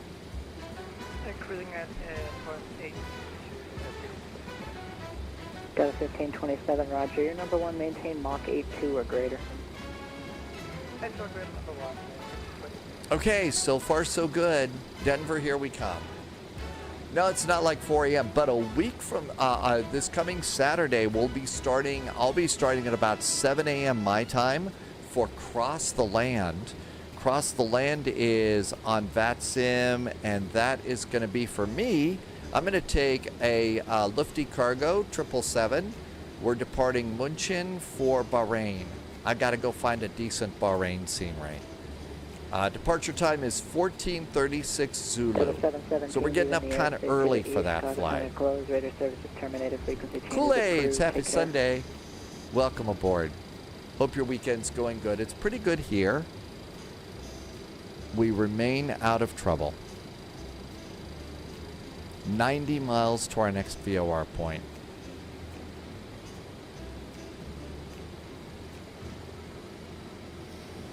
Let's see what is ahead on VATSIM. So some nice ATC, a little tower action for us out of O'Hare. We're just here on that southern, the southern part of Minneapolis. Omaha is up, nothing in Denver. So let's go to Digitalatus and see what's going on in the real Denver. Denver International Airport. Arrivals. Information. Bravo. Winds 200 at 410 miles. Visibility. Scattered. Blah, blah, blah. Hazardous weather. Blah, blah, blah. RNAV for visual approaches. Simultaneous. 34 right. 35 left. 35 right. So 34 right. 35 left. Or right.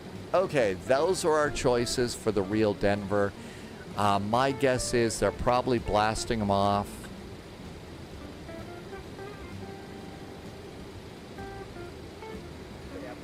Runway 34 left, departing runway 25 and 34 left. Okay, that makes sense. Here is our latest weather. And there's weather. Jersey Pilot. Hi, Jersey Pilot. Doing good. Thanks for coming in. M Corp. It's 6 p.m. over at your place, so Sunday is still to be enjoyed. It's almost over for you, M Corp. Are you dreading the?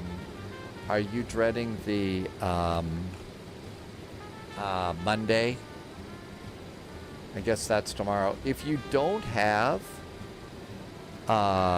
Cross the Land slot, there might still be some available. I just put a link in for you at Cross the Land. It's already Monday for 6 minutes, M Corp. I hope you're surviving. Landy says get the MSFG Bahrain. The other one doesn't look any good. The best place to figure that out, I've found FSA. FS add-on compare. I'll show you going to St. Paul downtown. Bahrain is OBBI. Unchanged except for the fact OBBI is Bahrain. Downtown airport. So,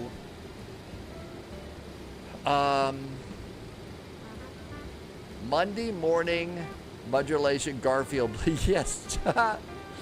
Number 687 November Delta. So, the Bahrain that M Corp says is a SIM market, and it's about $17. So there it is at SIM market. Delta 812 radar contact, 85 miles west O'Neill, flight level 350. Minneapolis Center, Southwest 1803, flight level 390. Well, we've already got a good Munich. I'm going to be coming into cargo, so I don't know if I really need a good one. Ooh, that looks pretty good.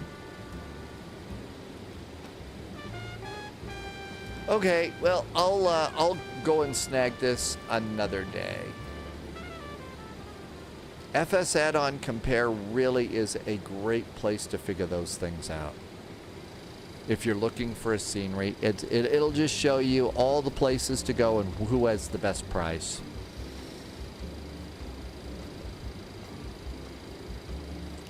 So no ATC in the Denver area. We're going to be coming in here at Akron. Southwest 1803, radar contact 30 miles west of O'Neill. Let's get rid of the O'Hare stuff here in charts.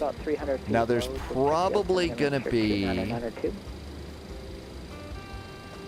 in Denver. There's got to be a star. I think they're all going to be RNAVs. Southwest 854, Minneapolis Center, roger. Well, November 687, November Delta. Maybe one of these Roger, arrival gates. It doesn't say RNAV, so we could do one of these.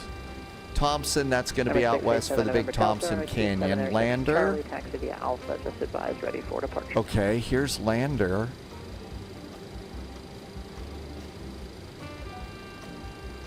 I think the Lander is very probably... Where's Akron? There's Akron over there. Let's see if Larks or something gives us. Larks is southwest. I believe so, for 1803. Okay, roger, thank you. There's Dandy. Dandy's not great. Quail's not great.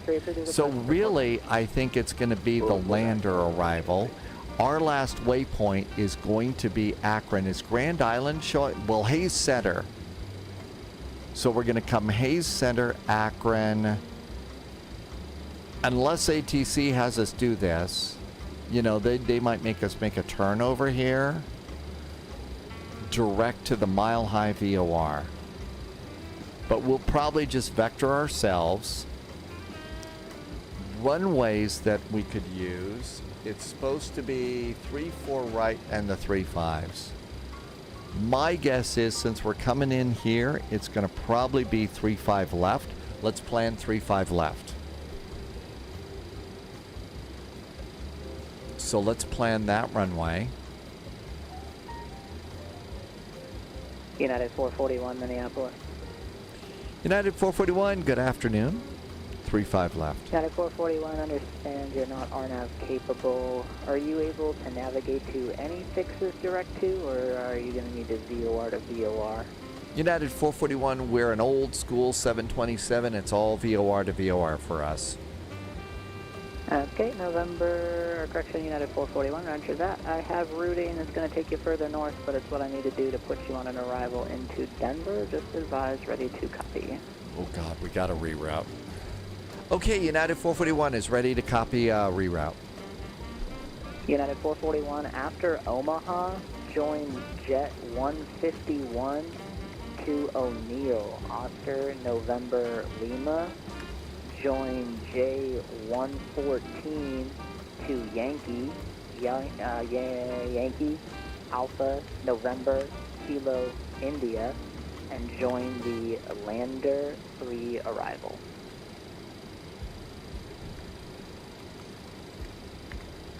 Okay, our reroute is we're going Omaha. After Omaha, we're going to switch over and get on the J151 to O'Neill. Then the J14114 will try and find Yankee and set up for the Lander 3 into Denver, United 441. Do we need to do this immediately because it's going to take a while to set up? United 441, as long as you can make the turn on Jet 141 here in 4 minutes as you hit Omaha, that would be the most important step to get. And then if you need, and then between like Omaha and O'Neill, you're going to have at least 15 minutes, maybe 20. So if you can't do that, just let me know. I could also give you a vector as well as you cross Omaha. You're going to need to do a vector because those 4 minutes are now down to 3 minutes, and we're going to have to go and look up a whole bunch of new different VOR frequencies. So we need a vector after Omaha, and we'll go from there. United 441, roger. Depart Omaha, heading 300, vectors for O'Neill. After Omaha, our heading is 300 degrees, vectors for O'Neill. Thank you so much, United 441. Oh, holy crap. 420, contact okay, 300 is our heading. Okay, so this is crazy. All right. Skyway 3890, descend and maintain 5,000. So let's go over here. Let's go back to Sky Vector. United 2048 leaving the airspace to the west. Denver After closed. Radar services terminated. Frequency changes. Okay, so we're approved. not doing any of these. OVR. November 00 whiskey. It's leaving the going to be airspace the west. O'Neill, Denver center closed. ONL. Radar services terminated. Frequency changes approved. We'll There see. is O'Neill. See you over the Unicom. Okay, O'Neill is going to be 113.9. 113.9. Charlie, clear for takeoff. 1139. There was also somebody who wanted flight following a while ago. What was your call sign only, please? 113.9. Okay, we that's the full are call sign, good just to echo go Romeo. there. Our vector is going to be after that. Okay, and then Charlie after Fox, Echo that, Romeo Lima, Minneapolis Center, squawk 15. and now they want us to go. Okay, after O'Neill. Okay, then he wants me to go on Yankee. Well, great. That's no help. Okay, let's go over and get the lander here. All right, so after O'Neill, where... Skyway 3646, contact Minneapolis. Approach Yeah, Yankee isn't much of a help there, 135.47, dude. we'll We don't get Yankee.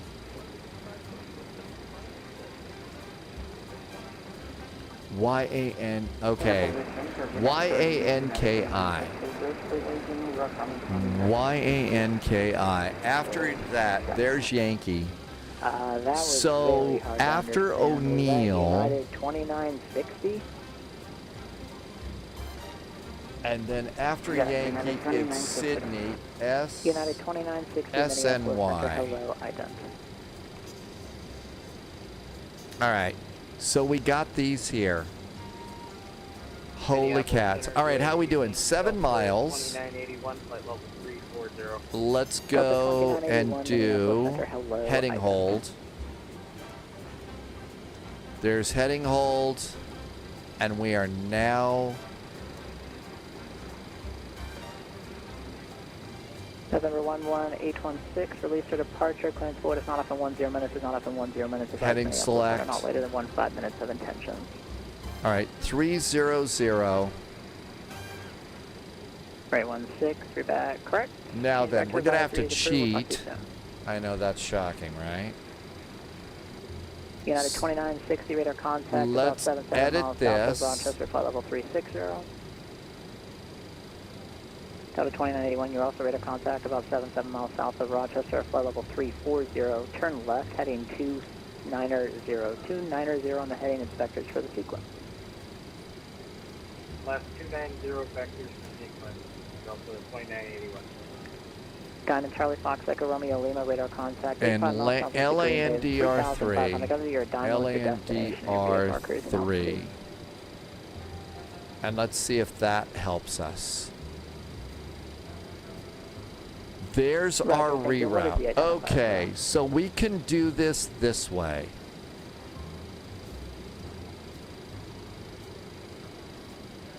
All right, we're going to cheat and do it that way. Sorry I missed a ton. Let's see. Longshanks, welcome aboard. We heard about that at St. Martin.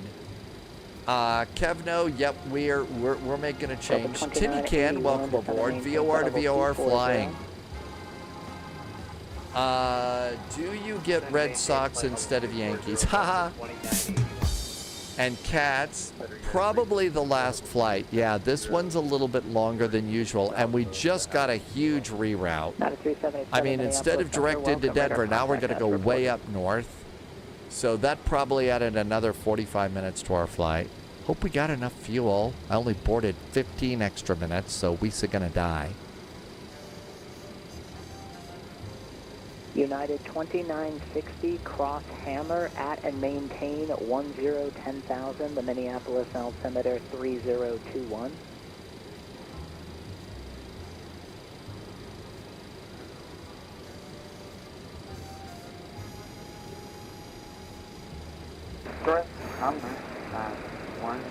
Okay, we'll have to do it this way. Yeah, we may need parachute today. Okay, all of that looks good. So the way we're going to do this is we're going to kind of cheat a little bit here. We're going to have to use this because they gave us a waypoint Yankee. And it's sort of like, okay, sure. Piper 687 November And that Delta, also Minneapolis gave us Center, O'Neill. make So sure we're your good to go transponder is there. lock in mode C.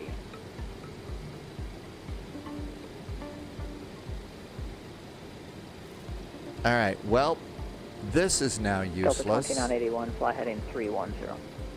That's useless. 310, 2981. And I don't think I need the flight plan, so we can turn that window off.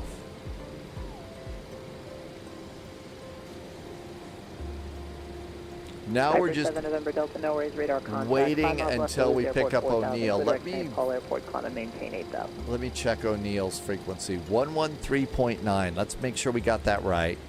113.9. We got that one correct. United So that's good. 2960 in the transition, maintain 310 knots or greater, you're number 1. We made a little bit of a turn this way because of wind. Not much though. Okay, we're picking up the O'Neill VOR now. There's O'Neill, 127 miles away. Let's go flip the VOR and get direct to O'Neill. Okay, there's O'Neill. There is O'Neill. King Air 11816, Minneapolis Center, radar contact 2 miles north. And let's go ahead and get a little help and have it track for us now. So that's good, and that will track us to O'Neill. Okay, we're good to go there. I say we take a breath, have a drink of tea. M-Corp, booked across the land. Where are you going this time, M-Corp? Clear direct Hammer, can you repeat the altitude assignment? They're fun. The secret to all of those big long VATSIM events, though, Not a problem. Hammer at and maintain 10,000. the secret to those events Clear direct Hammer, is will cross Hammer and maintain 10,000, United 2960, clear direct. planning ahead, get started. Dubrovnik to HAAB with an A320. That'll be a good solid airplane for you. Okay, we need to go. So Yankee is not going to be great. The SD. So how would they have us do this? So this is supposed to be.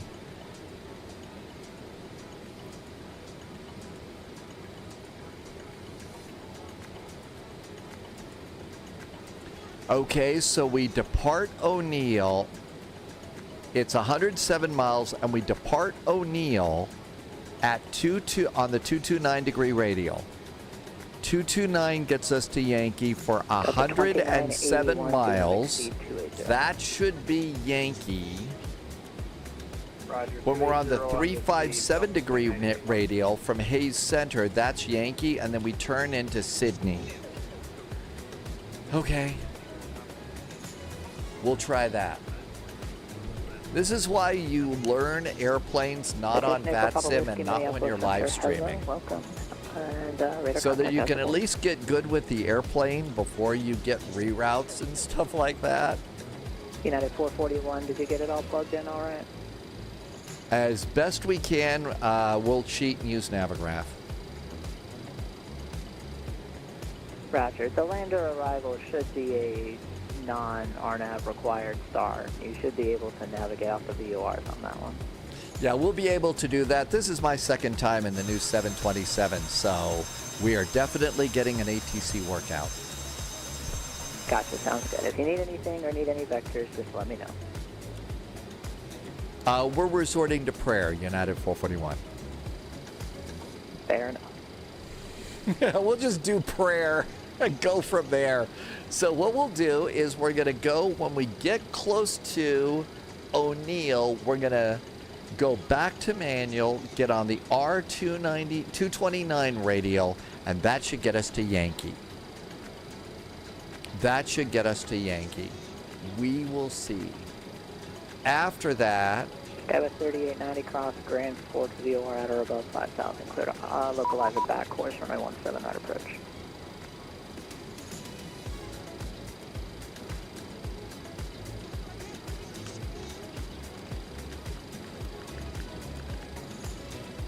Let's see. Air Canada Flight 1048 says, let us know how that prayer works for you. And I basically threw out, you know, the official motto of the spy flight.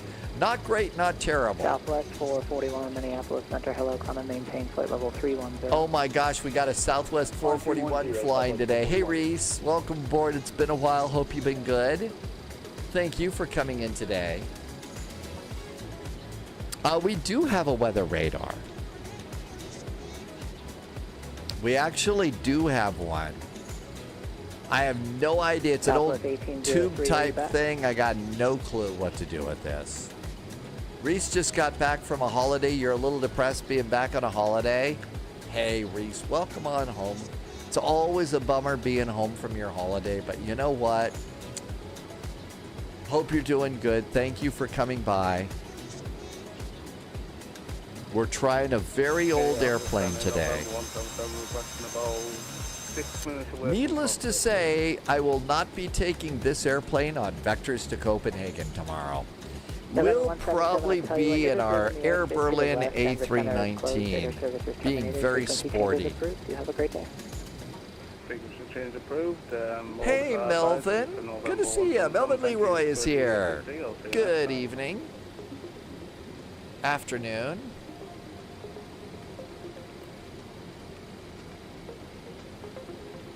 Melvin does some live streaming here. Grant, hope all is well for you.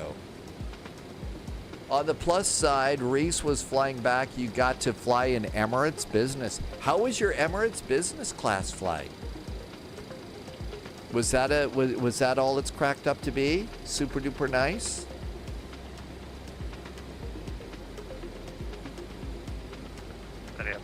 Delta 1945, level 3. Okay, let's set her up this little heading bug here. Delta 1945, Minneapolis Center. Hello, radar contact. Okay, we're good to go. That's about as good as it's going to get. Our turn is going to be the 229. So the 229 degree radial is going to be down here.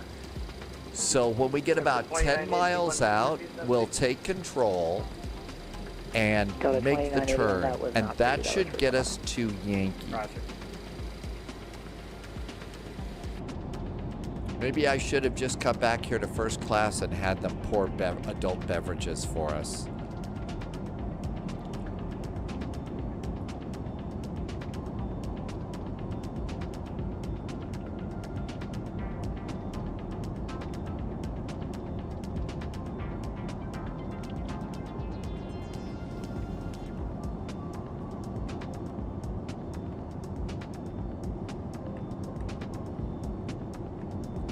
Bit of a view of the wingtip there. Really kind of far back from first class. Walker 4721, Minneapolis. Wow, the crew was great. The food was amazing, but overall, Reese gives it a 9.5. That's pretty cool. That's a good rating.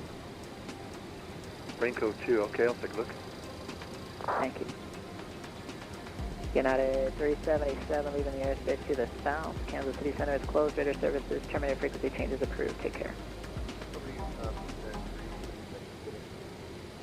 United 2960. Contact Minneapolis approach 135.47. Check in with your speed restriction, please.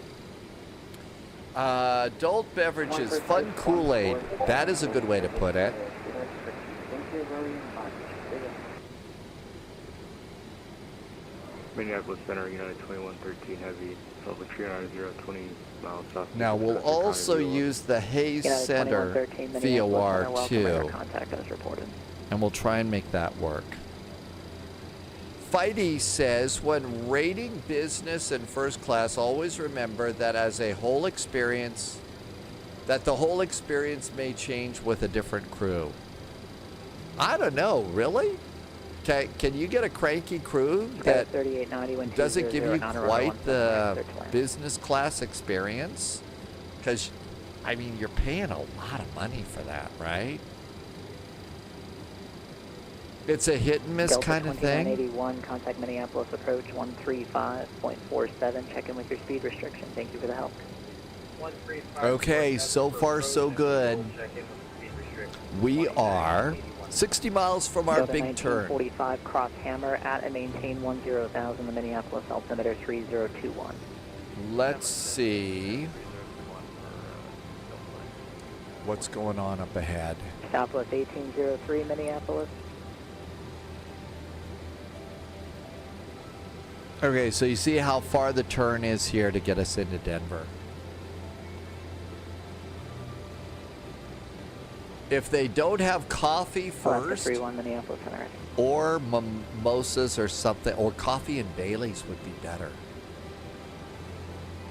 Coffee with Baileys would be great. Minneapolis Center.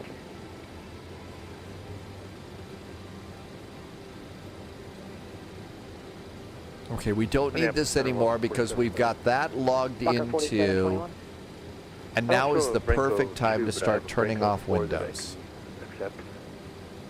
Oh, oops, I apologize. Yeah, I had the wrong number. It was the Brinko 4, starting at Sherpa. I'm going to go and preset a radar altimeter for 200 feet for our arrival.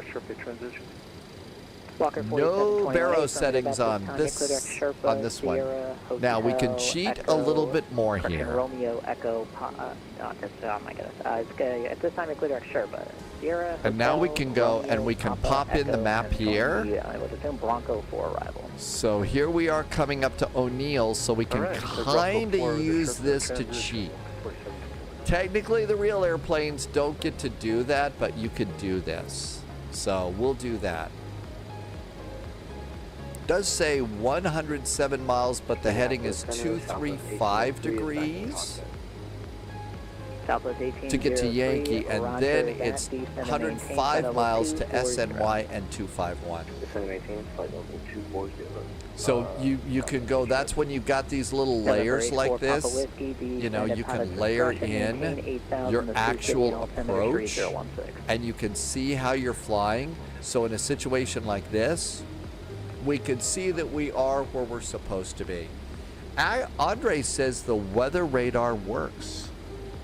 Well, you know what? Now's the time to play with the buttons. Eagle Eye, it's kind of fun. All right, so let's go to standby.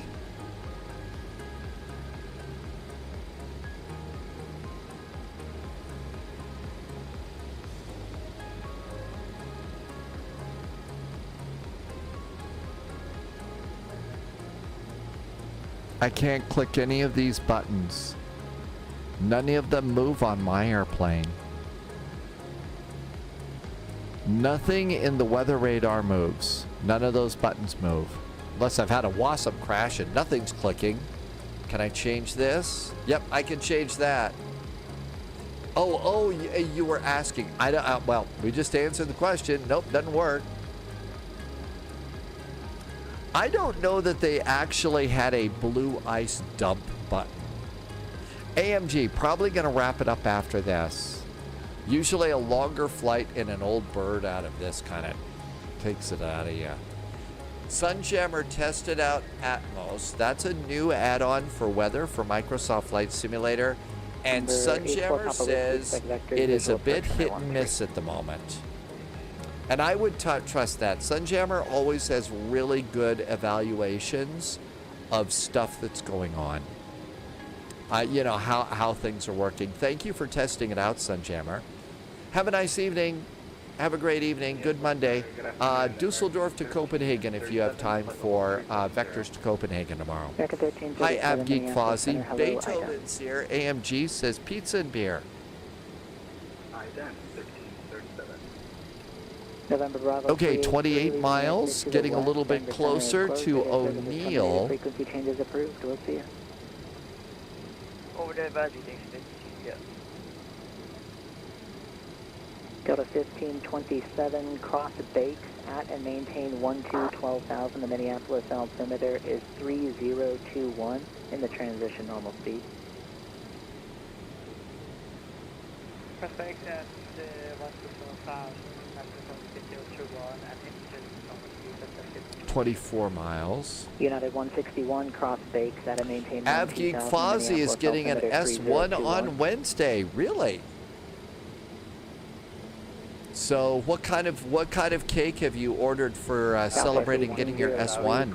Avgeek Fossey. At and maintain 11,000. The Minneapolis altimeter 3021. Crossing Austin, 11,000, Southwest 1803. Got some nice Delta eyebrow 12, windows. cross Austin at and maintain 11,000. Some nice the Minneapolis eyebrow altimeter windows on this airplane. 3021. They don't Delta do a 812, lot of cross eyebrow Austin. windows anymore. Oscar, Foxtrot, Sierra, Oscar, November, at and maintain 11,000. Let's get the turn after Yankee. Let's get the turn after Yankee done. And then we'll start worrying about our descent. 37 radar contact 40 West O'Neill, flight level 370, welcome. United 441, no traffic observed in the area within the airspace to the west. Denver Center is closed. Radar service is terminated. Frequency changes approved. You have a great night. Over to advisory for United 441. Thanks so much. Have a great week. United 161, cross Bakes. 122.8. Let's go ahead and just do CTAF, KDEN, 124.3. So 124.3.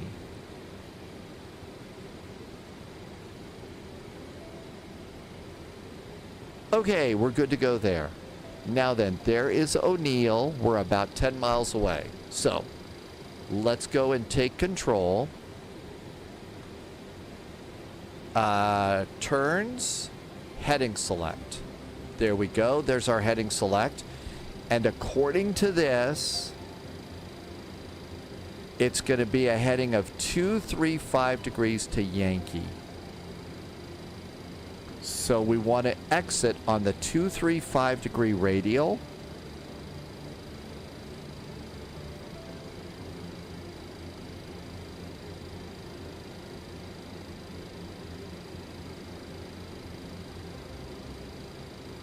Okay, so the 235 degree radial is going to get us down there. 235 or 255? That's a 3. Okay, that's our turn. Let's go start and do that now. It's a little soon. We're 5 miles out, so we're not going to do the full turn. And then once we get on the other side, we'll see if we can't line ourselves up on that.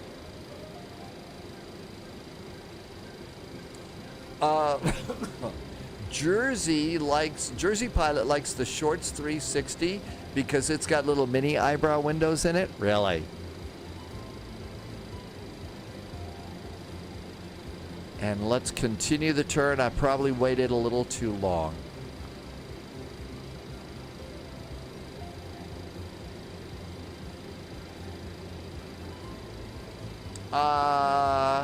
Solasto is over on YouTube. Why does everything look like it's going to break? Well, you know, back in the day, they made stuff really tough in airliners and stuff, but the technology was not even close to how reliable it is for us today.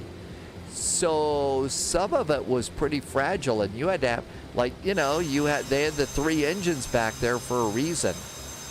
You know, so that if one failed, you've got still 2 good engines and stuff. More agents joining the Holy spy moly, it is an expert in old vintage airplanes, the one and only Sim Caesar. I always like to do that Sim Caesar line, because Sim Caesar's always playing the big room at Caesar's Palace, as I quote a Mel Brooks movie. Welcome aboard, Sim Caesar. Tyra Goth is in chat. Good to see you. We're trying Sim Caesar. This is the 727 for Microsoft Flight Simulator. And you know what? Sim Caesar's an expert in airplanes like this and the 737, the vintage versions, because Sim Caesar flies the FlyJ Sim old school 727 with the flight engineer panel and everything over in X-Plane. So I don't know if you have this airplane, but an expert opinion from Sim Caesar would be awesome if you have a chance to tell us what you think. Peter Mooney, thank you for coming in with the Sim Caesar raid. And then here's our turn, and this should take us to Yankee.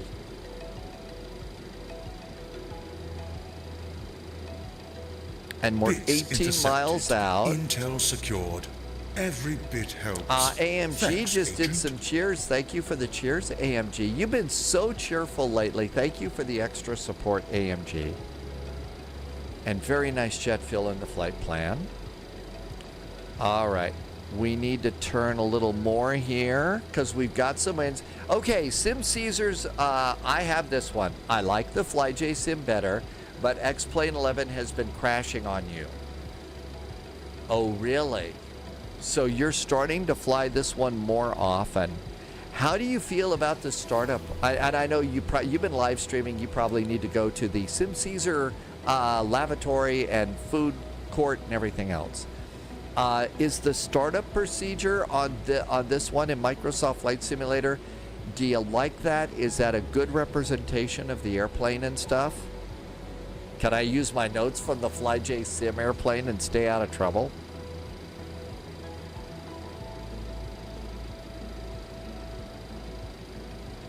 You can't fly pants or the seat up, but I appreciate you chiming in on that. Thank you. I know that after a live stream, there are things that live streamers usually need to do, like, you know, the Blue Juice Saloon, that sort of thing. Does having 3 engines on the tail make flying the aircraft different than airplanes with engines on the wings? It definitely makes the airplane a little bit tail heavy, that's for sure. But if you've noticed the wings on this thing a little bit further back than, say, an A320. If you can fly the bus, you can fly anything. It was known as the Flying Shed. Okay, we're looking pretty good. I just want to get over on this radio. Let's see. Let's make a turn more towards Yankee. Okay, finally, you can use your notes, okay? Haven't flown the plane in several months, and its systems and modeling deficiencies, but the FlyJ Sim knowledge will transfer. Good, because I found my notes. Sim Caesar, thank you for the awesome raid. I really appreciate you coming in. Thank you for your, chiming in on this airplane and telling us about it. I really appreciate that too. Thank you.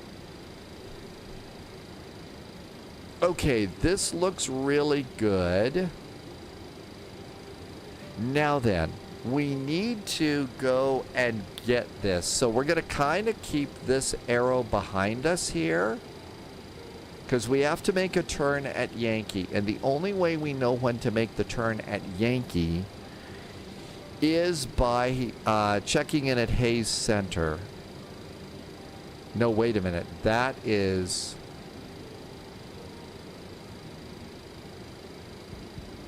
107 miles from O'Neill is when we make the turn at Yankee. Okay, that's it. Okay. We're confused. I do, Sim Caesar, yes sir, they have updated the airplane. I don't know all the updates on it, but they have done that for sure. And I'm guessing it's getting better and better. I have no idea. This is my second time in the airplane. I decided that it was time to learn the airplane on a live stream. So we did that yesterday and today. And both times we were on VATSIM and ATC gave me a reroute or do something different. Oh, by the way, putting your landing gear down was kind of a chore too. So right now the landing gear is off and my thrustmaster landing gear lever is up. Before you can put the landing gear lever down, your one on your thrustmaster, you have to flip this up to up, out of off, and then you can flip it down. Otherwise, it doesn't go down. It just beeps at you. And, you know, you're gonna die. I know, learning on live stream, no pressure, right? No pressure at all.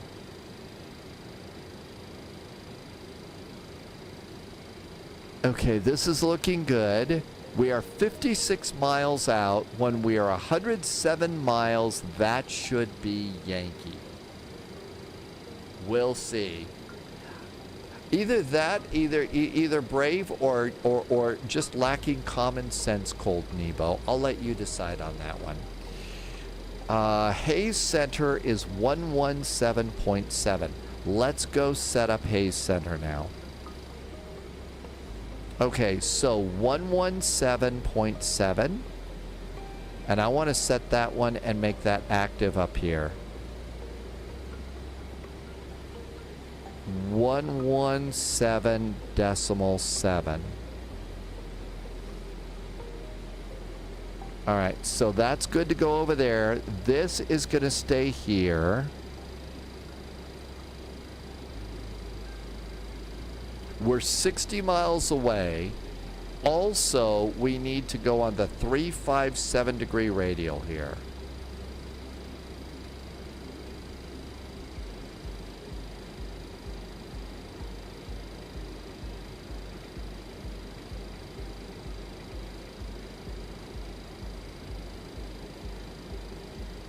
Okay.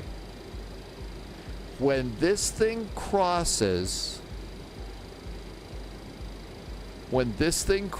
over, that should be at about 107 miles. Let's see how it goes. I have no idea if this is going to work. Nostalgia is big. It's a lot of fun.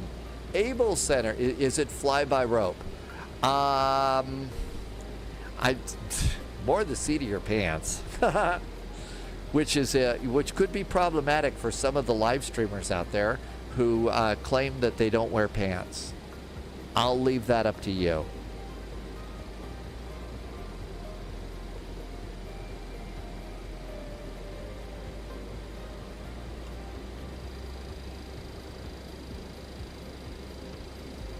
They're 74 miles away.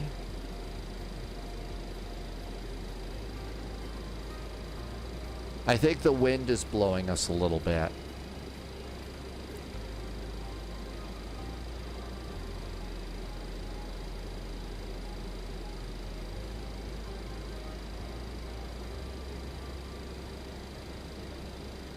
$357.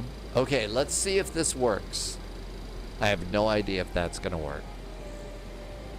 Let's see. Bliss the Apocalypse, shorts on streams, but at home only. Very important safety tip. If you're live streaming out in public, you might be subject to other laws and other rules and regulations. At home, though, it's more like, you know, the Pirates Code of Pirates of the Caribbean. It's guidelines, not exactly rules.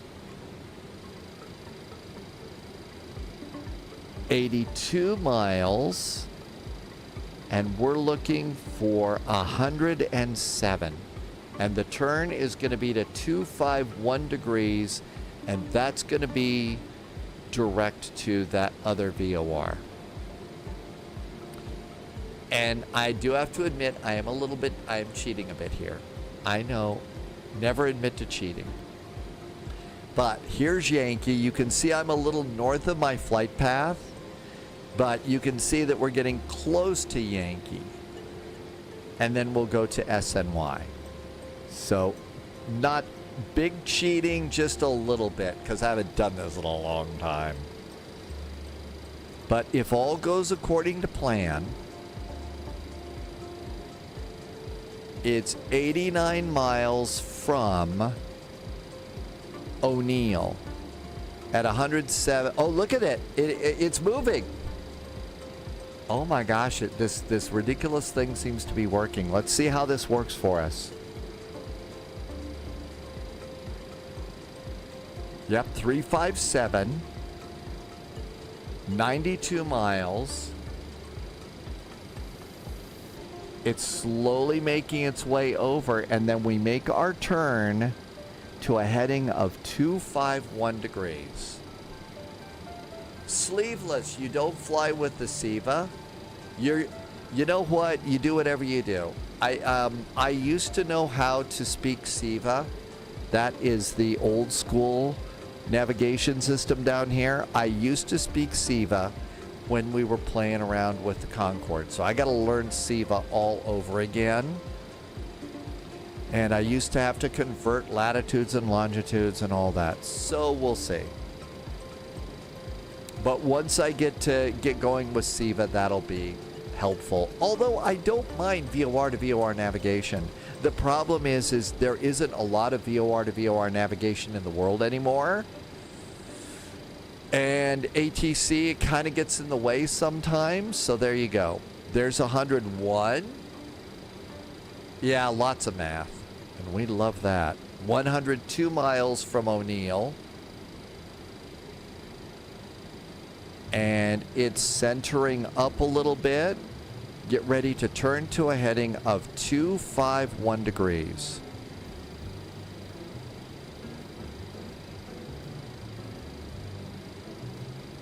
$104, 105. It's almost there. And we're centered up. Let's go ahead and do the turn. 24, 25, 251. Now let's go and get 115.9 dialed in. That's our next one. So 115.9. Okay, flip it. 115.9. There we go. All right. And that's going to be the 251 degree radius. 351. 251.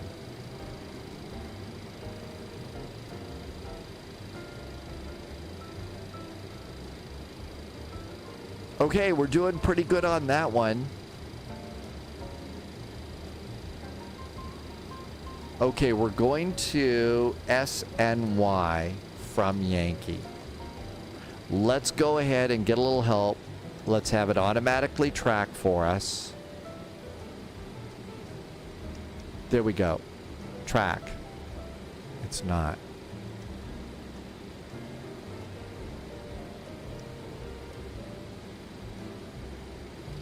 I hope you're tracking. Okay, now we got to start worrying about our arrival.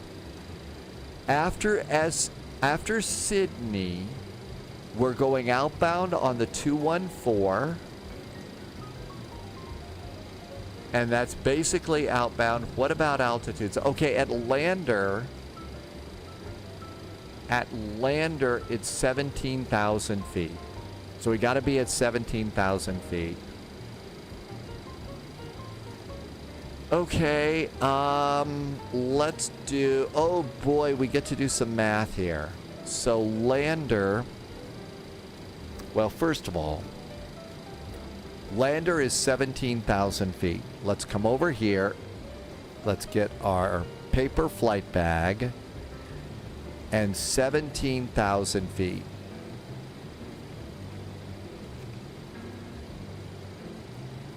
All right, to do that, I need 47 miles. I gotta have 47 miles to get from 32,000 to 17 at 1,500 feet per minute. So, to come over here, Lander, 21 miles. Where's the calculator? 21 miles plus 13 plus 30. That's 64 miles. So we need, oh, there's more math in here than I thought. We have 47. Okay. So halfway between, how about 20 miles out of Sydney, we start our descent? Let's do it that way. 20 miles out of Sydney, we start our descent. Hey, Russ. Martel's calling it a night. Good night, Martel. Thank you. Okay, so we look good there. And this thing is not tracking the VOR. Probably because it's an outbound and it probably doesn't do an outbound, right? Duh. Excuse me. Let's do it manually. We're 70 miles from Sydney. After Sydney, it's outbound 214.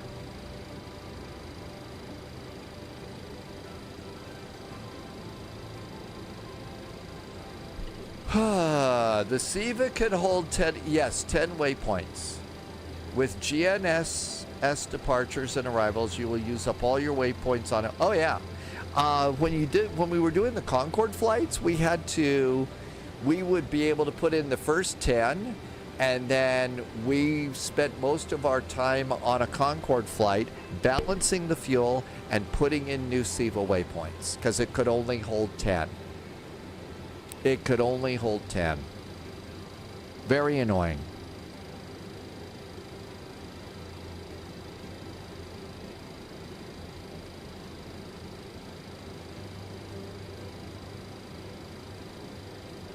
Okay, 68 miles. Hey, we still haven't scratched the paint yet. Although the airplane's really pretty dirty, isn't it? This is a great livery. This does not come with the airplane, but it's free over at flightsim.to.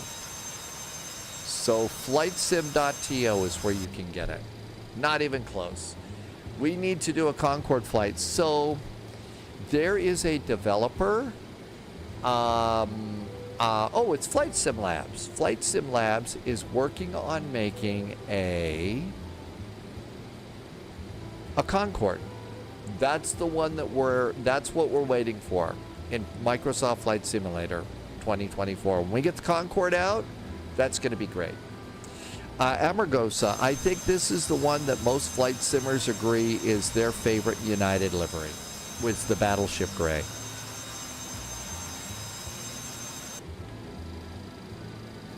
$59 miles out.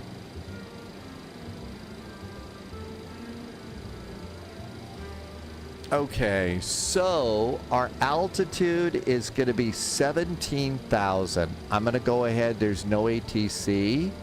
I'm going to pop that in there and clear ourselves down.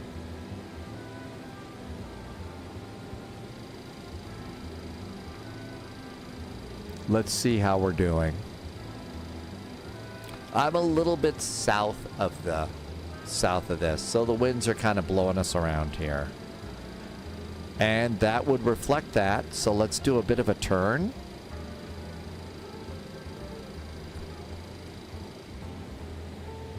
Oh, I'm an idiot. Hang on.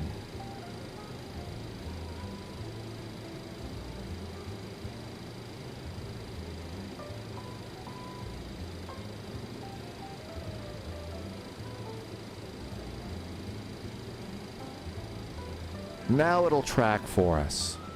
Duh. Now it'll do some tracking. Cool. Let's see. Thanks, Herbie. I missed something.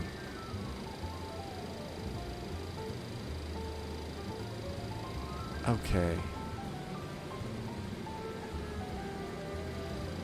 I had it flipped in the opposite direction. That's why it was being that way. Sometimes I'm just not in the same room as the airplane. The thing is, there's an awful lot going on in these airplanes, and keeping track of it all, that's when it gets kind of crazy. Uh-oh. We have puffy clouds developing, probably afternoon thunderstorms in the Denver area.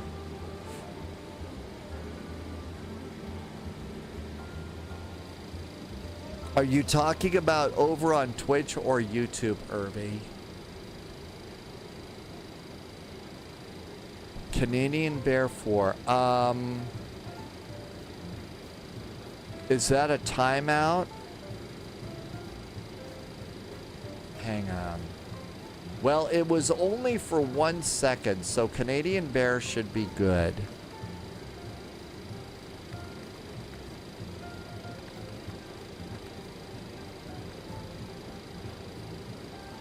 Okay, so let's see. It was only for a 1 second. I don't understand what that is. Oh, there was so much to, the developer has to do work in this cockpit, the lighting and stuff. Some of it is off. I've been having a hard time. I don't know the first thing about that, Irby.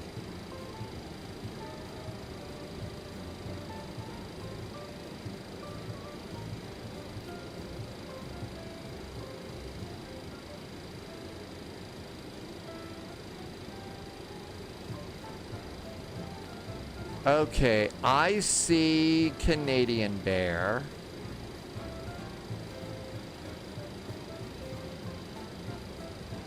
All right.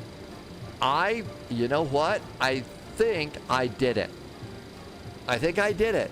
Canadian Bear, try and post something over on Twitch and tell us, and let's see if I fixed it.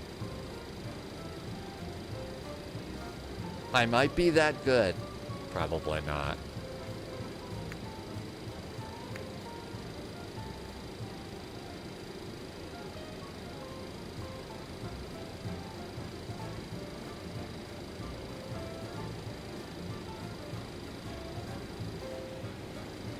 The business of live streaming and all the little things that there are out there. Okay, we're getting close. 27 miles. And let's come on down here. Sync that up. We're heading right for SNY.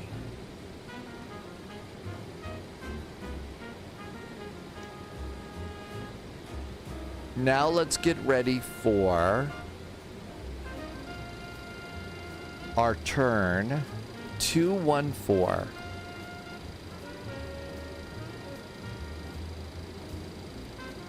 It's 214 degrees into Denver. 214 degrees into Denver. Canadian Bear, you look like you're normal to me.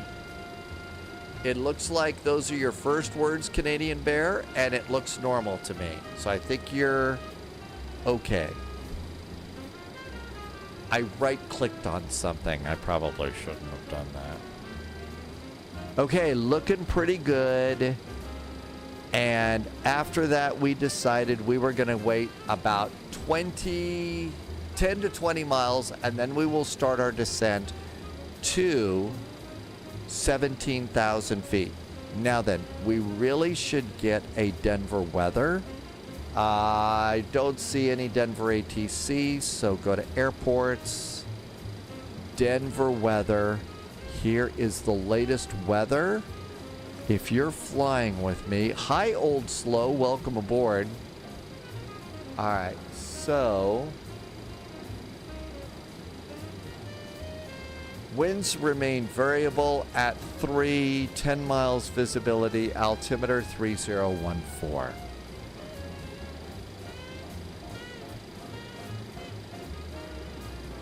Okay.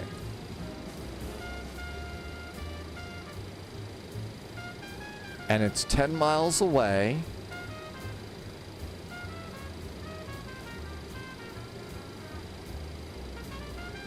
Manaphy fired up the kettle to make some caffeine-free chamomile tea. I am definitely feeling the need for food. What time is it? I don't know that I want to do this airplane. We're going to Denver. Would we like to take the CRJ on a flight? It's actually a little early in spy time. Denver to someplace, or would we like to find some ATC and go someplace else? Or the baby bus would be a little bit nicer, because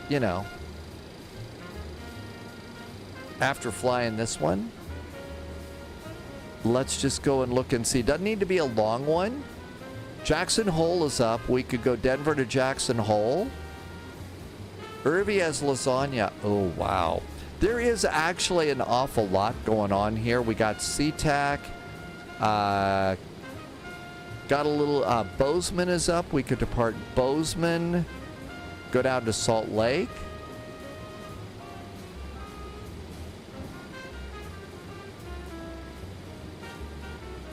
Vegas and LA is up. There's a lot going on here. So we could stay on the ground, change airplanes, and go up to Jackson Hole. Jackson Hole's always nice. I'll have to recycle the sim because I'm not going to take this airplane. Old Slow has omelets. Oh. So I'll just leave that suggestion for Jackson Hole out there, and you can decide if you like that idea.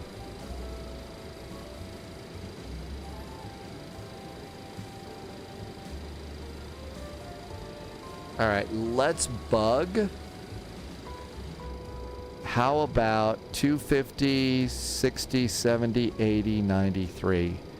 I'm going to bug 270.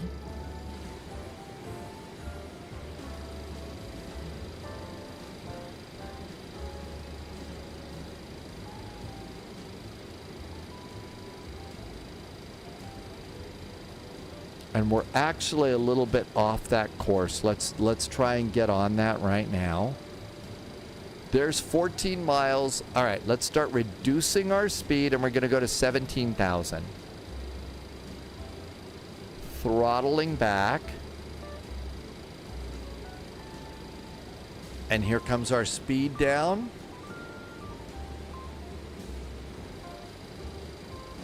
Not fast enough.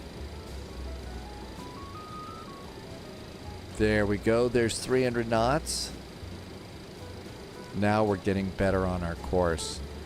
We've also got to go ahead and get our ILS loaded in too. Okay, now we're starting to get up over there. That's good.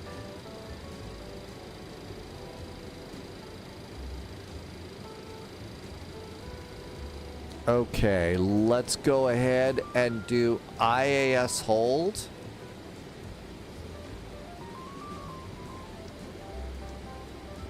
And start the descent.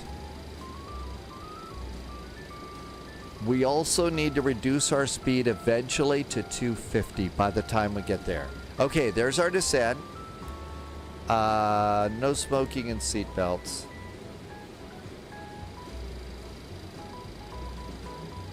So baby bus from Salt Lake to Bozeman or Jackson Hole. That would be a full ATC ride. We've got a nice Salt Lake City and a nice Jackson Hole, I believe.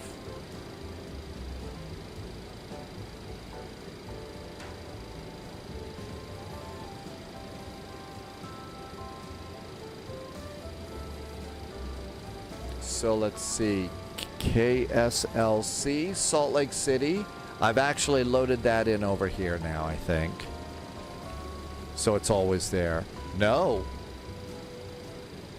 Hello? Salt. Salt. Yep, the Paxim Salt Lake City. Okay, we got that in there. Let's see. KJAC, Jackson Hole. And there is a Jackson Hole scenery from O-Dogs. Oh, it says don't use. So we've got scenery for both of those.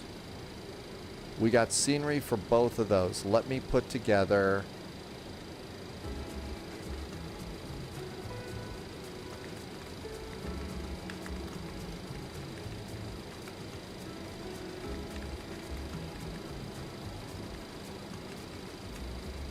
I'm going to get a next command set up for you so you can get the IC cows, and if you want to start planning to do that. Hunter Killer, it's been an adventure today. And okay, the next command is working. How are we doing here? We're 36 miles out. We're about halfway there. 26,000. I think we're actually doing pretty good. Let's come over here for landing. Okay, Denver, I am expecting runway 35 left.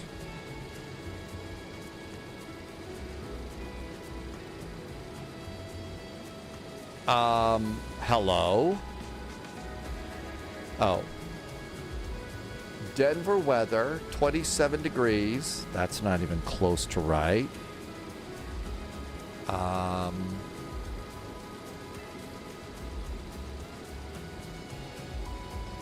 Altimeter is 3014.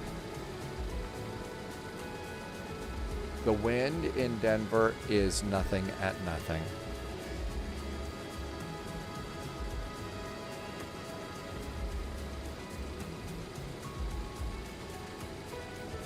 Okay.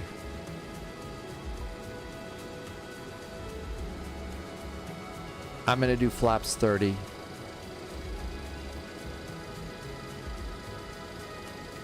Let's come over there. Danny VDW's calling it a night. It got incredibly busy. I'm sorry if I'm missing some chat. Good night, Danny. Have a great evening. Thanks for being here. Have a wonderful night. All right. Expecting 3.5 left. That is going to be 108.5.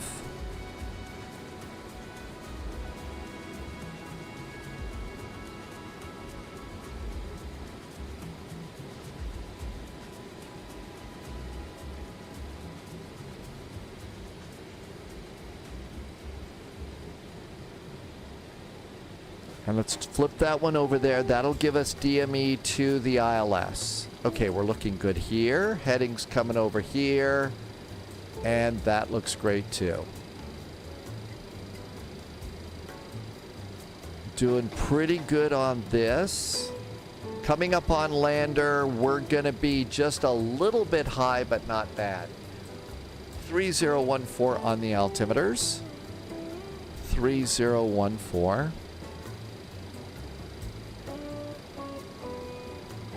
Can't see it. 3014. 3014. There we go. And I assume that this airplane yells at you if you don't set the co-pilot. 3014.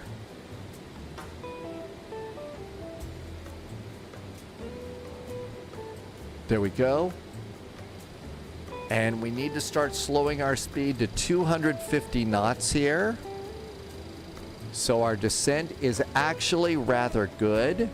I'm going to go down here to vertical speed and start reducing our throttles a little more. Hunter Killer, yeah, you like Jackson Hole too? That is a nice one. Okay, altimeters are checked and set.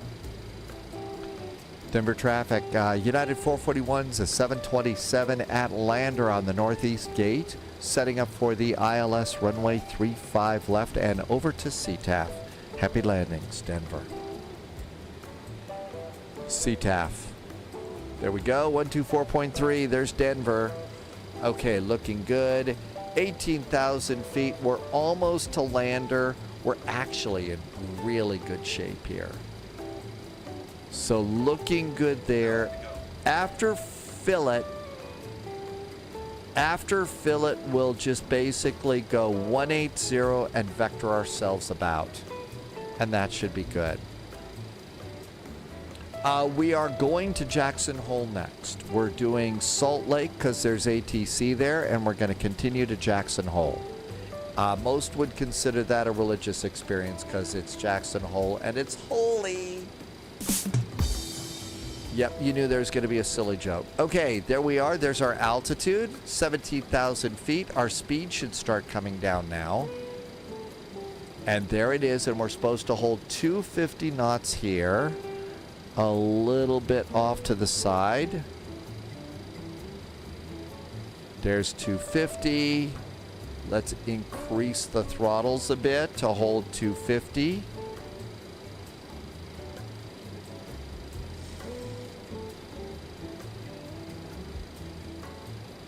A little bit slow, add a little bit more.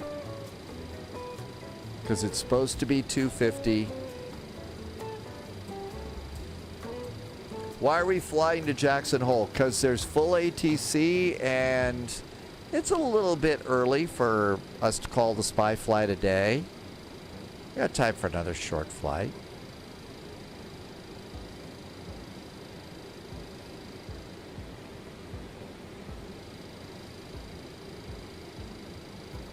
Wind's picking up and blowing us off a little bit. Let's see. On this, let's descend and maintain 15,000.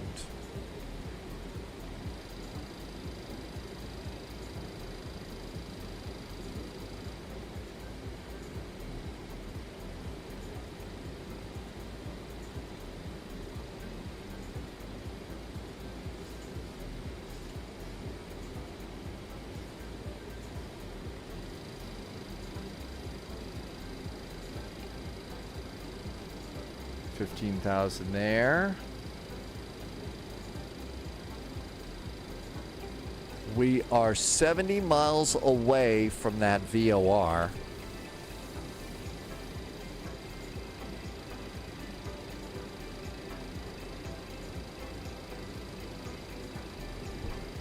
There's fillet, and at fillet, that's when we're going to do our turn. We can't be below 7,500 for departing traffic.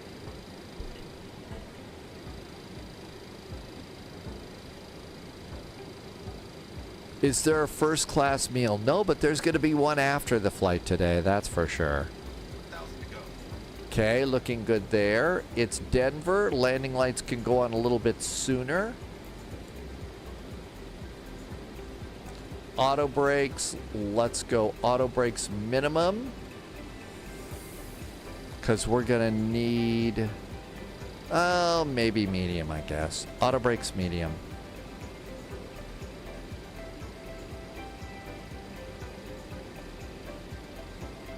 Okay, VAP is gonna be 138. Let's call it 145, 150 for approach. Okay, coming up on 15,000 feet. We should start seeing evidence of Denver soon. What's the plan tonight? I've got the last little bit of my weekend homemade guacamole. Oh my gosh, we're at warp factor 10. I'm speeding up. Now let's bug. We need to bug 310. 210, I mean. There's 210. Let's bug that. Flap schedule. We can start throwing out flaps 2 at 245. I know that's what happens when there's no auto throttle. I know we're bugging stuff, aren't we? Okay, throttle's back. I handle no auto throttle so much better on a on the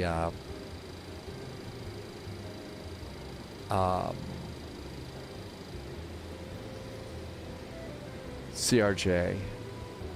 Okay, at Selby it's 9,000 feet, it's 7,000 at Diamond.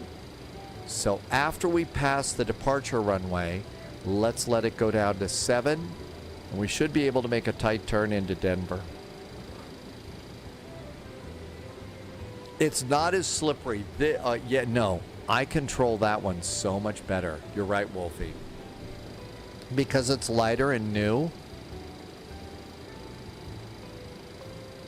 Inbound is going to be 353. American 1080 Denver traffic departing 34 left, westbound, eastbound departure. Denver traffic. Okay, let's go to 180.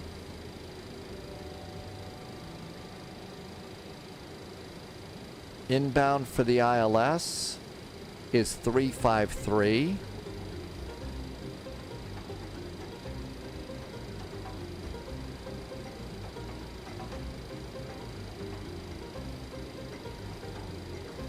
Well, just holding it and spinning it around doesn't work.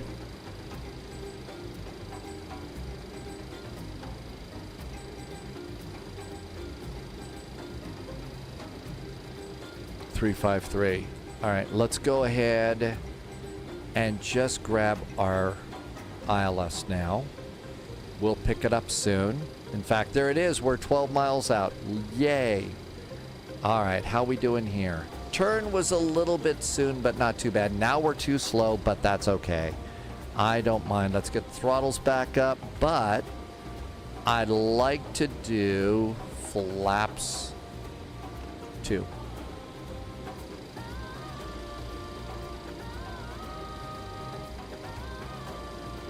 And let's descend and maintain 7,000.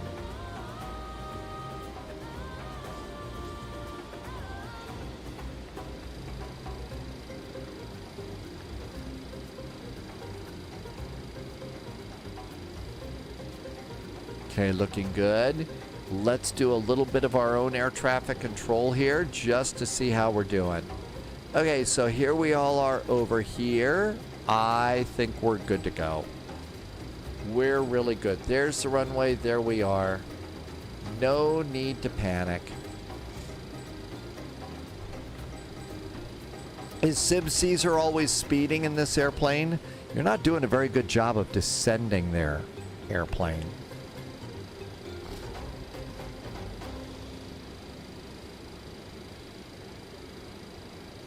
Okay, we're 9 miles from the runway.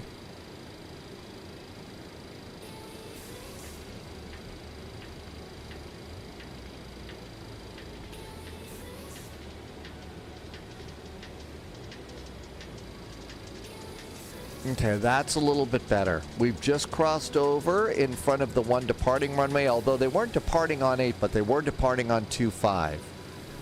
So nobody should technically be coming at us anyway, right? Now it's a little fast as usual.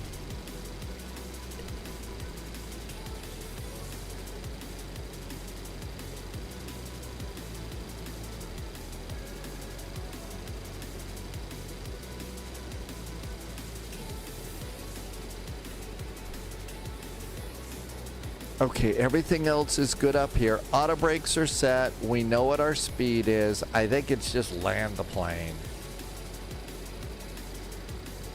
Hey, Wolfie. Yeah, I know. Panicking on the spy flight, that never happens.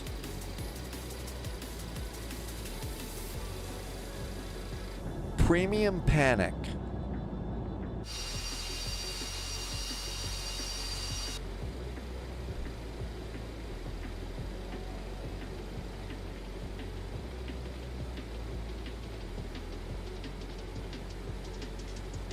Should be an airport. I think there it is. Okay.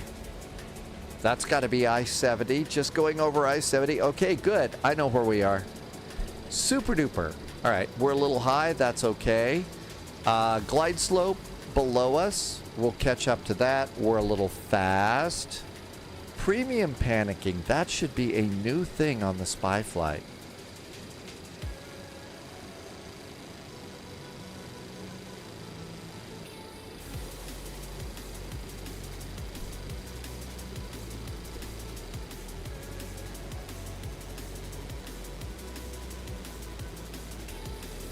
Go a little bit further.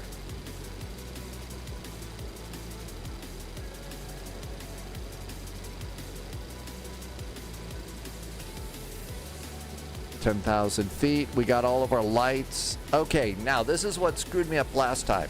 The landing gear. It's off right now. Denver traffic, United 1906 is about 40 miles out. Turn on it Clash 5 up, arrival and then we can drop it down with the level. Denver traffic United 441 is south of the airport, about ready to turn base for ILS 35 left, Denver.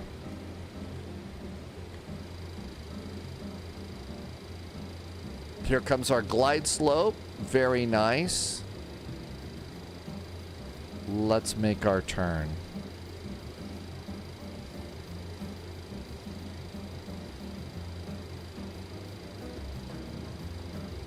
Okay, that looks good. Now let's see if the landing gear lever works. Ready? Gear. Gear. Oh God, we's gonna die.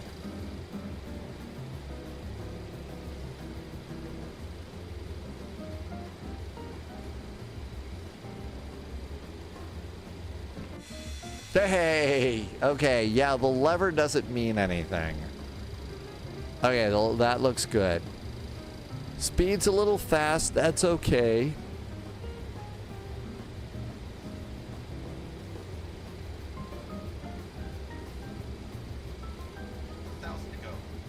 Okay, there's our 7,000, that's good. And then that's gonna slow us down even more.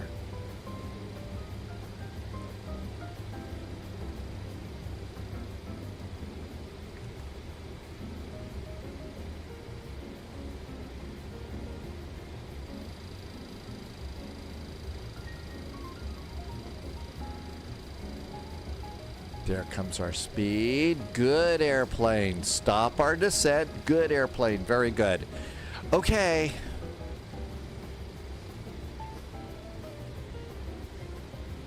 Flaps. 5.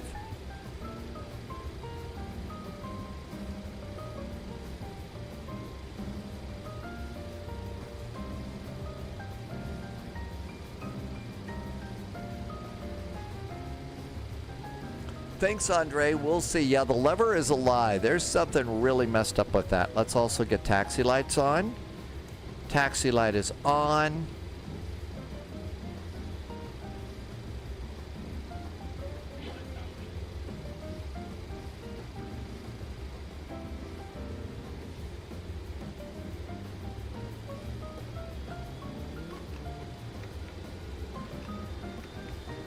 The flap lever is opposite of the control.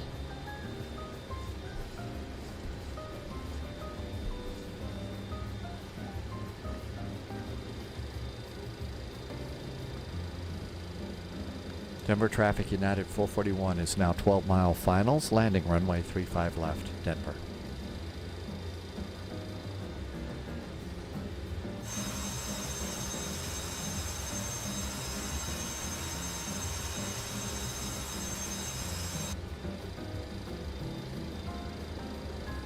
A little slow here. Got the runway.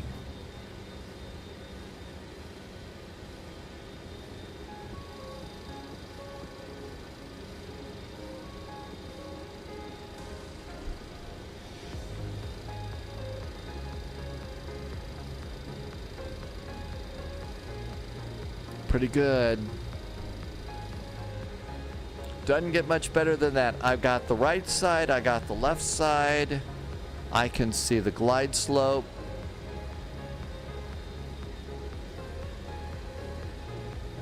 Now we're a little too fast.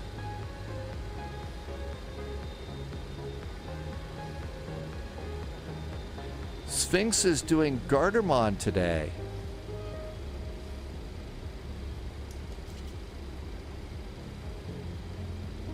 AP is off. Captain's got the airplane. A little off to the side.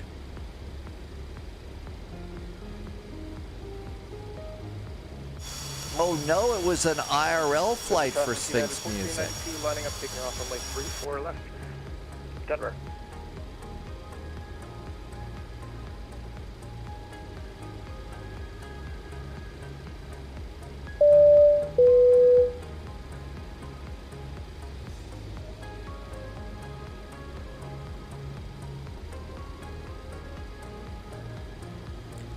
So Sphinx Music, you departed from Garderman. Oh, your first IRL. Oh, okay. I'm missing your words.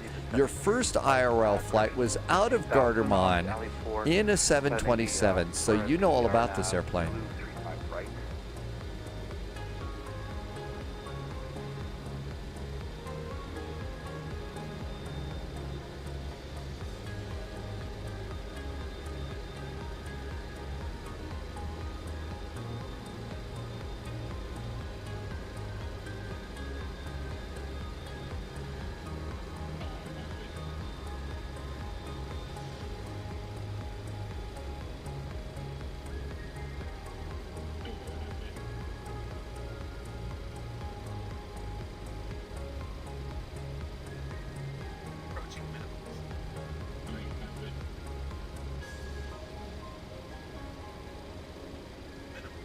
landing.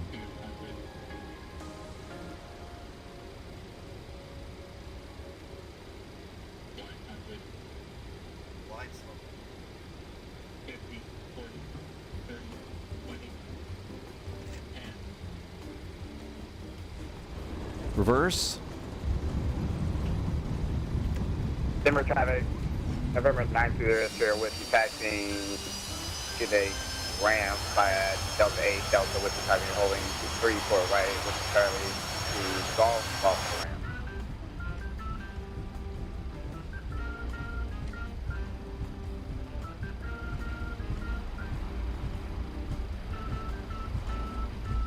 Reversers stowed. Speed brakes, auto brakes off.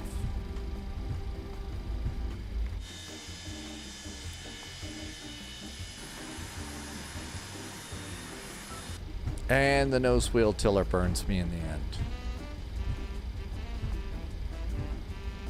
Hey, Apocalypse, please, welcome on in.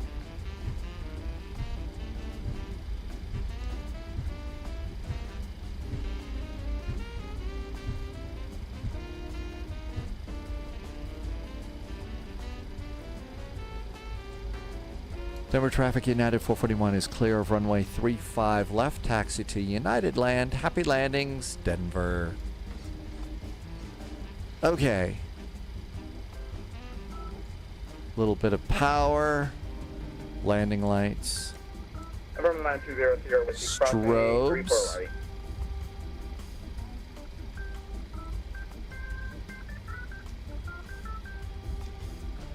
right. APU.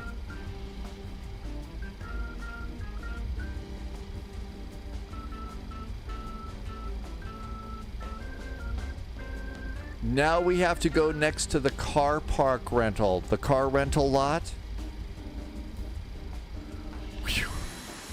Hey, we got our flaps up, our speed brakes down. That was not such a bad landing. I'm sure it's going to be... United 568, we are downwind of just across Dog, joining the RNAV Zulu 35 right.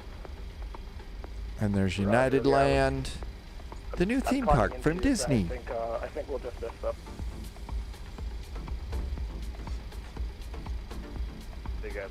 It is. Even the old, it's got really great lines. Even today, I just feel like, you know, it really looks, it's just got a great iconic look. Copy. The airplane, it does. 34 to 35, but whatever. Roger that, thank you. Okay, next flight. I'm going to take something a little more automatic. We're going to go Salt Lake to Jackson Hole.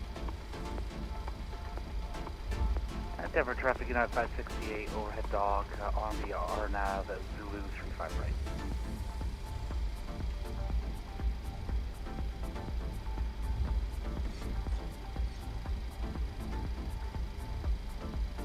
I'm not taking this one. I'd like something a little more automatic, please.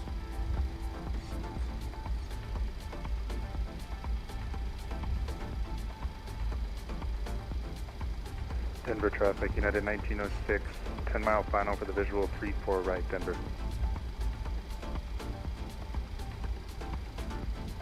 Do I need to do Moby? Moby flight.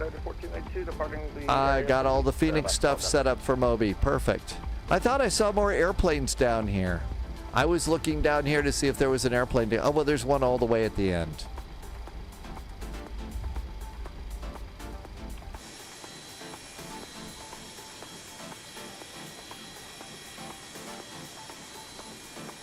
Dynasty Chalk says take the Embraer. Well, I need something a little more automatic after this plane. Cup holders. There's an ashtray. I don't see any cup holders. I don't see a cup holder there, sorry. And we'll come by my favorite little food shack here at Denver. It's on the west end of the Bravo. It's called E-Ties. Their breakfast sandwiches are good.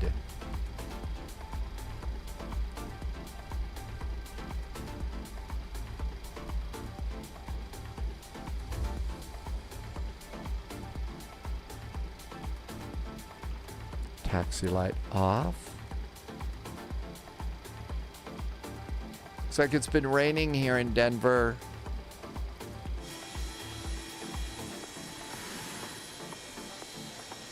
Only in Flight Sim you can kind of come in and have a look at old classic airplanes like this.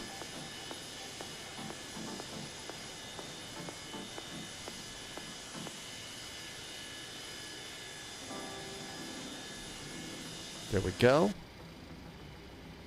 Parking brakes. Parking brakes are good. Let's come on over and we'll put the generator on. Denver traffic United 568 is on 5 miles. Generator is on. Engines.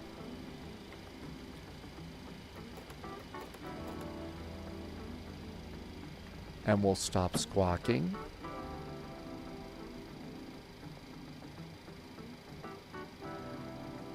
And we'll stop with the beacon. Seatbelts off. It's coming to get, look at this, it's coming to get the jetway. Let's see, let's come over here. And we need to turn these on so that we can keep the packs going. So we have electricity still. And we got the packs going so that we can keep it cool in the airplane.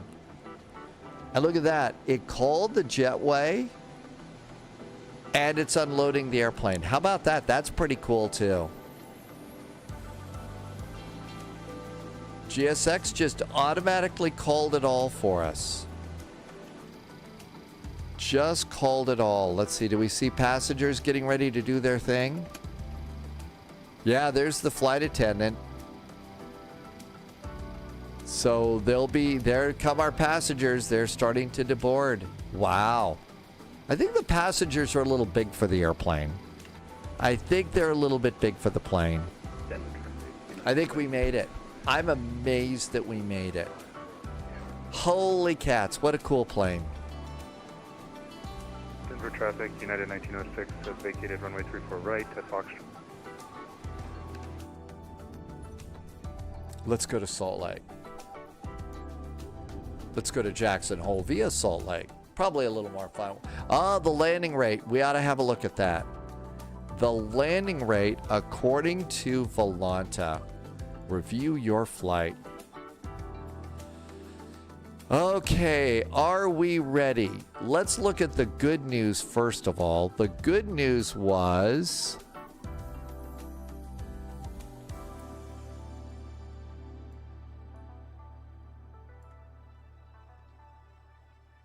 So there was the touchdown point. Well, where is it? The touchdown point was right about here. So it was still in the zone, but it was a slight little bit long. And the landing rate, minus 309, 1.08 Gs. I'm going to call that not so bad. In this old bird, absolutely not bad at all. No shame here today. All right, this next flight's going to be really pretty easy. We're going to have all sorts of modern stuff for this. Canadian Bear, you gave up because it was kind of expensive. It is, and you know, Canadian Bear, it's okay to take a little break. It's okay to take a break from this. You know, give it a try a little bit later on. Nothing wrong with that. All right. Okay, Salt Lake has gone offline. I hope that's okay. Let's just go ahead and do the flight anyway and have a chill out flight in a really cool airplane. And there's the autopilot. Here comes the McDo. And here comes Airbus settings. That would be the spy curse right there. Once we decide on a flight, It almost always ends up this way. ATC calls it a day. All right, here comes the sim. Let's go get a plan. Sim brief. And new flight plan. Yep. Old call sign. KSLC. KJAC. Jackson Hole. I can't say it the French way.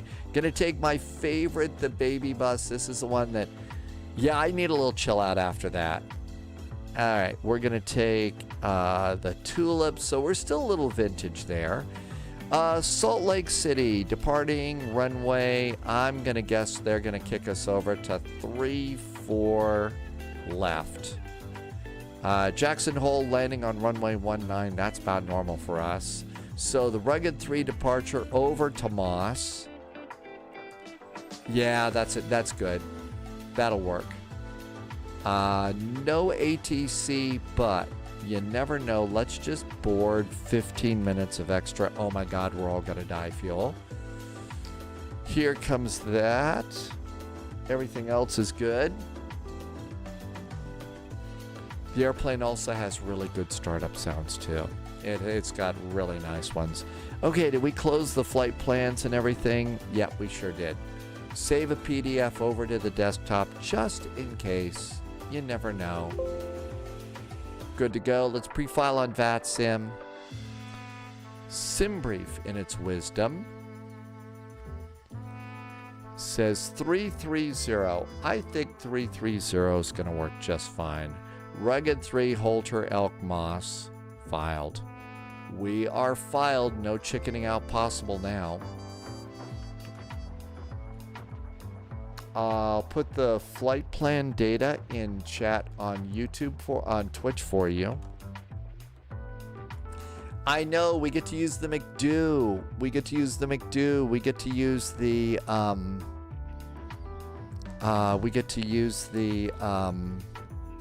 EFIS and the autopilot, which is just great. I mean, that's the secret weapon. That's going to be the secret weapon for us tomorrow on Vectors to Copenhagen.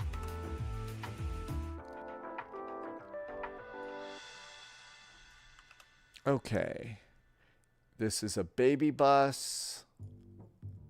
It's going to be KSLC, KJAC.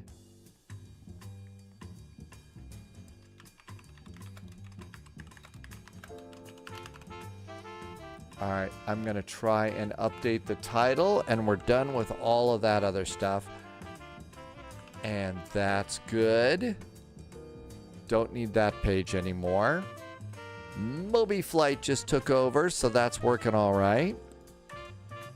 The MD client, no idea what that is. Okay, that's good over there. Looks like all of the United stuff is clear for us. What else do I need to do? I think we need to hydrate. You need to hydrate too. Probably stretch a little bit. That was a good flight. I don't think I can use this hat though with an Airbus. The hat police will come and get us for sure.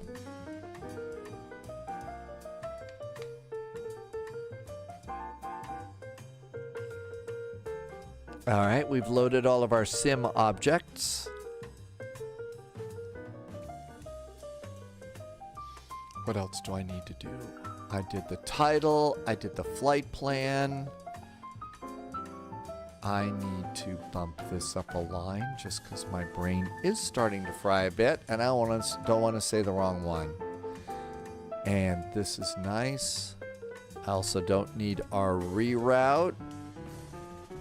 Can I learn the new airplane without a reroute someday? Okay, all that's cool. Notes are clear. Let's start. Melvin, out of curiosity, which version of Salt Lake?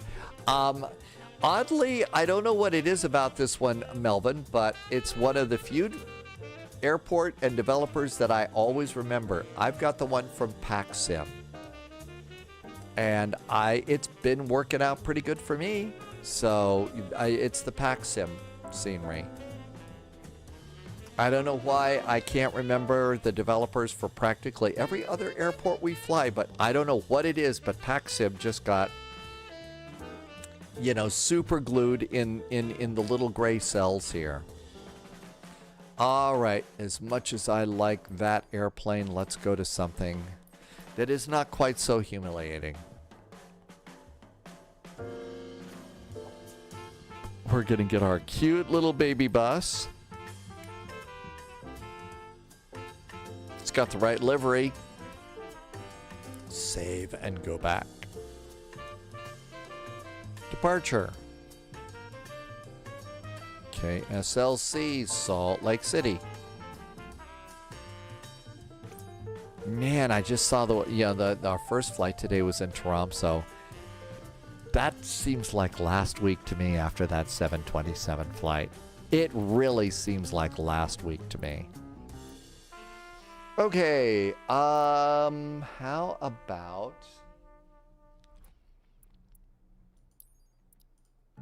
Nobody's there.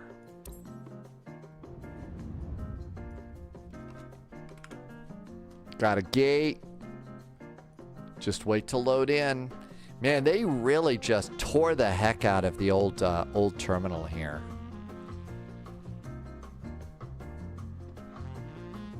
Let's see.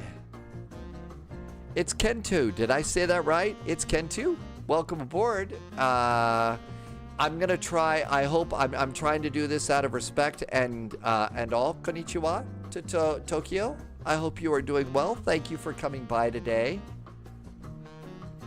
We are just getting ready for a final little chill out flight after the 727 kind of threw us all over the airport. But I hope you are doing well, and thank you for coming in on YouTube. All right, we don't need charts. We're going to do charts. We're going to do everything really through the flight management computer and the electronic flight bag. Let's see. Audio for this is about 76%. Uh-oh, here we go. Hello, Salt Lake. Kind of let it sit here. It's like opening a glass of wine. I always like to basically, you know, let it breathe a little bit, let the sim breathe before I start clicking around on it. Kind of wish that Asobo would have a little thing that says ready. You know, just go ahead and let it get all of itself loaded, and then, you know, it says ready to fly now, but if they put that up when the sim is actually ready for us to start pointing and clicking, that would be kind of nice. Tyra Goth, yeah, open a glass of wine.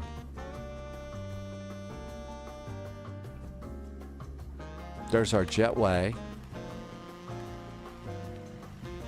Yeah, so open a bottle of wine, not a glass of wine. Open a bottle of wine. Sorry. Tybergoth, it's been a long day of flying. It's been a long day of flying. Let's get on VATSIM.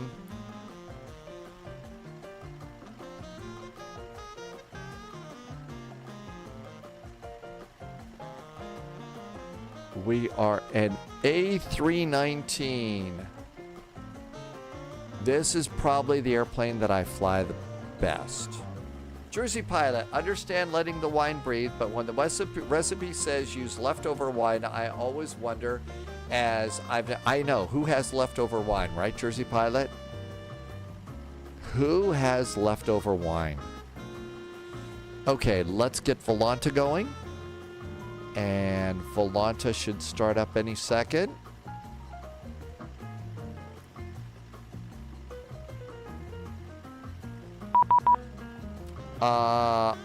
Oh, ATC popped back in.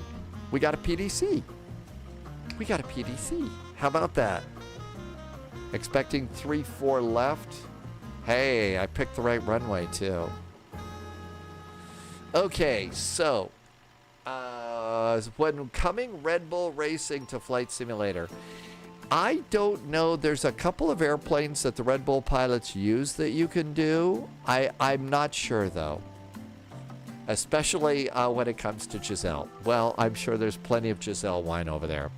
Now, to prove just how big of an airplane geek and flight sim geek I am, you know what we're going to do? We're going to walk up the stairs and open the door. Because we can. That's one of the things we can do on this airplane. Let's open the door. And these doors are not lightweight. So you kind of got to push them a little bit. There's the door open and it locked. Get to look down the airplane. What a great look. Okay, in we go. Now then, we're going to have to call the jetway for the passengers. So you have to hit the door lock.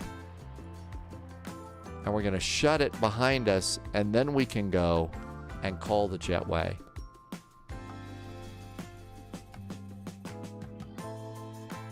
And then we'll close it. There we go. Doors closed. And let's go to the flight deck.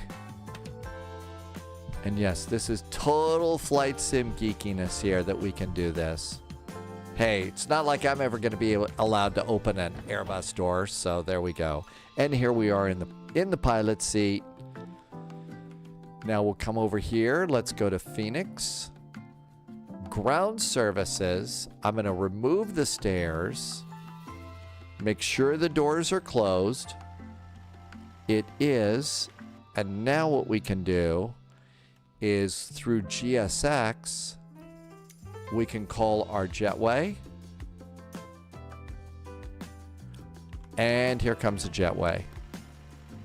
Okay, Salt Lake ATIS information Chuckles is aboard. Salt Lake City Tower is up. And it is 119.050. And the door is open, and now we're all good to go there. Come on down here, door, jetway, blah, blah, blah, my flights. And let's import that and shut down GSX for just a few. 23 minutes to go, right? Time to turn power on the plane. Battery 1. Battery 2. We'll give you a break from the music. External power. Nav and logo light system 1. No smoking. Emergency exit lights. Integrated lighting up there. And everything looks good. Let's add a little more integrated lighting. Get the throttle quadrant up and one click of flood lighting. The McDoos are coming up. The screens are coming up. What a fabulous airplane. Let's go ahead and do flight simmer control checks. Always good to just make sure everything moves. And rudder pedals move. Throttles. Okay, everything's good there. Landing gear lever is down, and it's down there. Parking brakes are on, and that matches too. This is a U.S. domestic flight. Chances are the APU is going to be on. APU's coming on. Flight management guidance. We have got nav data is groovy. Let's go to the ASUS. Air operations. Flight in it and get our flight plan.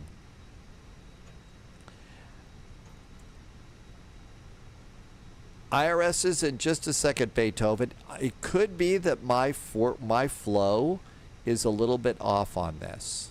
But what I do is I usually get the load sheet over there and get the ASUS done.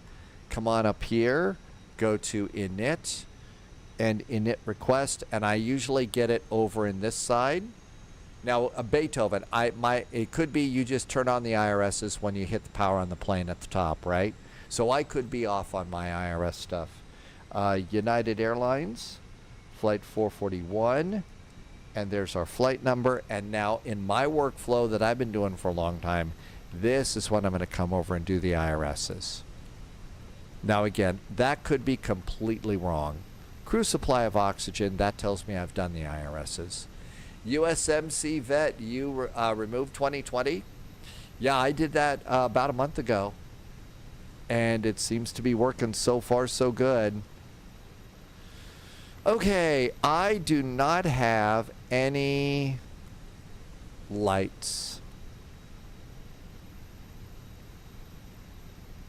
My autopilot data does not look good. I don't know. So I don't have the autopilot up here. I may need to do a quick reload. It's on my autopilot here, but I just don't know if that's getting to the airplane.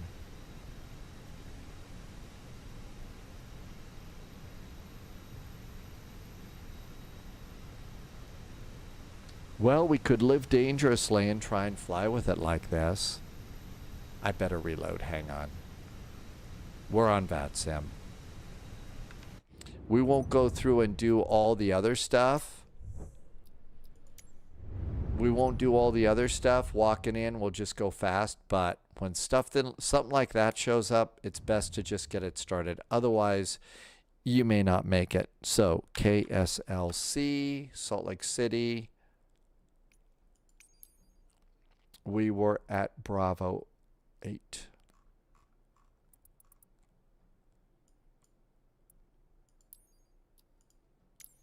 And start. USMC vet, you're having too many graphic card problems with 2020. It was starting to get really, like chunky for me. I was having less and less success. I was having less and less, smooth flights and stuff. And my performance is better in 2024. So it became very easy to just pop that off.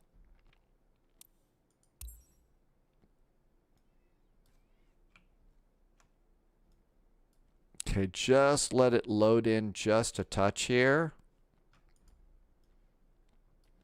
Get back on VATSIM.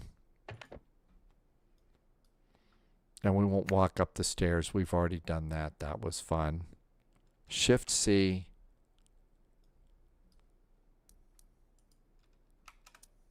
There we go. James is here. If you've heard released that anyone S3 Plus can go control in Anchorage without training, except for en route or oceanic.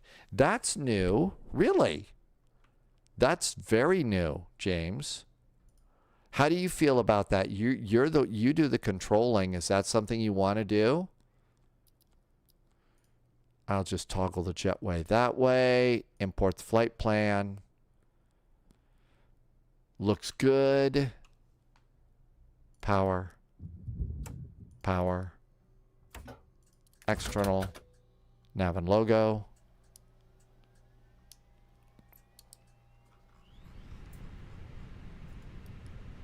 Okay, looking good there. Integrated. One click of flood. Okay, I've got numbers in the autopilot. That's what we needed. James has always thought about visiting Anchorage, so now's your chance. Here comes the APU.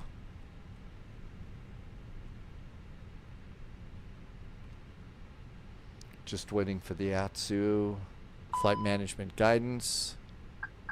There's some beeping. Flight management guidance coming up. Clear, ENAT, ASUS, air operations, ENAT, and data request.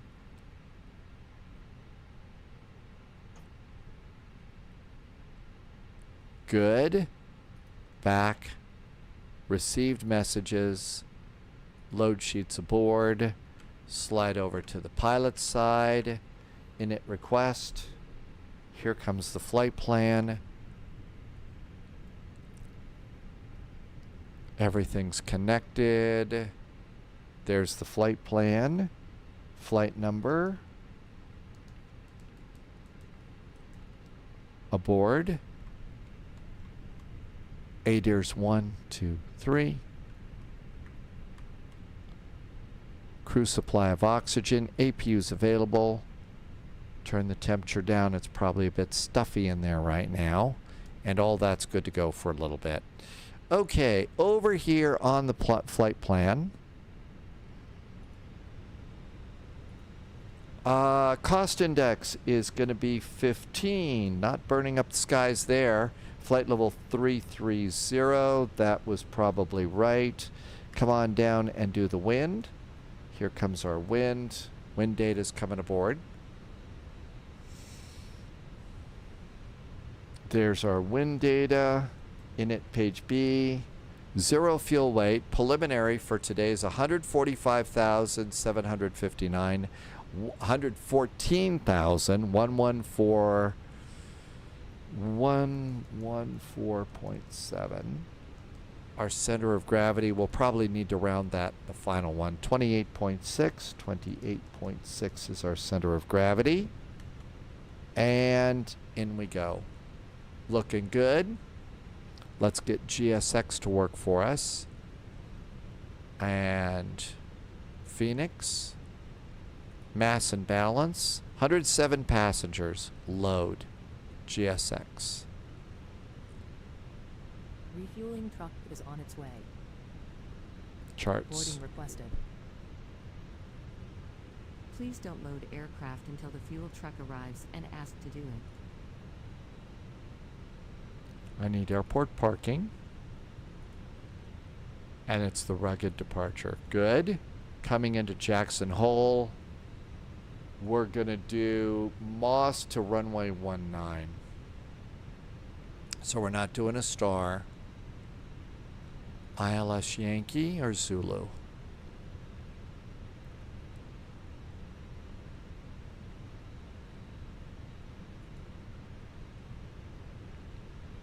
Can we pick that up at Moss? Either or works. So either one of those work. And airport ground, does that give me gates? It gives me gates. We got all the charts we need. We did get a clearance. And our clearance says Rugged 3, Holter, Elk, Moss, flight level 330, squawk, maintain 240, 9,000 feet, departure frequency is 34 right. Let's go do the flight stuff. Fuel truck is in position. Hey, here's our fuel truck. Truck arrives and ask to do it. Okay, this is looking pretty good. Let's do, we got to do fuel numbers. Let's do that first. Is it Moss or Moses? I thought it was Moss. I could be wrong. Okay, fuel numbers for today. Taxi fuel is 0.330. It's Salt Lake City Tower. Good afternoon. Route reserve, 209. 1.5. Route reserve. Alternate, 3.15. Our alternate today is RIW. 2.1 is finals. And fuel computations are groovy. Flight plan. Runway 34 left at Salt Lake. Departure. And 34 left on the Rugged departure. Rugged 3. And we're exiting Rugged at Holter. And insert. Coming into Jackson Hole. Arrival. ILS. Yankee or Zulu? Let's do the Yankee because it's on top. No star. Our VIA is going to be Moss. And return and insert. Flight plans in and aboard. Manual to Bubby. Airplane fuel system to set the desired fuel quantity. Our fuel's good. That looks great.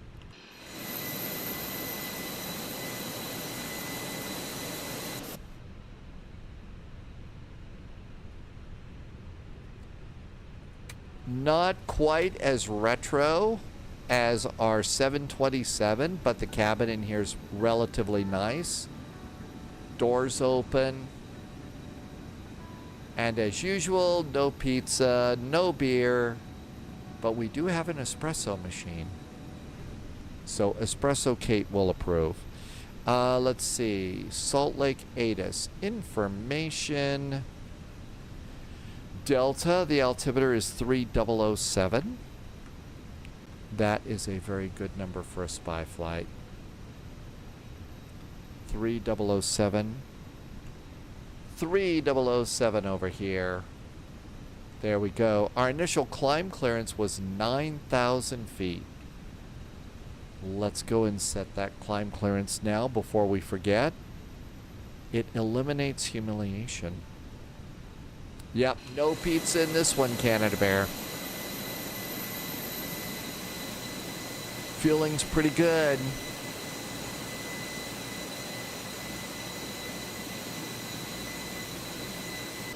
I heard Russ on the tower. 119. Oh, he was on Unicom. We need to go to 119050. 119050 for the tower.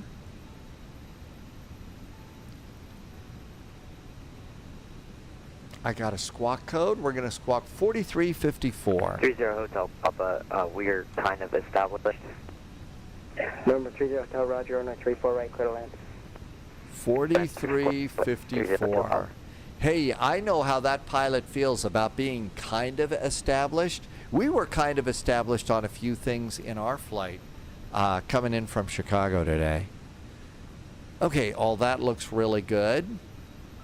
Next is going to be init page B for the final numbers.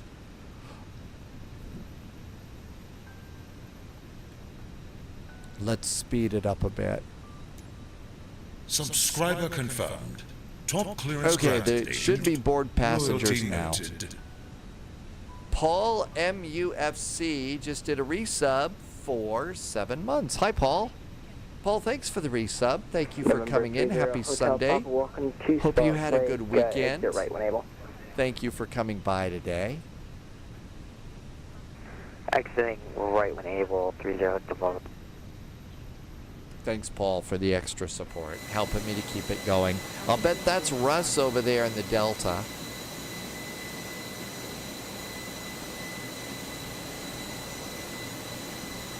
Done fueling, so it's almost time for cargo to come aboard. We'll be taking the A319, this airplane, on vectors to Copenhagen tomorrow. Dusseldorf to Copenhagen. Can we actually get taxi to the south ramp on our left side of the runway? Number 30 Hotel Papa Roger, you can exit left. Fueling's done. Passengers should be coming aboard now. Paul, thanks again for the resub. There's the flight attendant. Boarding left Hotel 10, 30 Hotel Papa. Come on, passengers, we want to go. Papa Roger, taxi to the terminal, taxi to the ramp via hotel. We need to get to Jackson Hole before all the moose bread is gone. Taxi to the ramp via hotel. Taxiing to the top ramp via hotel, 30 Hotel Papa. There come our passengers. Hi, passengers.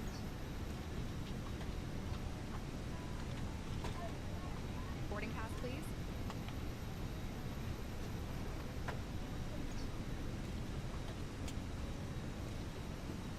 Hello. Got 107 passengers to board.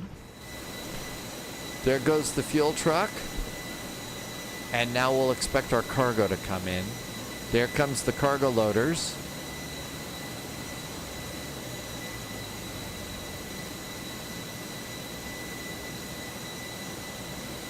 The detailing right now is so good. When GSX works, it's great. Scott, the moose drool, actually. That's right. You can get moose drool in Jackson Hole. That is a Montana beer. I like Cold Smoke a little bit better, but moose drool's not bad.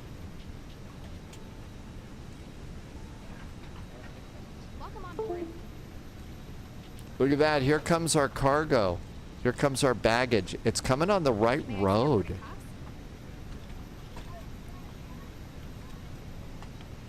It's even on the right road. That's pretty cool.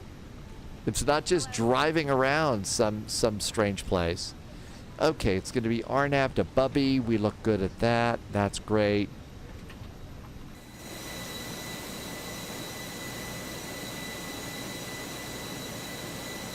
You saw Cold Smoke last night at the Winco Grocery.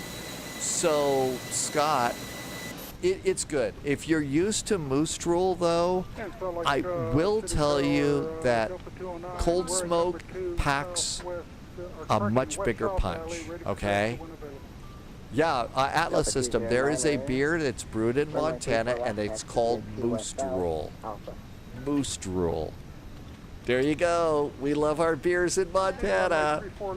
But yeah, it's got a higher alcohol content, so just be ready, because you'll wake up and go, holy crap. Okay? You'll just call it that. So there you go. Okay, everything looks great up here. Loading is great. And look at that, baggage is coming aboard. We're almost out of here.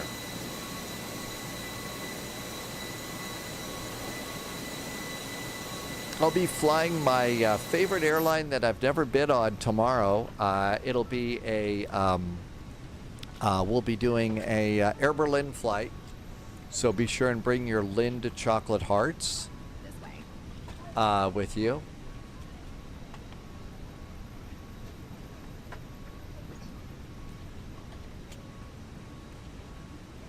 This is all good. Oh, 300. We should put our backup altimeter in. 3007. That looks good. Scott was in the Air Force, and you want to experience Bitburger beer.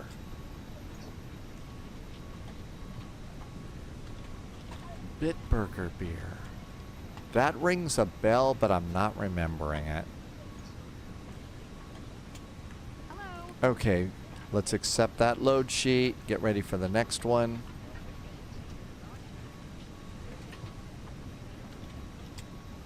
'88, our passengers are almost done.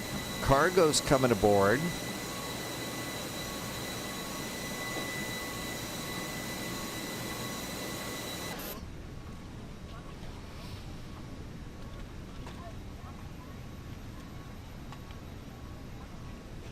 Okay, let's go ahead. External power can go off. We'll juice off the APU now so we can get out of here a little faster. Fuel pump's going on. Ground services, I'm going to remove the GPU now.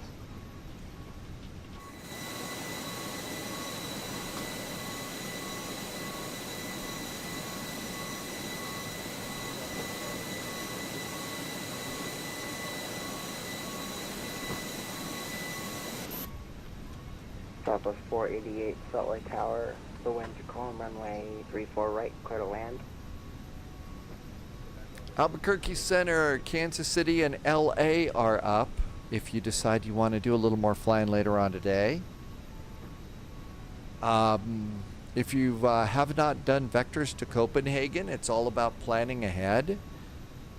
And just be sure that you take an airplane that you can really control well. Not napalm in this one. We want the best fuel for this plane. Passengers are now aboard.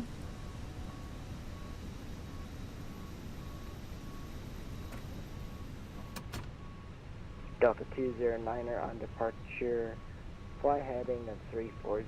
The winds are calm. Delta 209, that's Russ flying with us on this one. Clear for departure, runway 34 left, 340 heading upon airborne for...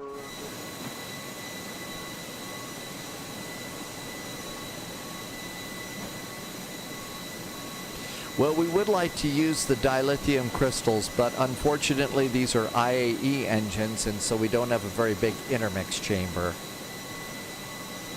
And the ODN conduits are not that great either, so, you know, we're going to probably have to jumpstart the impulse engines. It's a skill to be able to rattle off Star Trek techno jargon.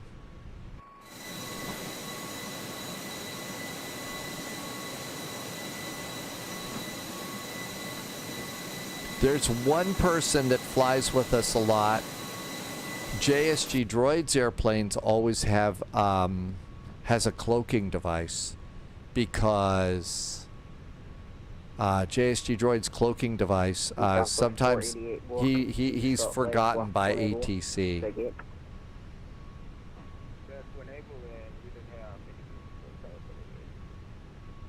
In Southwest 48, Roger, taxi with terminal. Almost done.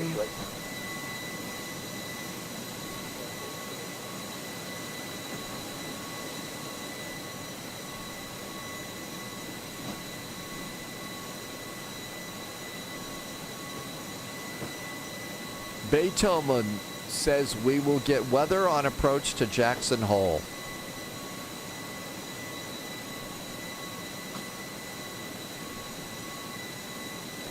Done loading. Well, the back's done loading.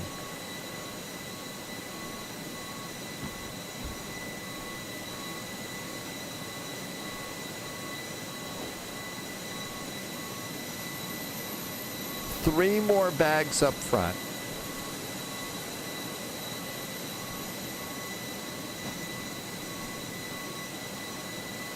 Then we'll get our final load sheet and out we go.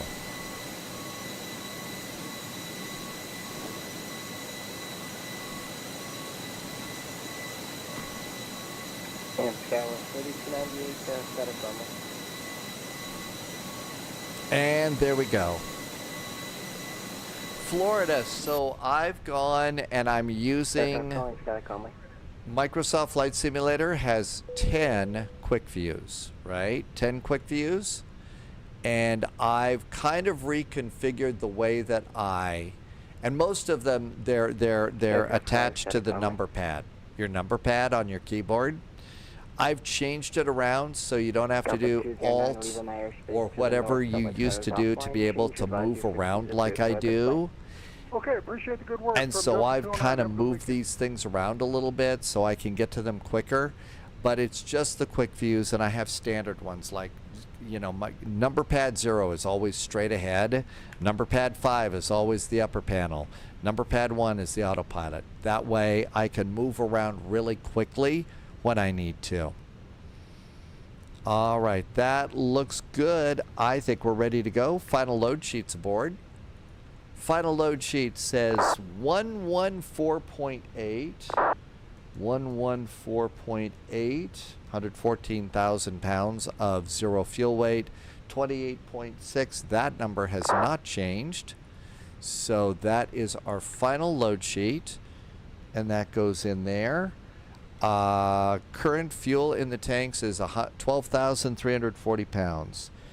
12.3 is fuel. Got enough fuel to do the flight. That looks great too. All of this is good. Parking brakes are on. I'm going to pull the chocks and cones. Come on over here and let's do departure performance. We're expecting 3-4 left. Sync the final load sheet. Sync the weather. Looking good. Calculate. Send to the McDo. That looks good. Let's get GSX to push us back. Prepare for pushback and departure. Okay, all of this is good. Doors are closed. Seatbelts going on. Door is closed to the cockpit. Hey, Wig Bill. Oh, yeah, I did do that video. Thank you for remembering, Wig Bill. Yeah. Florida, that link that Wig Bill just gave you, that's kind of how it is that I do my views. I totally forgot about that. Ah, seriously. I'm forgetting way too much these days. Okay, let's come on over here. Airport ground chart. Let's check the latest data. Salt Lake Tower, hi there from United 441 at gate Bravo 8 with information Delta. Do we need to give you a call for push and start or ready for taxi?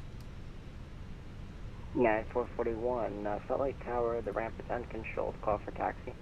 We'll give you a call for taxi. Thanks so much, United 441. And let's go ahead, beacon. Cabin call. Locking gear. Almost time. Let's start squawking. Get on their radar scope. How do you release Skywest 3298? And Skywest 3298, 95 by 5. Mic is muted, that makes sense, but we will taxi. Nose left. Yes, flight 3298, no problem. Release parking brakes. Are we ready to go? Okay. All set here. All set there. Parking brakes off. Commencing push. All engines clear. Start at will.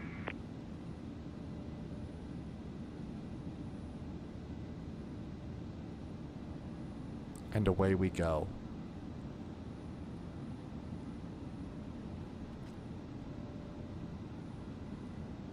Cabin crew, arm doors and cross-check. Okay, we're going to wait for our engine to get beyond the crew line here.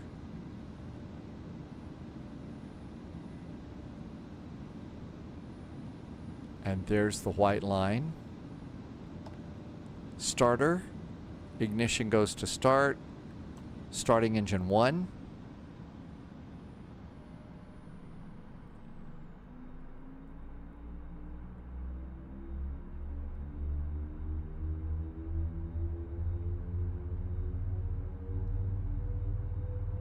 Ladies and gentlemen, please observe the cabin. Really nice start sounds on this airplane.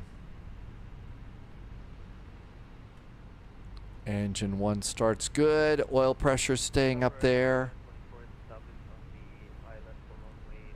Canadian Bear, JAX is Jacksonville, Florida. November Bravo 33 on and a 10 1124, Charlie Tower, no 34 right, clear to land, wind to calm. Set parking brakes. Parking brakes set.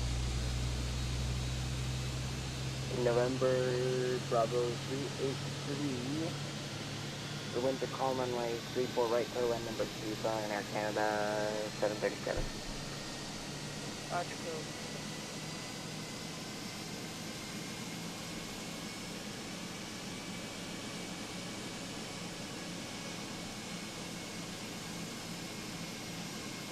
November Bravo 383. Unlocking gear.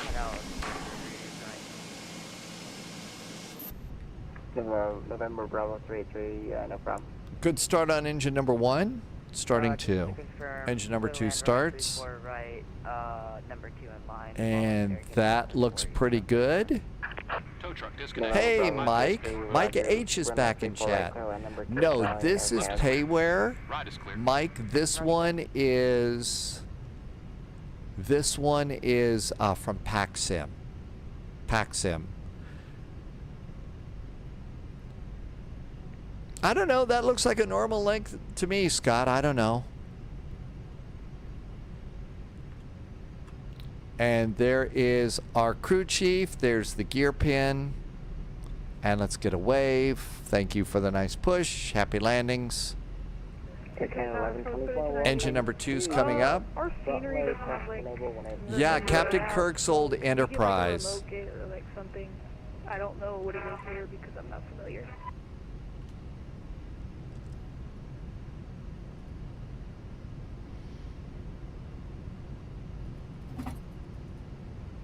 Okay, we're gonna call short of 2 west. November Bravo 33, roger.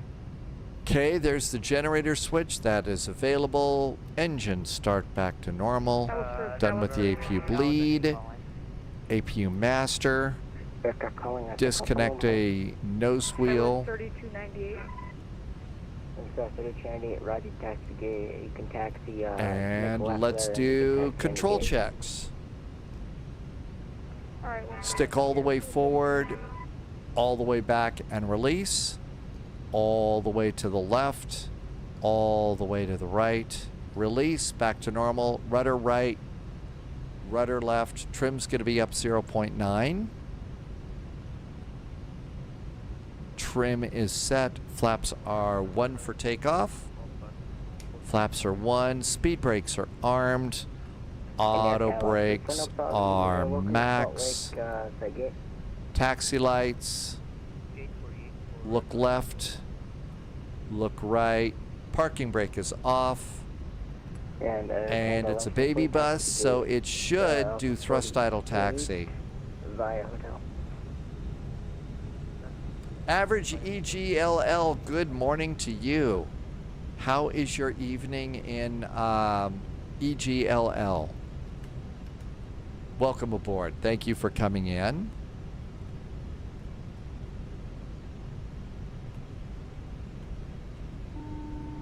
Cabin is secure.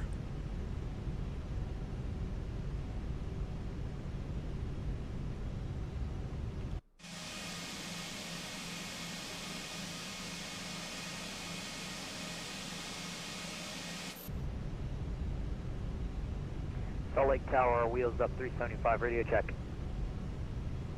CL13, how do you reset the camera in the one button is the keybind? I don't think I understand resetting the camera. I just move around. I don't know that I ever reset it.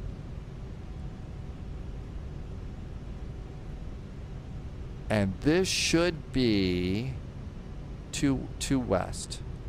Service 3298, we're logging off today. I think it's ATC today. Have a nice day. Thanks, guys. 3298, thanks for flying. Brake check, looking good. Salt Lake Tower, United 441 is holding short of 2 west with information Delta requesting taxi. United 441, thanks for this information Delta. Runway 34 left, taxi via 2 west, Alpha. Going to runway 34 left via 2 west and Alpha, United 441. Ready to go? November Bravo 3. Alpha is the second. Right when able. So straight ahead, second available left.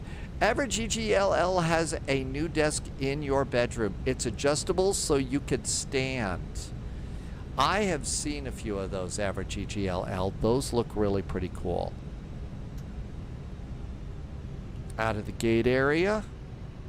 Weather radar. Predictive wind shear.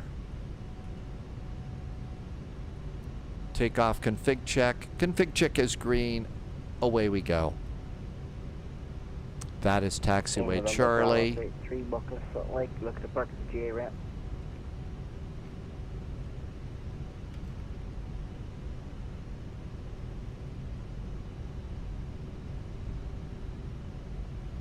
There's Bravo and then Alpha. Wheels up 375, looking for IFR over to Chicago.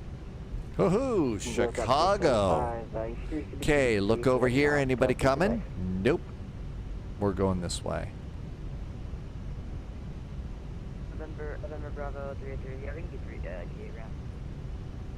November Bravo 383, routing taxi to the general aviation ramp via Hotel Sierra, hold short. Now we're going to add a little bit of power because we got a bit of taxi, so we can speed up just a bit.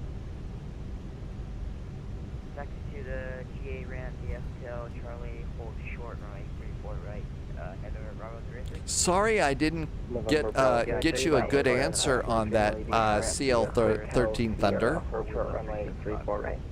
I guess I just didn't grasp it. Maybe I've been up a few too many hours today. Oh, average EGLL, it's an IKEA. And November Bravo. Did it come with a complimentary supply of Swedish meatballs? Oh my god, taxi to the general aviation ramp via Hotel Sierra. We need a good luck hat. This is flight number 4. I flew the 727 today. I need all the luck I can get.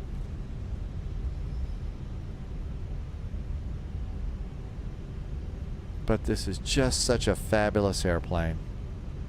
November Bravo 383, taxi to the general aviation ramp via Hotel Sierra and then hold short runway 34 right. And this is thrust idle. Another cool thing about this. Really nice. We have not received an IFR clearance in our A card yet. Wheels up 375. Roger, you are cleared to the Chicago O'Hare International Airport. No. You got the bistro? So you got something for lunch. Okay. How was assembling it, average EGLL? Usually it's pretty good, right? 45010 minutes after departure. Maintain 240 knots until assigned. Correction to advise. Departure is offline. Squawk 7737. Clear to the Chicago O'Hare International Airport via the Rugged 3 departure, Rock Springs. I mean, that looks really good out the window. The mountains, the terminal, the parking area, the trees. That looks really good. Expect 450, 10 minutes after departure. And maintain 240 knots until I think that it's on par with the Mad Dog. I think they're on par together. 375. Average EGLL likes the IKEA hot dog counter. Taxi, runway 34 right. And we'll call you when ready for taxi. We'll expect 34 right with up 375.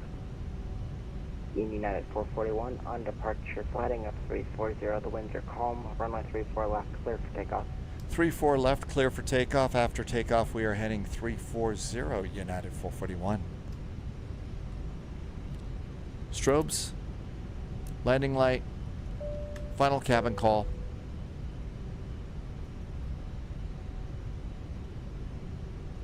Okay, yeah, Mike makes a good point. The Mad Dog will fly RNAV. Landing lights. I think it's flying time. Throttles up about halfway. Engines are stable. Clock is running. Manual flex, SRS. Runway is set. Auto thrust is blue.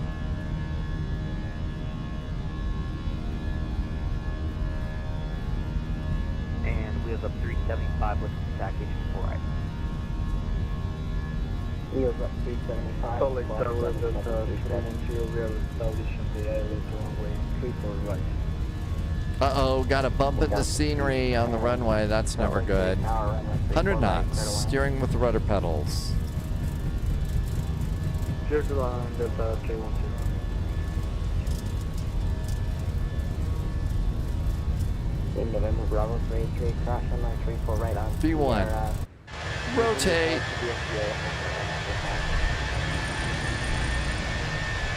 Positive climb gear.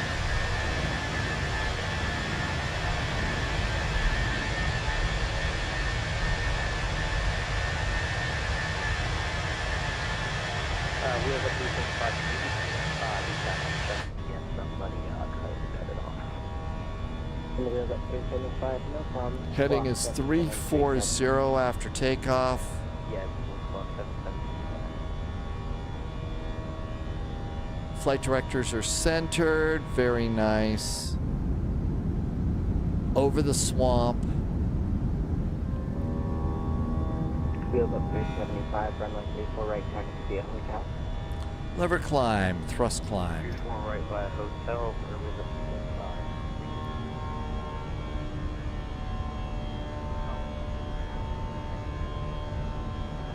375. And flaps. FedEx 1 Lima, Abbey, Salt Lake Tower, call me, establish on the approach. There goes our flaps. Speed's coming up. Okay, looking pretty good so far.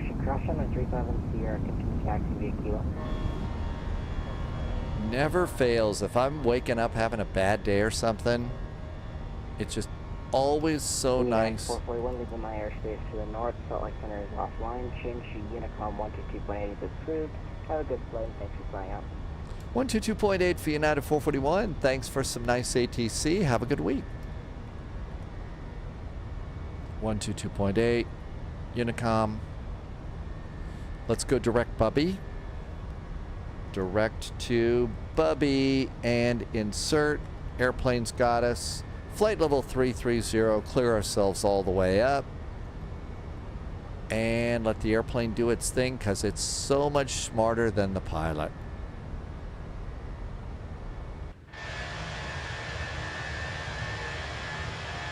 And just, you know, Phoenix just made such a great airplane. It really did. If I were 100 years younger, I'd want to get a job flying these.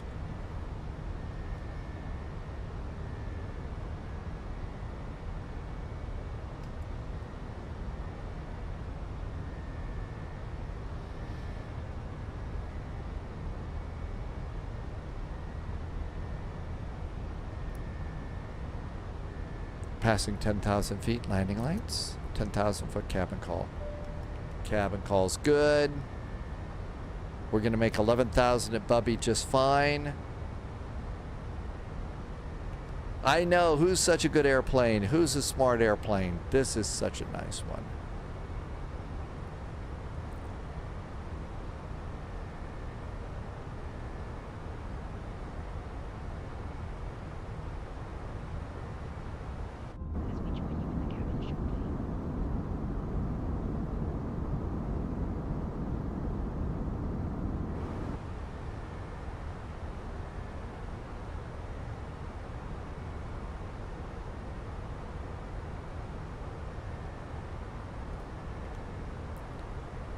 And there's our departure over to the Phoenix app. Approach, refresh.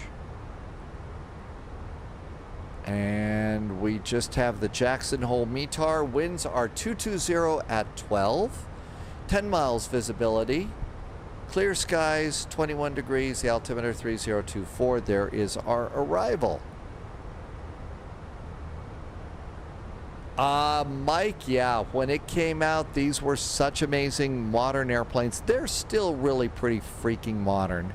I mean, you can fly these things, you know, in the most congested airspace in Europe. I mean, and they do what you need to do in that kind of congested airspace, which is what we're going to be in tomorrow. You know, Dusseldorf to Copenhagen is going to be... Holy cats, when you see the number of airplanes will be put into holds and everything to get into Copenhagen.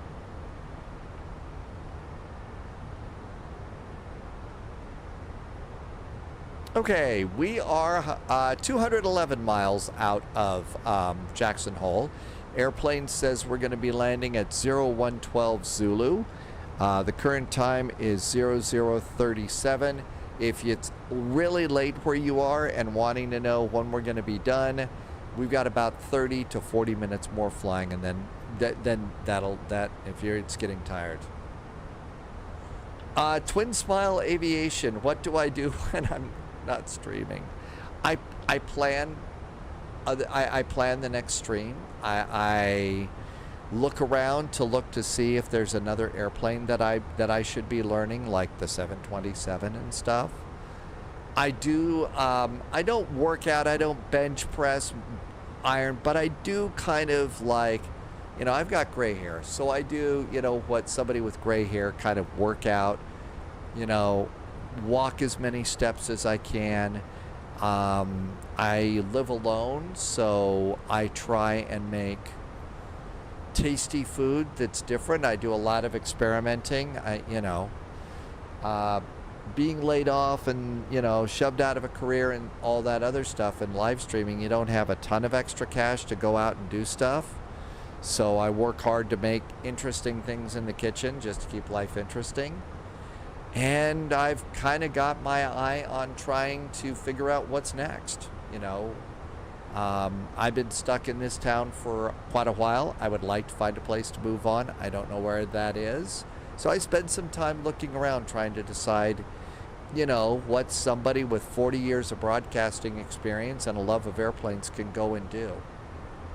And that's what life is like here. It's actually not a bad life. It's pretty good, Twin Smile.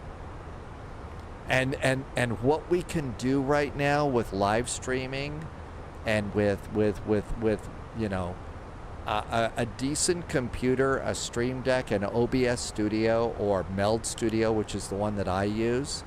I mean, it really is amazing what we can do. I'm just trying to figure out what next I might learn to do with this, you know, because we really can do incredible things. No, I don't plan on stopping streaming. First of all, I met too many good friends doing this, especially when the rest of the world kind of gave me the middle finger. So I don't really plan on stopping this. On the other hand, though, I do need to find a few other things because, you know, got to get a little bit old. You know, getting a little bit older, I got to figure out, you know, some stuff. I was one of those Americans who lost his retirement when the real estate and banking weasels crashed everything back in 2008. So. I do like that. I've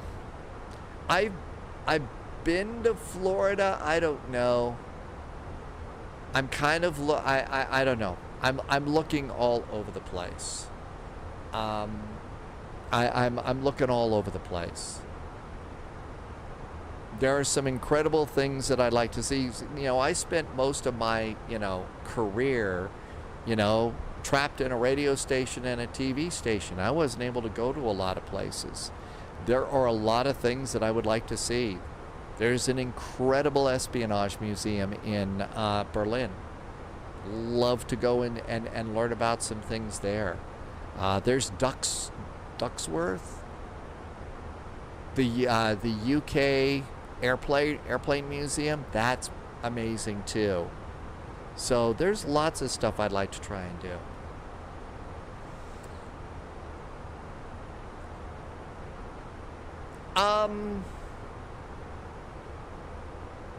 Monaco. Yeah, I think I'm gonna have to be a little more successful at live streaming before I could afford to go to Monaco.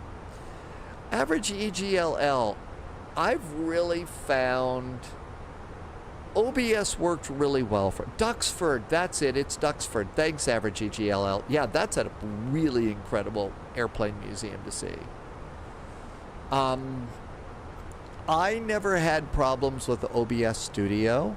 I'm using Meld Studio now, which is free, just like OBS. It's just a little more modern, a little more new. And I like that. I have not had that many problems with it. Scott, you went to Berlin? Yeah, that's an amazing town, at least based on the interests that I have. There's so much to learn. Micah, you're usually flying and watching at the same time. Well, I don't know. It's the effort is fun. I also have no idea what else I would do beyond what I'm doing. But Micah, thank you. I'm glad you like what you see. I do work hard to try and make things enjoyable. And it's enjoyable for me too. Coming out of corporate America really can mess your life up in some pretty rough ways. And so the live stream isn't just about making, paying the bills. It's also about getting to spend time with cool people like you who like airplanes, have a good time, and, like spend time with people who like airplanes and talking about burgers and brew and spy stuff and all that. So it's really important for me too, and why I enjoy this so much. I also spent literally 40 years in the broadcasting business, radio and TV. That's what I did. And radio and TV has pretty much collapsed and everything else. But this is the next best thing. This is the next best thing, and it's been great for me. So, yeah, corporate stuff right now, there's just too much burn down the house stuff in a lot of companies. So, our climb is going good, 20 miles to top of climb. I think seatbelts can go off, lights can go off, after takeoff items, speed brakes are disarmed, flaps are up, landing gear is up, after takeoff items are good. And our cute little Airbus is just bussing along here.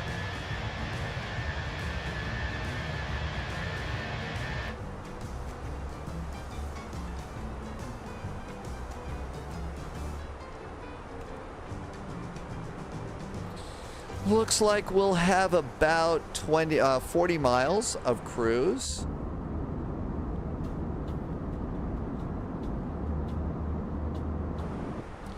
Let's do CTAF space KJAC, Jackson Hole. Jackson Hole CTAF is 118.075.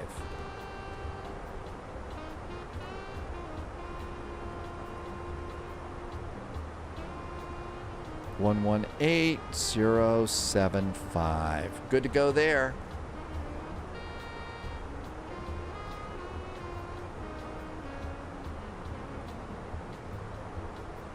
on the arrival.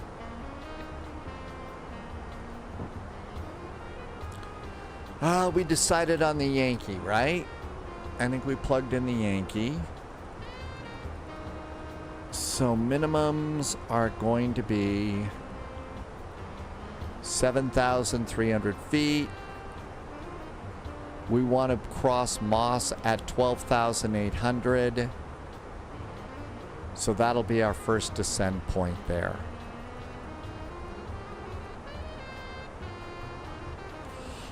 If you're interested in World War II, oh, Jersey pilot, there is so much in the Channel Islands. Yeah, I'd like that too. Plus, after you go and check out all the history there, you know, you meet Giselle for drinks someplace. So, I mean, you know, the Jersey, the Channel Islands is the place to be, right? And here's our final cruising altitude.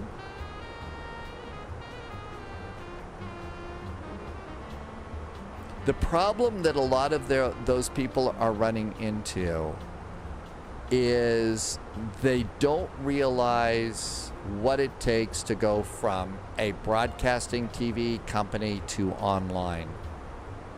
They're having a real hard time with that. Some of them are getting it, some of them got it, and it works pretty good. Not all of them, though, are able to make it. Okay, destination data time.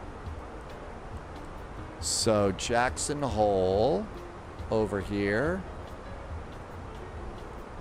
And here we go. Winds right now are 220 at 12.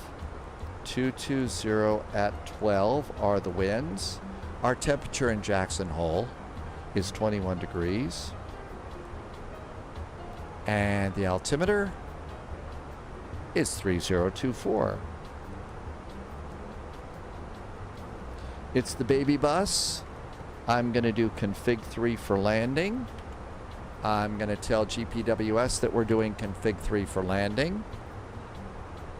And minimums, again, I already forgot.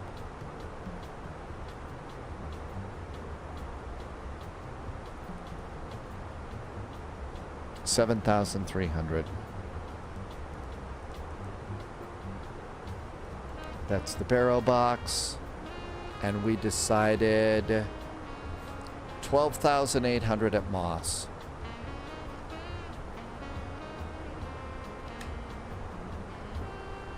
Okay, we're set up to land. There's also nicknames you use for the other islands. You've heard Guernsey people, they call them donkeys. I didn't know that one.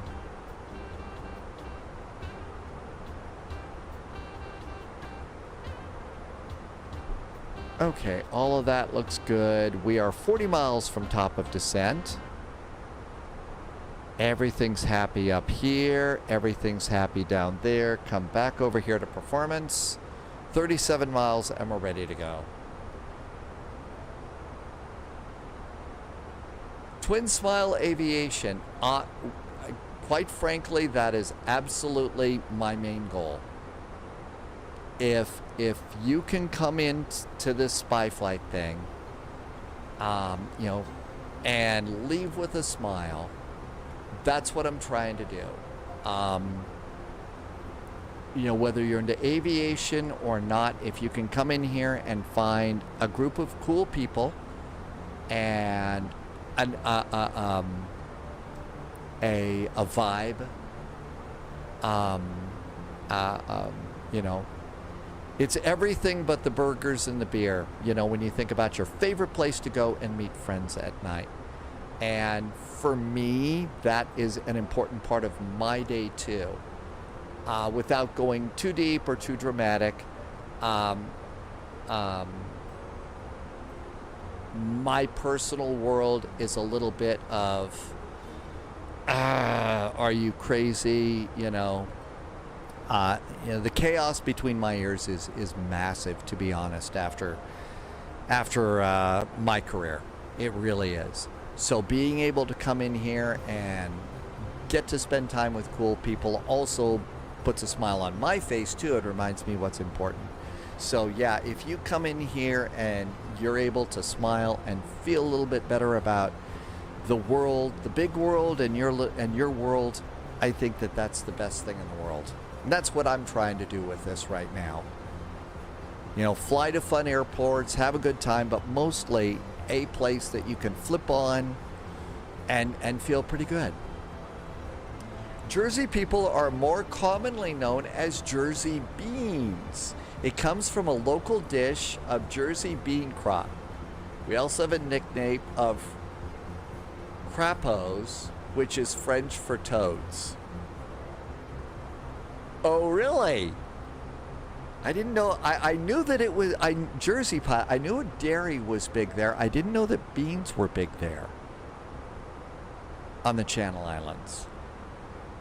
But yeah, living on an island or something like that, you know, where it's kind of rainy and stuff, might be nice for a while at least. You know, all there has to be is good electricity and good internet, because I can fit Stormy and the little cockpit of cool here into just about anything. So.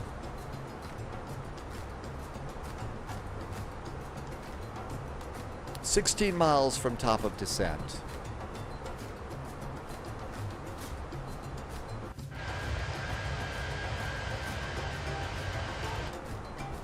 The word crap. Okay, so Jersey pilot here in the United States, word crap is a not as rude as some other words, but it is.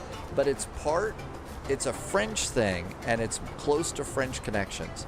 Okay, so crap in French, it's one of those words that's totally different from what the rest of the world might think it is. And 10 miles to top of descent. That's the other cool thing about the spy flight. It's always so cool because I always learn something new.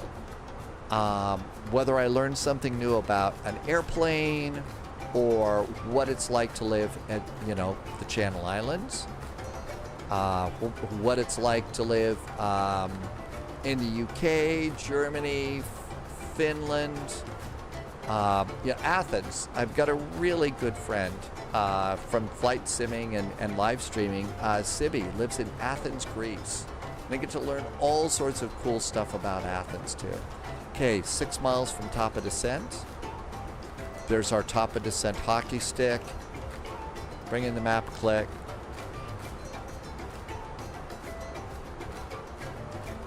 Let's go ahead and make it managed. So press the button. And the little dot means we're in a managed descent. So we'll save all sorts of fuel.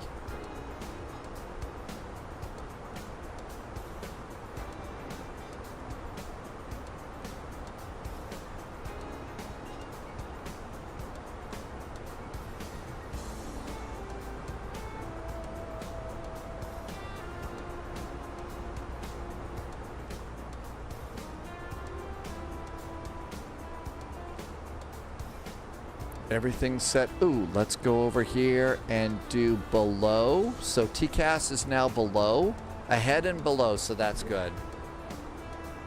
Tyragoth, if you want to know what it's like as an American in Germany for a few decades, just ask. Tyragoth, I would like to. What's the best way? Are you on Discord, Tyragoth?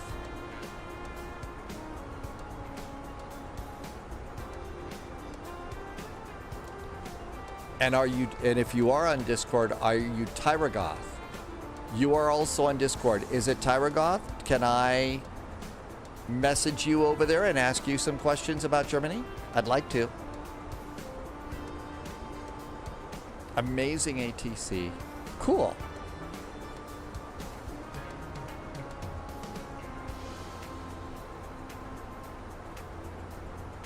Meld Studios has a new release, I think, or it's just an update.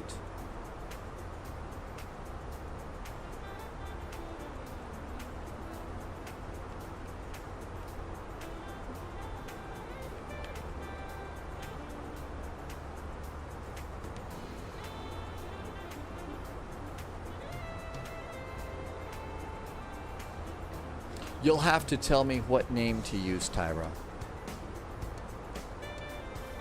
Okay, this looks good. That looks great. Let's do seatbelts. Seatbelts are going on. A little bit soon, but that's okay. We'll be twisting and turning pretty quick. Does look like we got some puffy little clouds here. We may need to go and switch over to terrain radar. I'm going to pop in terrain radar for this instead because I don't see any big bad storms.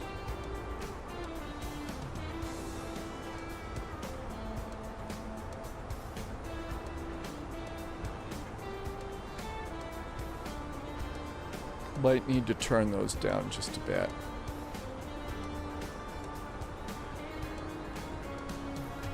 Jackson Hole traffic, United 441's little baby bus coming in. Direct Moss, setting up for the ILS Yankee runway 19, and we are off to CTAF. Happy landings, Jackson Hole. 11875. Jackson Hole traffic, United 441's the baby bus. We are 30 miles from Moss, setting up for the ILS runway 19, and we are probably a good 30 miles out.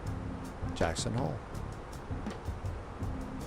And Jackson Hole traffic, Delta 209 on short final. I hear Russ.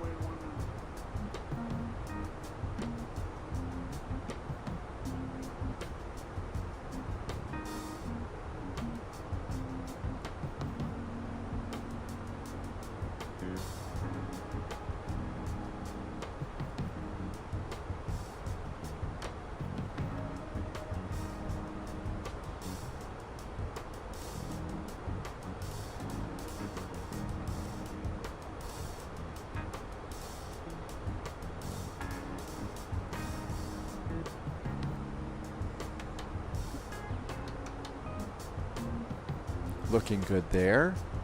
There's 25,000 feet. That's usually when I do seat belts. But they're probably pretty rowdy back there. Uh-oh, company, I bet we were late getting out today. 5 minutes late. Well, I had to restart the sim because the autopilot was cranky. Okay, what do we have for speeds? Anything here? Moss? Nothing there.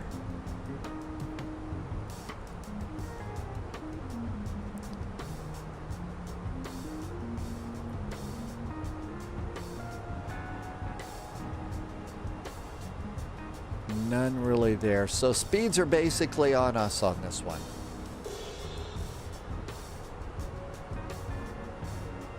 Average EGLL says if it was UK rail, that would be on time. See, that's what shocks me, but I'm just a Yank. I've never been over there before. I heard that that was like a point of personal pride, that it would, that they were always on time.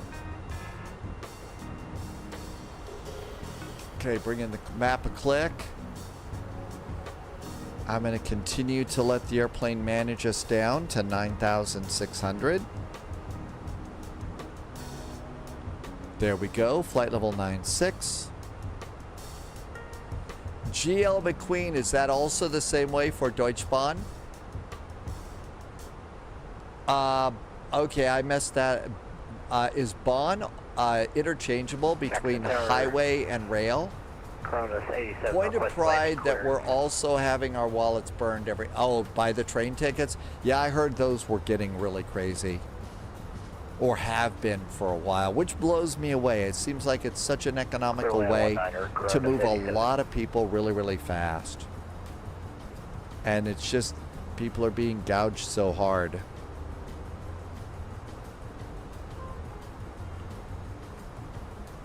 Clear on 5 mile final. Havoy says Bond just means track. Okay.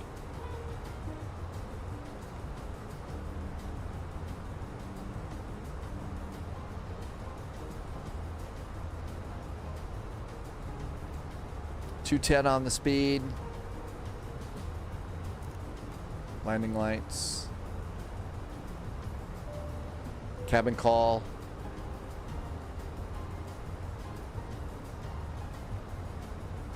Oh, from what I understand, Jersey Pilot, Mark Felton has a really good video on what was left over from World War II on the Channel Islands. And apparently there's a lot that was left. A lot that was left.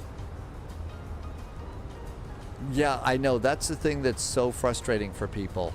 You know, prices go up, but the service quality stays the same or drops a little bit. We're going to need a little speed brake. We're high on the descent.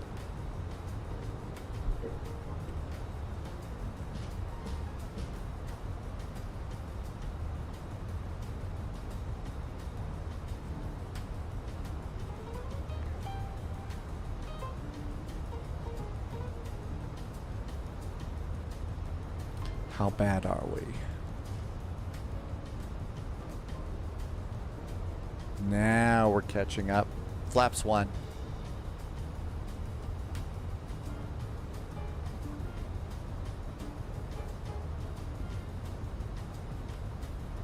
Come on, catch up, airplane.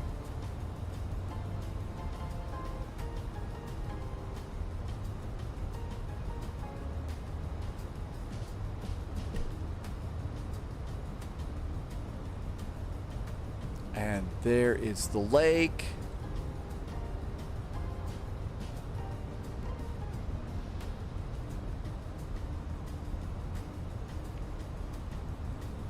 Auto brakes, medium.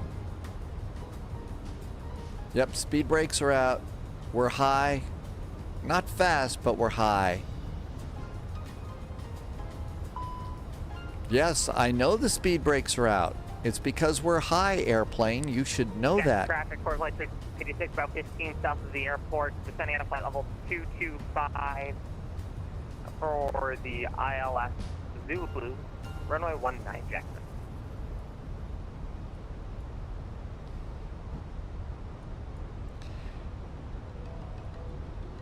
We're doing good.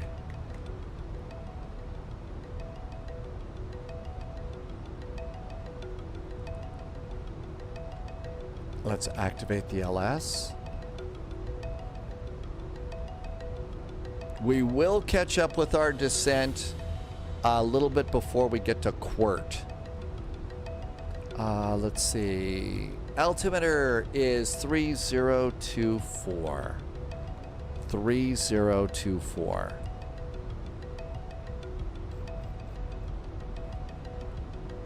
(3024) 3024 for the and 3024.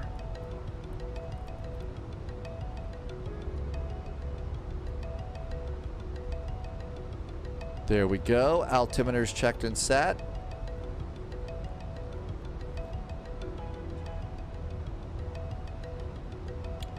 You joined the Discord, thank you.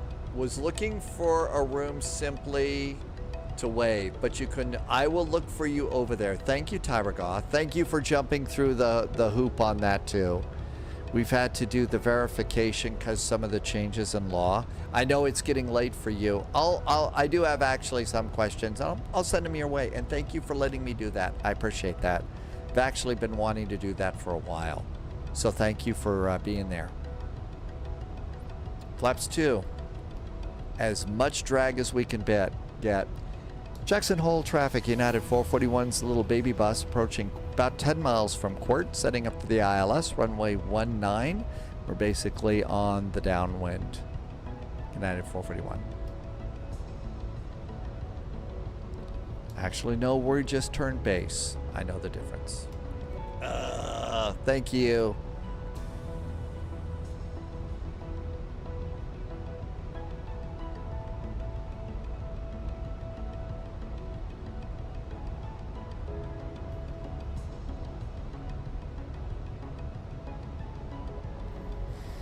Okay, let's see. Approach is now armed. That looks really pretty good. Still a little bit high, but I think we're gonna catch up just fine. Still have the speed brakes way out. Got a little flap going there too. So that should help. I say landing gear. Can't have enough drag, right?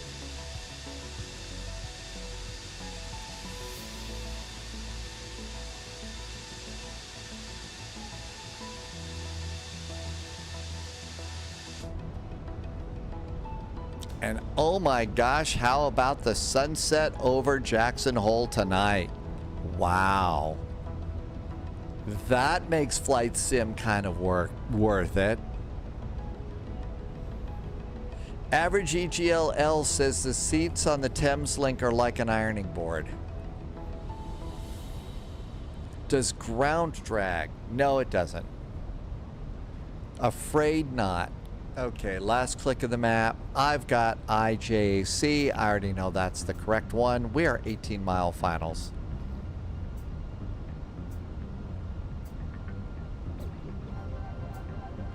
Looking good there. Airport ground chart. Coming in on runway 19. We've got one airplane behind us. We'll probably catch Alpha 2.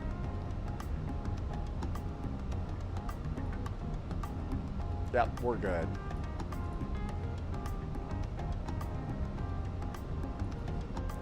Jackson Hole traffic. United 441's turning finals for runway 19. Landing Jackson Hole. I think that's probably a chilly lake. No reason to worry about alligators on this one.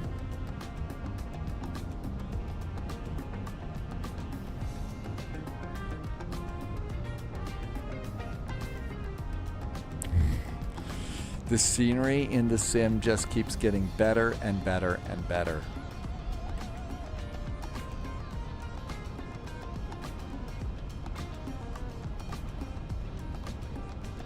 Jackson Hole traffic 4.326 over Mont on the ILS Zulu 19.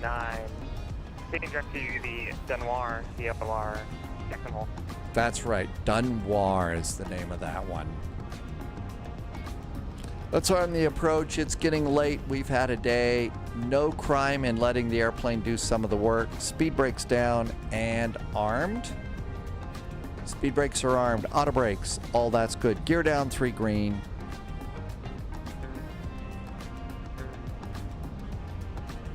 They would probably freeze. My guess is the gators would not last long here. That's very cold water. That water that we just passed over, that's snow melt. That is cold. That is cold. Okay, looking good there.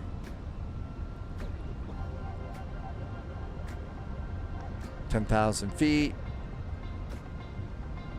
We'll keep our speed up, and there's an airplane right behind us. We'll keep our speed up until 5 miles DME.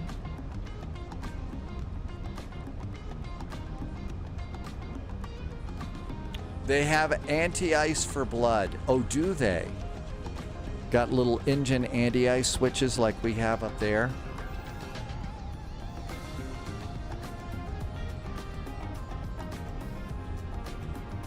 Only on a super duper hot day, Scott. I mean, some of those lakes do not cool off much.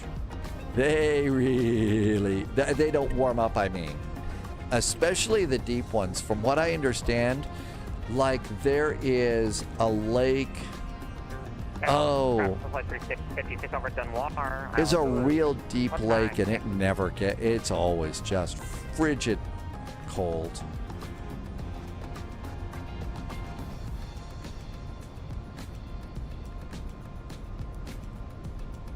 Okay, coming on in, we are exiting to the left. Exiting left. Got the airport, got the runway. AP's off. Captain's got the airplane. No reason to panic. No, you don't need to call your lawyer.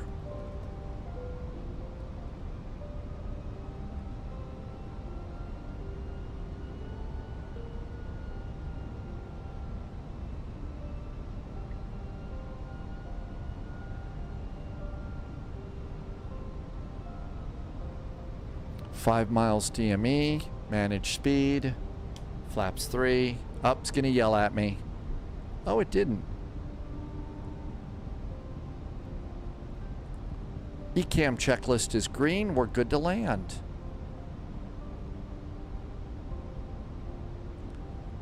Forturi says hydrate. We actually have time. Thank you. Forturi, absolutely we have time to hydrate. See, this little bus, we actually can do those sorts of things. Welcome aboard.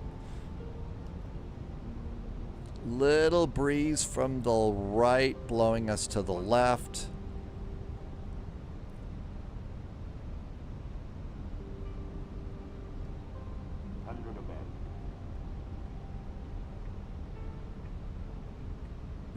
Subscriber confirmed. Top clearance granted, Agent. One of the Loyalty very noted. first people to discover the spy flight 98 months ago. Holy cats, Trip Taker, it's almost 100. You believe that? Trip Taker is in from Hotlanta. Welcome aboard. Thank you for coming in. I hope you are doing well. Thank you for stopping by. I hope all is well at Trip HQ. And there's been some great barbecuing at your new house, and it's all been good. Job interview. Oh, tomorrow morning? Okay, massive, you know, Airbus, Boeing, and spy flight. Good luck for your job interview. Good luck, Trip Taker. Can't wait to hear about it. Best of luck for sure.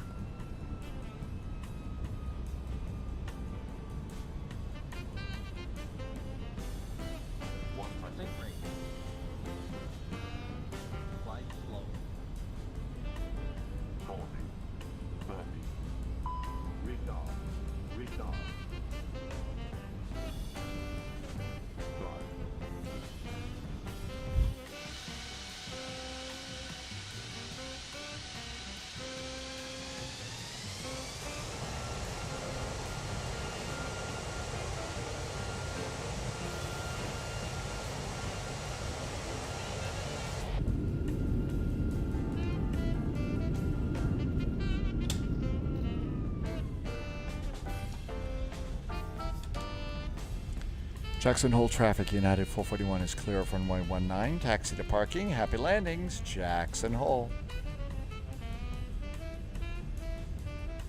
Jackson Hole traffic, 4 flight 356, about a 10-mile final via the Isle of Zulu. Runway 19, Jackson Hole. Okay, let's clean up some stuff here. First of all, we're going to get the radars and stuff turned off because apparently the ground crew doesn't like us to be having the radar on because, you know, something about wanting to have children or something like that. For the next crew, I'm going to do the rudder trim reset. That looks good. Landing lights going off. We need to open up the flap. We need to turn off the strobes. And APU is rolling. Hi, Warhead. Warhead 20 is back. Welcome back to you.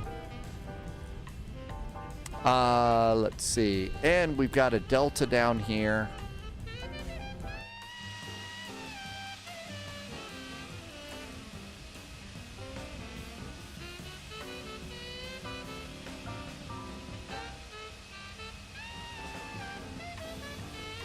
And a nice jazzy little taxi up here.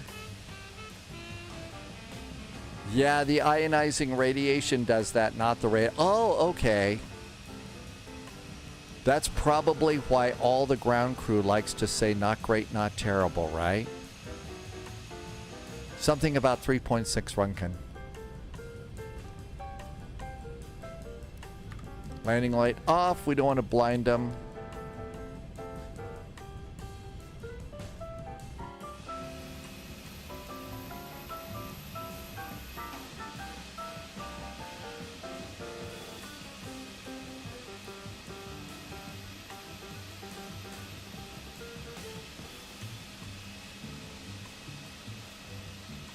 Parking brakes. And that looks good. Got the APU. Bleed going up. Engine number 1. Engine number 2. Stop our squawking. That looks really good. While they spin down, we're going to do fuel pumps. And we're done with the ADIRs. 3, 2, and 1. beacon, seat belts, deboard, and let's see what GSX might do for us here in Jackson Hole. Request deboarding. And we got an airplane coming in on that runway. They're 4-mile finals right out there. Warhead wants to know, I'm about to get back into the sim scene. P3D version 4 was the last. Should I just go into 2024? I think the big question, Warhead, is what can your system handle first, right? What can your system handle first? Can you handle, when you take a look at the system requirements, because, chasing through all of the specs, having a computer that just can't handle the sim is nothing but frustrating as hell. And you don't want any part of that, I don't think. So, make sure your system can handle it. Once you've done that, Warhead, I really feel like the thing to do is 2024 is really good. Our scenery is amazing. That's what we're flying right now. The airplanes keep getting better and better and better and better. 64 megabytes of RAM. Okay, the 64, the RAM is important with these sims right now. So I think you're doing good there. And I feel like 2024 is going to be nice for you. Hey, here comes the Frontier flight just came in. Flash Duck, good afternoon, Flash Duck. Welcome on in. Thank you for coming in today. Bluebird 757 is almost in beta. I haven't heard that one yet, Trip Taker. Really? I mean, last I heard they were working on stuff and everything else. We're gonna start to wrap it up today. Live stream's been going on for about 7 hours today. So maybe we ought to call it a day today. We've got a big day tomorrow. Oh, look at this. Everybody, they're walking into the terminal. That's pretty cool. Our first flight tomorrow is Dusseldorf to Copenhagen, 1800 Zulu. So I think that should work out pretty good. I don't know that that's the best thing for me to do, is to sign up for a beta. I haven't been doing anything with a 757 for a long time now. A really long time. And because of that, I don't know that I'd be that valuable to them. My name would probably get me in, but I want to make sure of what I volunteer for. And I could really screw that up or something. 2024 for me, Warhead, was better than 2020. I got much better performance. So the performance was really, really good, I thought. T-Bird, we had a tulip earlier today. We had the tulip plane for sure, and it was really nice. Definitely enjoyed flying the 727. It's an airplane that you really do need to take a break from. I don't recommend flying it all the time, really. It's what we in flight simulators call a handful. Tomorrow's first flight is Dusseldorf to Copenhagen. We'll see what we decide to do after that. Maybe another 727 flight. It's been a while since we've had the Mad Dog in Hawaii. We might go over there and go to Hawaii after Vectors to Copenhagen. I'm going to be departing out of Dusseldorf. You'll also probably find really good ATC out of Nuremberg. And so those are the two that you really can count on. So that might be the better thing to do. Thanks for being here. Thank you for being secret agents, special agents, and double O's. No, I don't want to be the BAE spy. Oh my gosh. Oh, the BAE. Seriously, that one. Whoever came up with that. Thanks for being secret agents, special agents, and double O's. Thank you for the incredible support. There have also been some very nice gift subs so far this month. I really appreciate the extra support, helping me to keep the lights on here at Spy HQ. I could not do any of this without you, and I'm super grateful, as we were talking about earlier in the live stream, that I get to be here and do something like this.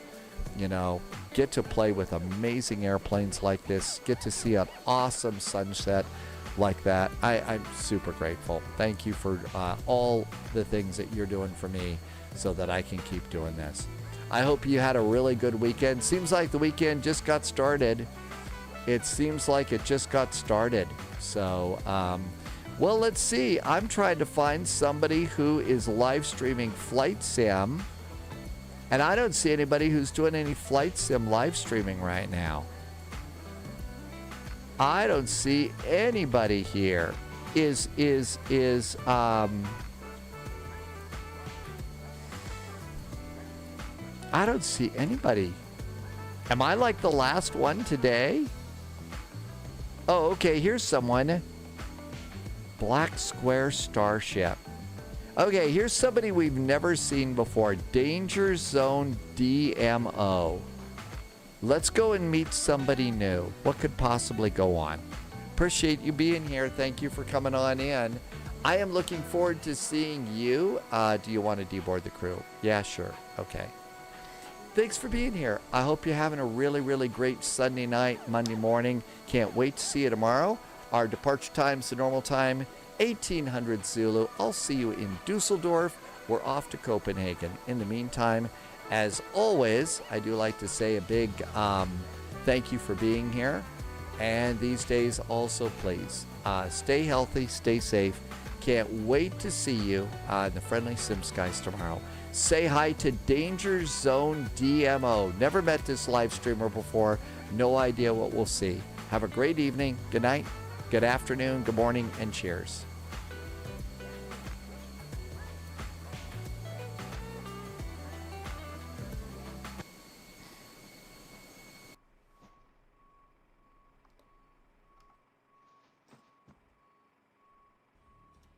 Holy shit!